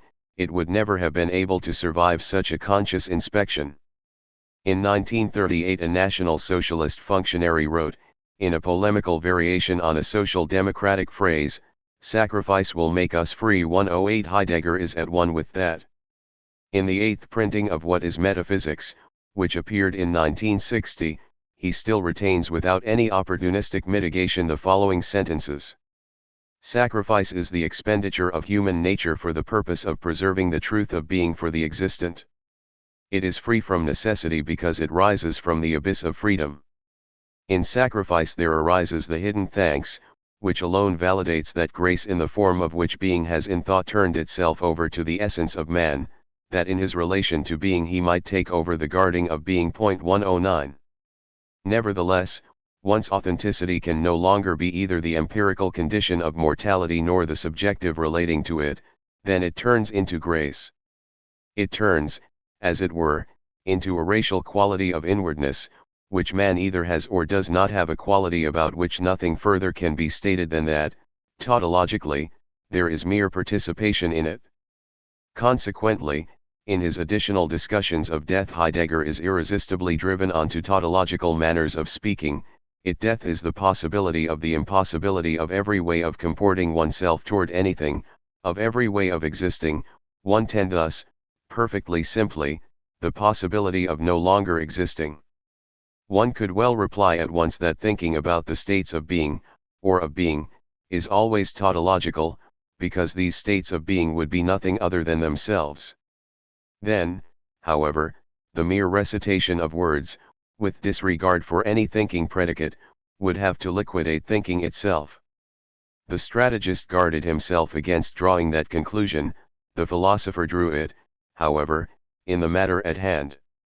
For the sake of its own dignity, authenticity once more transforms theoretical lack, indeterminability, into the dictate of something that must be accepted without question. But what ought to be more than mere Dasein sucks its blood out of the merely existent, out of just that weakness which cannot be reduced to its pure concept, but which rather cleaves to the non-conceptual substratum. The pure tautology, which propagates the concept while at the same time refusing to define that concept and which instead mechanically repeats the concept, is intelligence in the form of violence.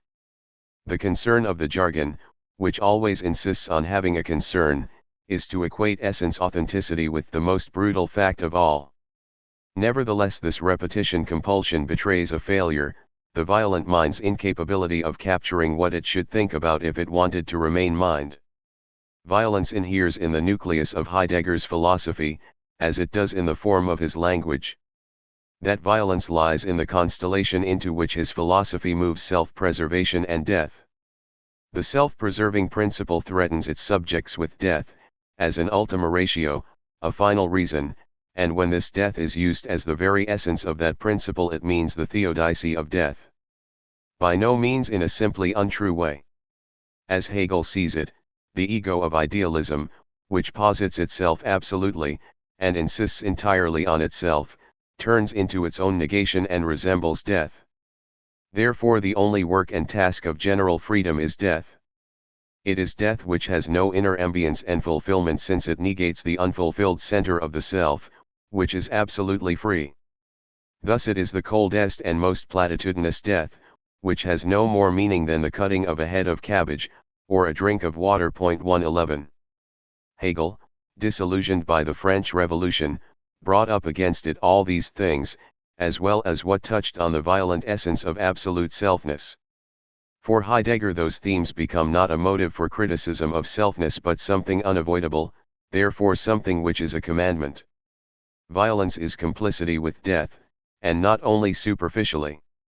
There has always been a natural alliance between the views that everything, even one's self, should come to an end, and that on the other hand one should continue to follow his own limited interest, with a derogatory what the hell. Just as particularity, as a law of the whole, fulfills itself in its annihilation, so that blindness, which is the subjective accompaniment of particularity, has something nihilistic about it, for all its addiction to life. Ever since Spinoza, philosophy has been conscious, in various degrees of clarity, of the identity between self and self-preservation. What asserts itself in self-preservation, the ego, is at the same time constituted by self-preservation, its identity constituted by its non-identity. This still reverberates in the most extreme idealistic sublimation, the Kantian deduction of the categories. They're the moments in which the identity of consciousness presents itself, and the unity of the consciousness which puts itself together from those moments, reciprocally condition one another, in opposition to the deductive intention insofar as these and not other moments are absolutely given. The Kantian, I think, is the only abstract reference point in a process of holding out, and not something self-sufficient in relation to that process. To that extent it is already self as self-preservation. Of course Heidegger, in distinction from the abstract transcendental unity of Kant, forms his conception of selfness along lines related to Husserl's subject, a subject that, though phenomenologically reduced, appears in the bracketing of its empirical existence as a full subject with all its experiences. 112 But the concrete selfness meant by Heidegger is not to be had without the empirical, actual subject. It is no pure possibility of the ontic, but is itself always, at the same time, also ontic. Self is only intelligible in relation to this content, as it were. It is impossible to subtract the ontic and leave the ontological self as a remainder, or to preserve it as a structure of the ontic in general. It is senseless to assert, of something so thinned down, that it exists authentically. To do so, Heidegger dogmatically and vainly prolongs his conception of existence as something in opposition to identity, while without a break he continues the tradition of the doctrine of identity, with his implicit definition of the self through its own preservation. Against his intention, certainly, he falls back into the prehistory of subjectivity, instead of ontologically disclosing existence as a primal phenomenon, for it is no such thing. But he applies the most inwardly tautological relation of self to self-preservation as if it were, in Kantian terms, a synthetic judgment. It is as though self-preservation and selfhood define themselves qualitatively through their antithesis, death, which is intertwined with the meaning of self-preservation. As soon as Heidegger speaks out openly, his category of Dasein, as in the early period of bourgeois thought, is determined by its self-preserving principle, and through the existence asserting of itself. In his own words, the primary item in care is the head of itself, and this means that in every case Dasein exists for the sake of itself. 113 He has no desire for this for the sake of itself to be understood naturalistically, yet the linguistic echo, as one aspect of the matter, cannot be erased, it cannot be eradicated from Heidegger's category of care, which according to him is that which forms the totality of Dasein's structural whole. 114 According to his wish the being of the wholeness itself must be conceived as an existential phenomenon of a Dasein which is in each case one's own. 115 An existential orientation must be one from the particular Dasein in question. All that gives the ontological key position, in the so-called analysis of existence, to self-preservation. But thereby the same position is also accorded to death. As a limit it not only determines Heidegger's conception of Dasein, but it coincides, in the course of the projecting of that conception, with the principle of abstract selfhood, which withdraws absolutely into itself, persevering in itself. No one can take away another's dying, just as in Kantian idealism no ego can take away another's experiences, his representations. The platitude gives mindness its excessive pathos. But death becomes the core of the self, as soon as it reduces itself completely to itself. Once self has emptied itself of all qualities, on the grounds that they are accidental actual, then nothing is left but to pronounce that doubly pitiful truth, that the self has to die, for it is already dead. Hence the emphasis of that sentence, death is. For the ontology of Senuendizeit, the irreplaceable quality of death turns into the essential character of subjectivity itself.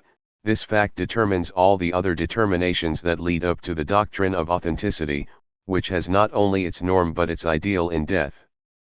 Death becomes the essential element in Dasein. 116 Once thought recurs as though to its ground to the absolutely isolated individuality, then there remains nothing tangible for it except mortality, everything else derives only from the world, which for Heidegger, as for the idealists, is secondary.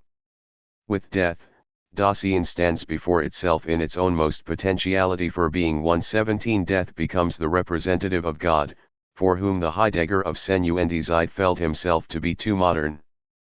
Furthermore, it would seem to him too blasphemous to consider even the possibility of doing away with death. Being unto death, as an existential, is explicitly cut off from the possibility of any mere syconic doing away with it. Since death, as the existential horizon of Dasein, is considered absolute, it becomes the absolute in the form of an icon. There is here a regression to the cult of death, thus the jargon has from the beginning gotten along well with military matters. Now, as earlier, that answer is valid which Horkheimer gave to an enthusiastic female devotee of Heidegger's. She said that Heidegger had finally, at least, once again placed men before death. Horkheimer replied that Ludendorff had taken care of that much better. Death and Dasein are identified, death becomes pure identity, as in an existent which can absolutely not happen to any person other than oneself. The analysis of existence glides quickly over the most immediate and trivial aspect of the relation between death and Dasein, their simple non-identity. The fact that death destroys Dasein truly negates it. Yet for all that, the analysis of existence does not disengage itself from triviality. Death is the possibility of the absolute impossibility of Dasein. 118 Secondary school teachers speak thus in Wedekind's Spring's Awakening. The characteristica universalis of Dasein, as in the Dasein of a mortal, takes the place of what must die. Thus death is maneuvered into the position of the authentic. Dasein is distinctive. 119 Through the ontological, which it is anyway, and the analytical judgment becomes the precipitous philosopheme, the empty generality becomes the specific element in the concept, while to death, as something distinctively impending, 120 a medal of honor is given. Formerly, the cultural, historical experience of the absence of ontological meaning inspired the movement of Heidegger's philosophizing, but now such absence, the blindness of the inescapable, becomes exactly that which is lacking from Heidegger's theory of death. In that way his thought brings out the hollowness which resounds from the jargon as soon as one knocks on it. Tautology and nihilism bind themselves into a holy alliance. Death is to be experienced only as something meaningless. That is alleged to be the meaning of the experience of death, and, since death constitutes the essence of Dasein, such is also the meaning of Dasein. Hegel's metaphysics, which cannot be brought back again, and which had its positive absolute in the totality of negations, is here interiorized to a dimensionless point. In such a construction it is reduced to the Hegelian fury of disappearance, 121 to the unmediated theodicy of annihilation. Throughout history, identity thinking has been something deathly, something that devours everything. Identity is always virtually out for totality, the one as the indeterminate point, and the all one equally indeterminate, because it has no determination outside of itself or themselves one. In Heidegger, as in idealism, that which tolerates nothing beyond itself is understood to be the whole. The least trace which went beyond such identity would be as unbearable as anyone who insists on his own individuality is to the fascist, no matter in what remote corner of the world. Therefore, not after all does Heidegger's ontology aspire to exclude every kind of facticity. Facticity would give the lie to the identity principle, would not be of the nature of the concept, which for the sake of its omnipotence would like precisely to gloss over the fact that it is a concept. Dictators imprison those who call them dictators. Nevertheless, that identity, which strictly would be identical with nothing more than with itself, annihilates itself. If it no longer goes forth to another, and if it is no longer an identity of something, then, as Hegel saw, it is nothing at all. Thus totality is also the moving principle of Heidegger's observations about death. They apply to wholeness, as that which is constitutively pre-established over its parts, 122 That wholeness which Heidegger's predecessor Skeeler had already transplanted into metaphysics from a Gestalt psychology which was at first rather unpretentious. In pre-fascist Germany, wholeness was the motto of all the zealots who were opposed to the 19th century, which they looked on summarily as old-fashioned and done away with. The attack was particularly directed against psychoanalysis. It stood for enlightenment in general. In those years, around the time of the first publication of Senuendizeit, the doctrine of the precedence of the whole over its parts was the delight of all apologetic thinking, just as today it delights the adepts of the jargon. Heidegger directly and openly repeated that view of the then current habits of thought. That the task of philosophy is to sketch out the whole was for Heidegger as much an article of faith as the duty of system-making once was to the idealist. Thus arises the task of putting Dasein as a whole into our forehaving. This signifies, however, that we must first of all raise the question of this entity's potentiality for being a whole. As long as Dasein is, there is in every case something still outstanding, which Dasein can be and will be. But to that which is thus outstanding, the end itself belongs. The end of being in the world is death. This end, which belongs to the potentiality for being, that is to say, to existence, limits and determines in every case whatever totality is possible for Dasein. 123. The thought model for this was in particular the good Gestalt of Gestalt theory, a forerunner of that understanding agreement between inner and outer that is to be destroyed by consciousness as fate. In its turn, the conception bears with it the marks of the same scientific division of labor against which its own anti-mechanistic attitude polemicizes. In that attitude the inwardness of individuals remains intact, without regard to society. Whether a rounded unity exists between subject and the surrounding world would be said to depend on the subject. It could only be wholeness insofar as it sets itself in opposition to reality, non-reflectingly. Therefore, accommodation, social compliance, is the goal even of a category like that of wholeness, which appears to be so anthropological or existential. An a priori partisanship toward the subject as such is exercised by the jargon in the name of man. Through this partisanship, attention is removed from the question of whether reality, with which men must be immediately at one in order even to become wholes themselves, of whether this reality deserves being at one with, of whether in the end this reality, as heteronymous, does not deny them wholeness, of whether the wholeness ideal does not in fact contribute to their oppression and to the progressive atomization of those who are without power. As an expression of the whole situation, the atomization of man is also the truth. The point would be to change the truth along with this situation, and not, within this situation, to wrest the truth away, and to charge it up to the forgetfulness of being, to the forgetfulness of those who recognize the truth.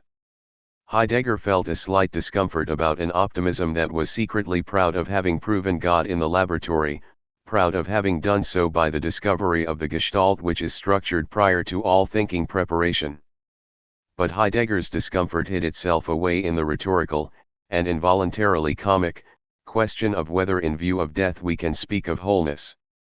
The thesis about immediately prediscovered, objective structuredness came just at the time when he needed it. With the help of a makeshift thought construction, he brought together the obligation toward wholeness accepted without question and the experience of our literally discontinuous life. This was an experience needed by the expression of incorruptible earnestness. This is precisely the brokenness of existence, he says, following an Hegelian schema which, alas, he stuck together almost mechanically. Presumably, death would make this brokenness into a whole. Finitude, the infirmity of existence, would enclose it as its very principle. Since negativity, for all the brow-wrinkling, is taboo, Heidegger thinks past his goal. If philosophy could define the structure of Dasein at all, it would become for her two things at once, broken and whole, identical with itself and not identical, and that would of course drive one onto a dialectic which broke through the projected ontology of Dasein. But in Heidegger, thanks to that doctrine, it becomes more evident than anywhere else that the negative, as the essence, simply and undialectically turns into the positive. He channeled into philosophy the scientifically and psychologically circumscribed doctrine of wholeness, the antithesis between the dispersed existent and Eleatically harmonic being is silently taught up to the debit of mechanistic thinking, the primal scapegoat here being Aristotle. That this thought should be overcome as one of the most suspect expressions tirelessly continues to proclaim was not for a moment doubted even by Heidegger. Such an attitude created, for him, the double halo of the modern and the supertemporal. The irrationalistic lackey language of the 20s prattled on about body-soul unity. The connection of existent elements to their whole is supposed to be the meaning of people in real life as it is in art, in the fashion of the judge, and still, consolation is spread aesthetically over the harsh empirical world. To be sure, Heidegger's analysis of death carefully contents itself with applying the wholeness category to that of Dasein, instead of to individuals. The borrowing from the psychological theory of wholeness pays off after all. Its grammatical character is the renunciation of any causal argumentation, a renunciation which removes the alleged wholenesses from nature, and transfers them to the transcendence of being. For this transcendence is really none at all. It does not, in the Kantian way, go beyond the possibility of experience, but rather behaves as though experience is itself unmediated, incontrovertible, aware of itself as if it were face to face with itself. A fictive bodily contact with phenomena aids this anti-intellectualism. The pride in controlling phenomena in their undisfigured state bases itself inexplicitly on a certain judgmental claim, that the world is divided up into thingly pieces through an unraveling thought process, not through the structure of society. Still in accord with the then reigning rules of the trade of philosophy, there is some talk of analysis, but this trade would already prefer to do no more analyzing. The central chapter of Senuendizeit treats Dasein's possibility of being a whole, and being towards death. 124. The question is raised merely in a rhetorical fashion, as we can see at once whether this entity, as something existing, can ever become accessible in its being a whole. 125. It is obvious that a possibility of this entity's being a whole. 126 could contradict the self. 124. Ibid. p. 278. Preservation which has been ontologized into care. Heidegger does not linger over the fact that, in his ontological determination of care as that which forms the totality of Dasein's structural whole, 127 wholeness was already stipulated, through the transposition of the individual existent into Dasein, a wholeness which he then fussily proceeds to uncover. We can anticipate, as immanent in Heidegger, what he later announces with so much aplomb, that the fact of mortality does not a priori exclude the possibility that man's life should round itself out to a whole, as in the biblical and epic conception. Heidegger may have been forced to the effort to ground existential wholeness by the undeniable fact that the life of individuals today does without wholeness. 128 Wholeness is supposed to survive despite historical experience. For this purpose the whole being of the existent, toward which Heidegger's theory is heading and out of which concern emerges in the jargon, the whole being is distinguished, in the approved manner, from the merely cumulatively existent, for which anything is still outstanding. 129 The latter is said to have the same kind of being as those which are ready to hand. 132 It is contrasted the totality raised into an existential wholeness apart from the empirically individual life. The togetherness of an entity of the kind which Dasein is in running its course until course has been completed, is not constituted by a continuing piecing on of entities which somehow and somewhere, are ready to hand already in their own right. That Dasein should be together only when it's not yet had been filled up is so far from the case that it is precisely then that Dasein is no longer. Any Dasein always exists in just such a manner that it's not yet belongs to it. 131. That only applies to the extent that mortality is already thought together with the concept of Dasein, to the extent, that is, that Heidegger's philosophy is presupposed. For the ontologist, whole being cannot be the unity of the whole content of real life but, qualitatively, must be a third thing, and thus unity will not be sought in life as something harmonious, articulated, and continuous in itself, but will be sought at that point which delimits life and annihilates it, along with its wholeness. As a non-existent, or at least as an existence sui generis, outside life, this point is once again ontological.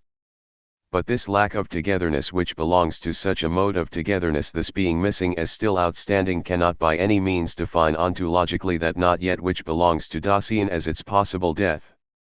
Dasein does not have all the kind of being of something ready to hand within the world. 132 Removed from facticity, death becomes the ontological foundation of totality. Thus it becomes a meaning-giving element in the midst of that fragmentation which, according to ontological topography, characterizes the atomized consciousness of the late industrial age. This is done according to a habit of thinking, unquestioned by Heidegger, which immediately equates a structural whole with its own meaning even if it were the negation of all meaning. Thus death, the negation of Dasein, is decisively fitted out with the characteristics of being. 133 Insofar as death is the ontological constituent of Dasein, death alone can give existence the dignity of totality. Death as the end of Dasein, is Dasein's own most possibility non-relational, certain, and as such indefinite, not to be outstripped. 134 Thus Heidegger gives a negative answer to his own starting question, the question which is only posed in order to be refuted. So if one had given an ontologically inappropriate interpretation of Dasein's not yet as something still outstanding, any formal inference from this to Dasein's lack of totality will not be correct. The phenomenon of the not yet has been taken over form the ahead of itself, no more than the care structure in general. Can it serve as a higher court which would rule against the possibility of an existent being a whole? Indeed, this ahead of itself is what first of all makes such a being towards the end possible. The problem of the possible being a whole of that entity which each of us is a correct one if care, as Dasein's basic state, is connected with death, the uttermost possibility for that entity. 135. Ontologically, existence becomes a totality by means of death, which disrupts Dasein ontically. Death, however, is authentic because it is removed from the they, which in turn is justified by the fact that there cannot be a proxy in death. Heidegger criticizes all thinkable real attitudes toward death as manifestations of the they. For, according to his own verdict, only the they speak of death as a regularly occurring state of affairs. 136 Thus he singles out his authentic death as something that is extremely real and at the same time beyond all facticity. Since there cannot be proxy in death, it becomes as unconceptual as the pure diesda, heasitas. Its concept would precede it and would become its representative, as is the case in the relation of any concept to that which is its content.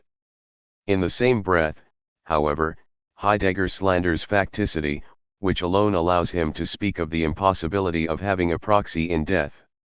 The reason for this lies in the fact that death as a general concept designates the death of all and not of each individual one.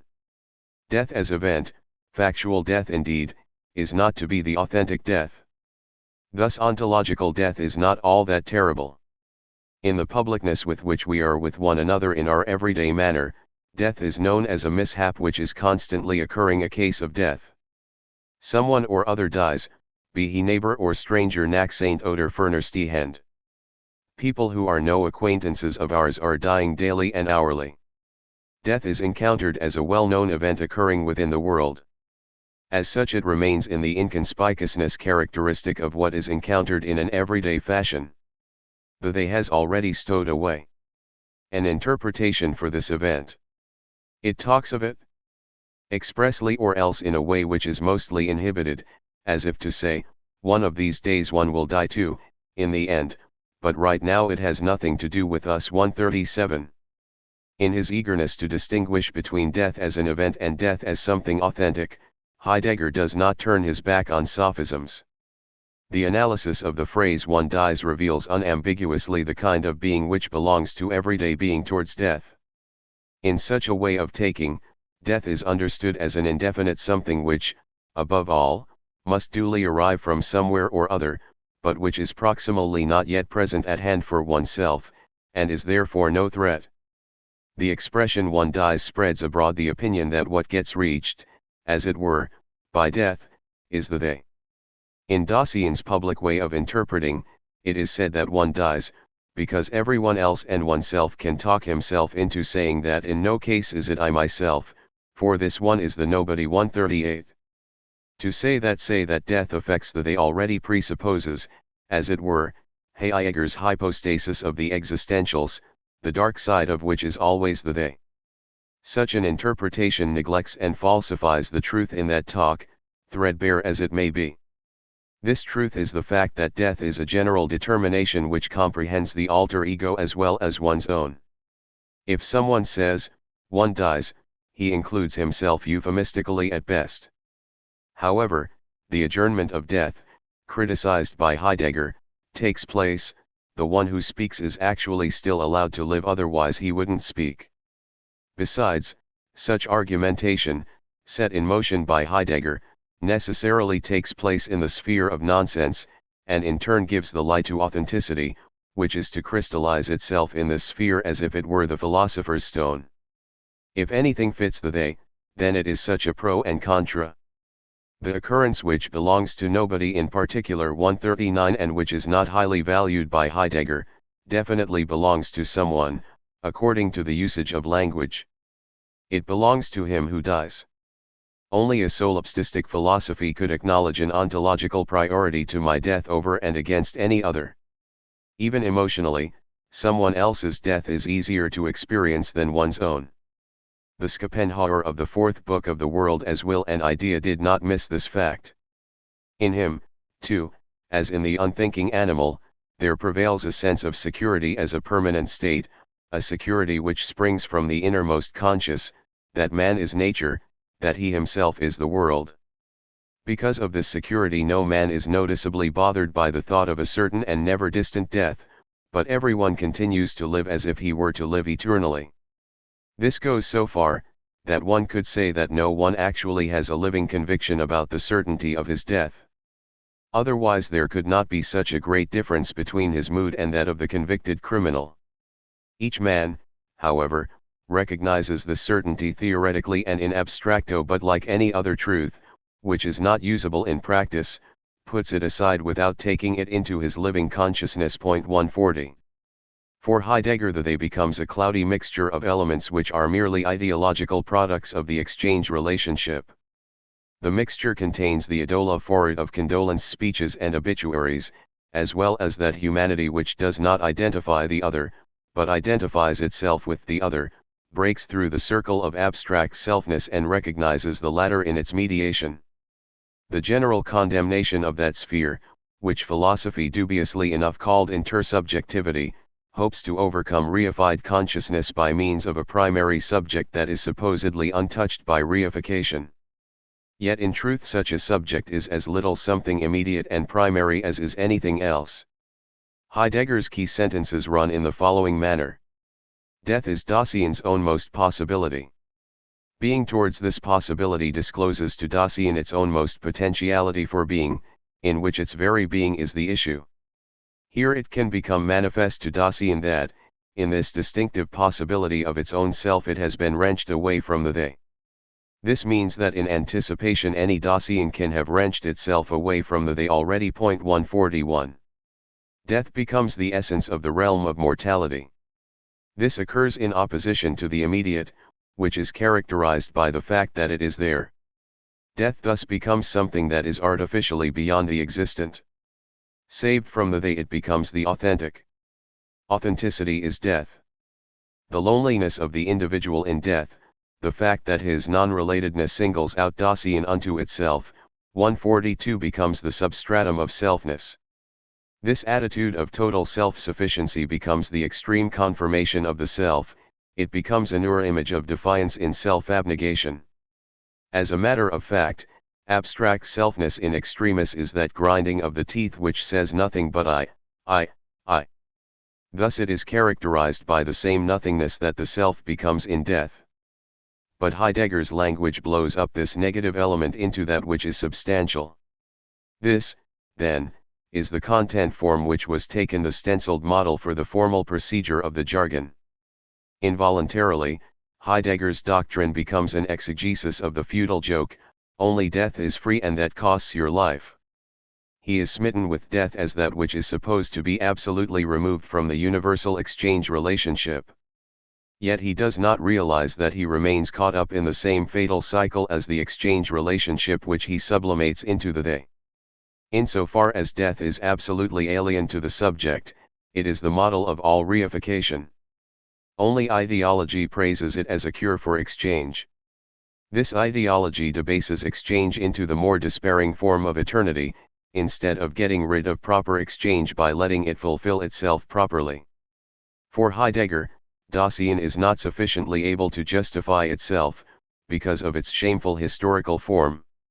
It redeems itself only in its destruction, which it itself is to be. The highest maxim of such an attitude results in saying that it is so, that one has to obey or, in positivistic terms, that one has to adapt oneself. This is the pathetic commandment that he must obey that which is. It is not even really obeying, for in any case Dasein does not have a choice. Precisely for this reason death is so ontological in regard to Dasein.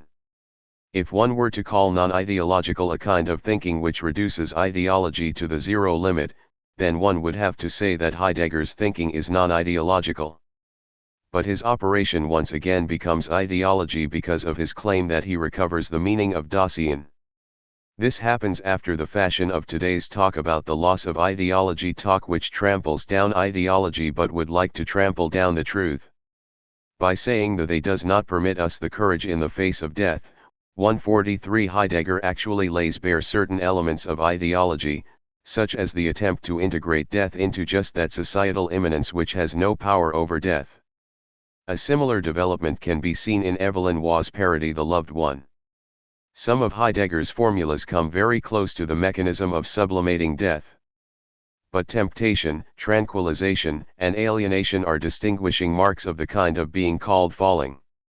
As falling, everyday being towards death is a constant fleeing in the face of death.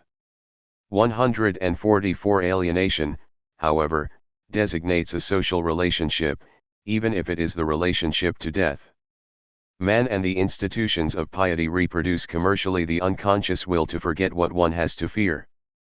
Fundamental ontology and its nomenclature are not necessary for insights like the following.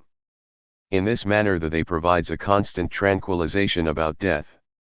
At bottom, however, this is a tranquilization not only for him who is dying but just as much for those who console him. And even in the case of a demise, the public is still not to have its own tranquility upset by such an event, or be disturbed in the carefreeness with which it concerns itself. Indeed, the dying of others is seen often enough as a social inconvenience, if not even a downright tactlessness, against which the public is to be guarded. 145. In the same manner Ibsen's Assessor Brack already concluded, about Hedda Gabler's suicide, one doesn't do that sort of thing. Heidegger, who does not want to have anything to do with psychology, has seen through the reactionary nature of the integration of death. He has himself done this in a psychological fashion. The message is coded in Sensuendizeit. But in thus falling and fleeing in the face of death, Dasein's everydayness attests that the very they itself already has the definite character of being towards death, even when it is not explicitly engaged in thinking about death. Even in average everydayness, this ownmost potentiality for being, which is non-relational and not to be outstripped, is constantly an issue for Dasein. This is the case when its concern is merely in the mode of an untroubled indifference towards the uttermost possibility of existence. 146. In spite of that, he does not go far enough. Heidegger cannot make us feel and respect the despair embodied in that cramped enjoy life and in that stupid commonplace, one will die sometime, but not quite yet. 147 A commonplace which he rightly despises. The commonplace represses our despair. The protestation against the sublimating of death would have its place in a criticism of liberal ideology. That criticism would proceed to remind us of the naturalness which is denied by culture. For in domination culture itself propagates this naturalness. It does it by means of that which mistakes itself for the antithesis to nature.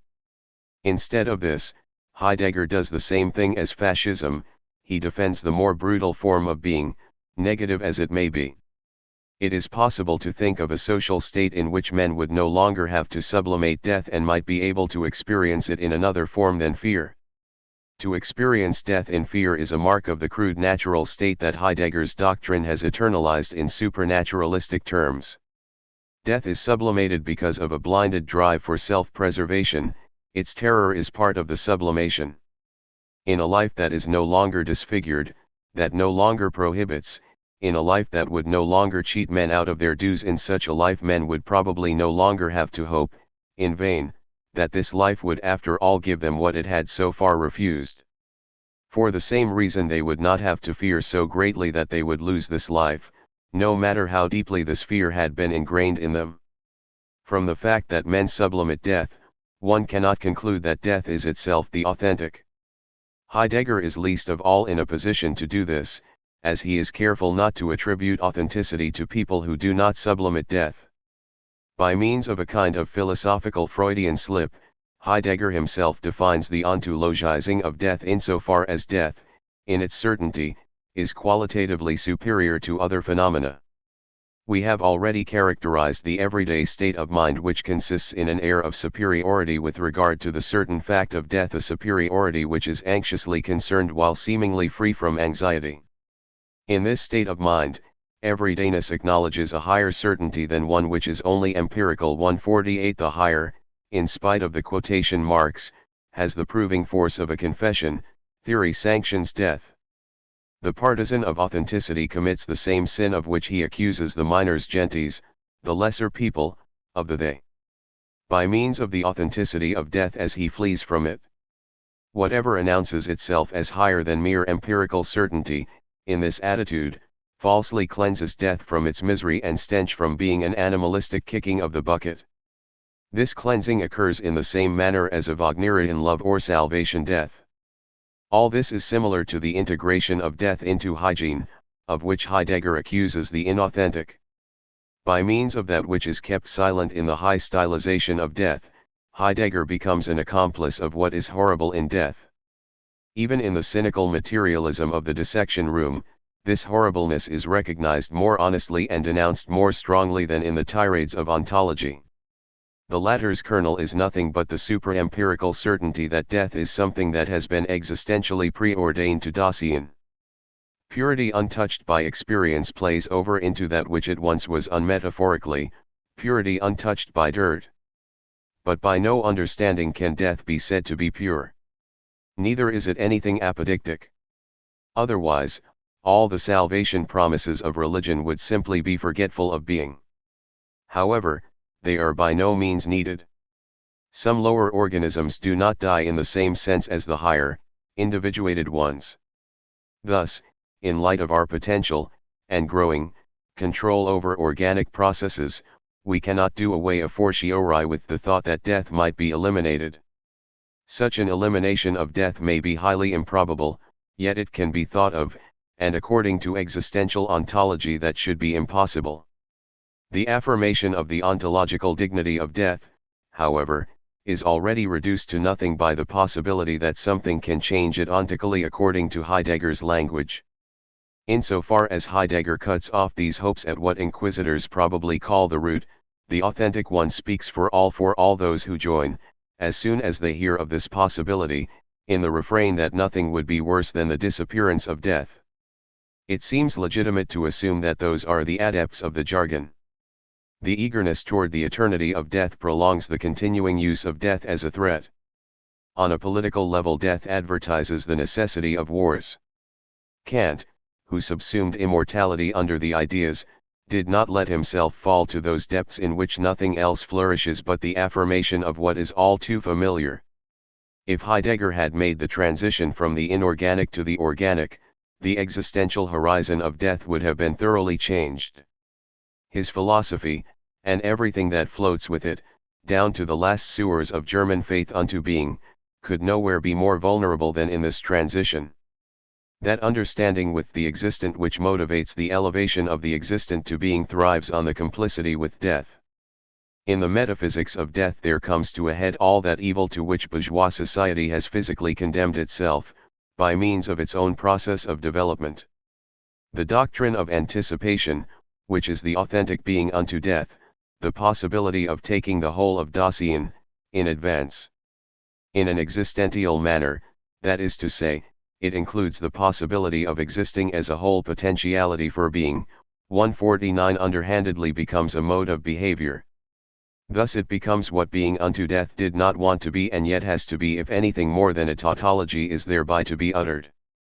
Although nothing is said about the difference of this mode of behavior from the fact that one has to die, this behavior is expected to acquire dignity by accepting such a necessity speechlessly and without reflection.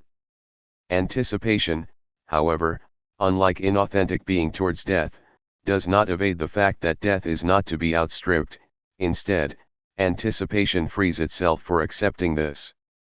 When, by anticipation, one becomes free for one's own death, one is liberated from one's lostness in those possibilities which may accidentally thrust themselves upon one, and one is liberated in such a way that for the first time one can authentically understand and choose among the factical possibilities lying ahead of that possibility which is not to be outstripped.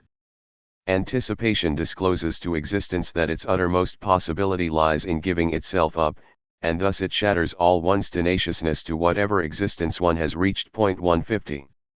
Only rarely do Heidegger's words contain as much truth as these last ones. Man's thinking about himself as nature would simultaneously mean a critical reflection on the principle of self-preservation.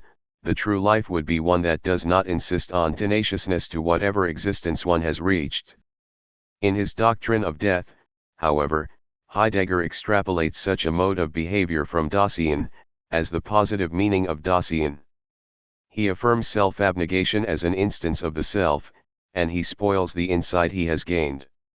Resignation becomes an obstinacy which turns the dissolution of the self into an inflexibly stoic positing of the self.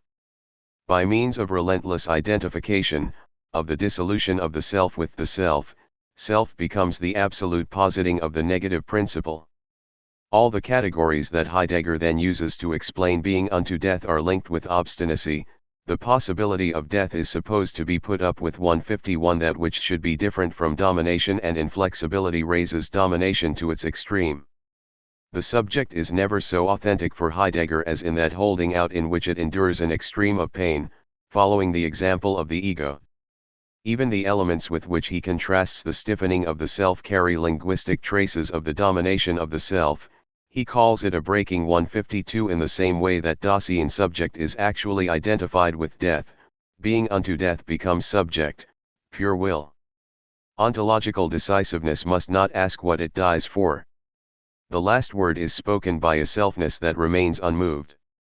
This distinctive and authentic disclosedness, which is attested in Dasein itself by its conscience, this reticent self-projection upon one's own most being guilty, in which one is ready for anxiety, we call resoluteness. 153 The real ideological life would be this, the courage to be afraid only when this courage would no longer have to dissipate into all that which has to be feared.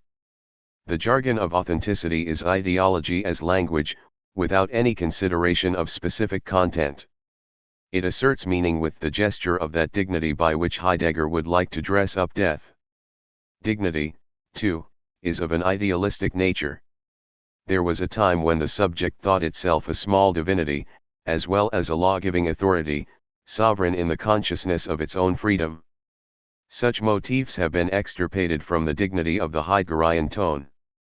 In what other way, however, could a humanity ever find the way to the primal form of thinking, if the favor of being did not grant man the nobility of poverty by means of the open possibility of relating to being? For only that nobility of poverty conceals in it the freedom of sacrifice which is the treasure of its essence. Sacrifice means farewell from the existent on the way to the preservation of the favor of being. Nevertheless, sacrifice can be prepared in the working and affecting leason within the existent, yet such action can never fulfill the sacrifice. The fulfillment of sacrifice stems from the urgency out of which the action of every historical man rises. Essential thinking, too, is an action by means of which he preserves the achieved Dasein for the preservation of the dignity of being. This urgency is the equanimity which does not allow itself to be tempted, in its hidden readiness for the farewell nature of any sacrifice. Sacrifice is at home in the essence of the event. In the form of an event being claims man for the truth of being. For this reason sacrifice does not allow for any calculation. Calculation always reduces sacrifice to a purpose or purposelessness, whether such purposes are set high or low. Such a calculation disfigures the nature of sacrifice. The desire for purposes distorts the clarity of the courage for sacrifice, which is marked by an awe which readily fears, and which has taken upon itself to live in the neighborhood of that which is indestructible. 154. In these sentences, dignity certainly plays a role as the dignity of being, and not of men. Yet the solemnity of these sentences differs from the solemnity of secularized burials only through its enthusiasm for irrational sacrifice. Combat pilots may have spoken in exactly this way when they returned from a city just destroyed by bombs and drank champagne to the health of those who did not return. Dignity was never anything more than the attitude of self-preservation aspiring to be more than that. The creature mimes the creator.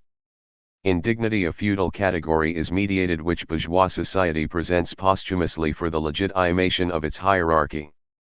Bourgeois society always has had the tendency to swindle, as is clearly shown by delegated officials on festive occasions, when they appear in all the fastidiousness of prescribed demeanor. Heidegger's dignity is once again the shadow of such a borrowed ideology. The subject who founds his dignity, at least on the Pythagorean claim, questionable as it may be that he is a good citizen of a good country, is replaced.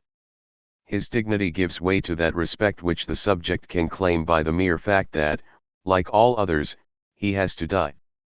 In this respect Heidegger involuntarily proves to be a democrat. Identification with that which is inevitable remains the only consolation of this philosophy of consolation. It is the last identity. The worn-out principle of the self-positing of the ego, which proudly holds out in preserving its life at the cost of the others, is given a higher value by means of the death which extinguishes it. What was once the portal to eternal life has been closed for Heideggerian philosophy. Instead, this philosophy pays homage to the power and dimension of the portal. That which is empty becomes an arcanum, the mystery of being permanently in ecstasy over some numinous thing which is preserved in silence.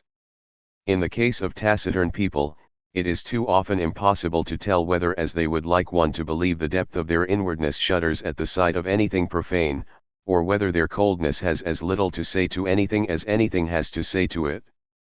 The rest is piety, and in the more humane instance this rest is the helplessly surging feeling of people who have lost someone they loved.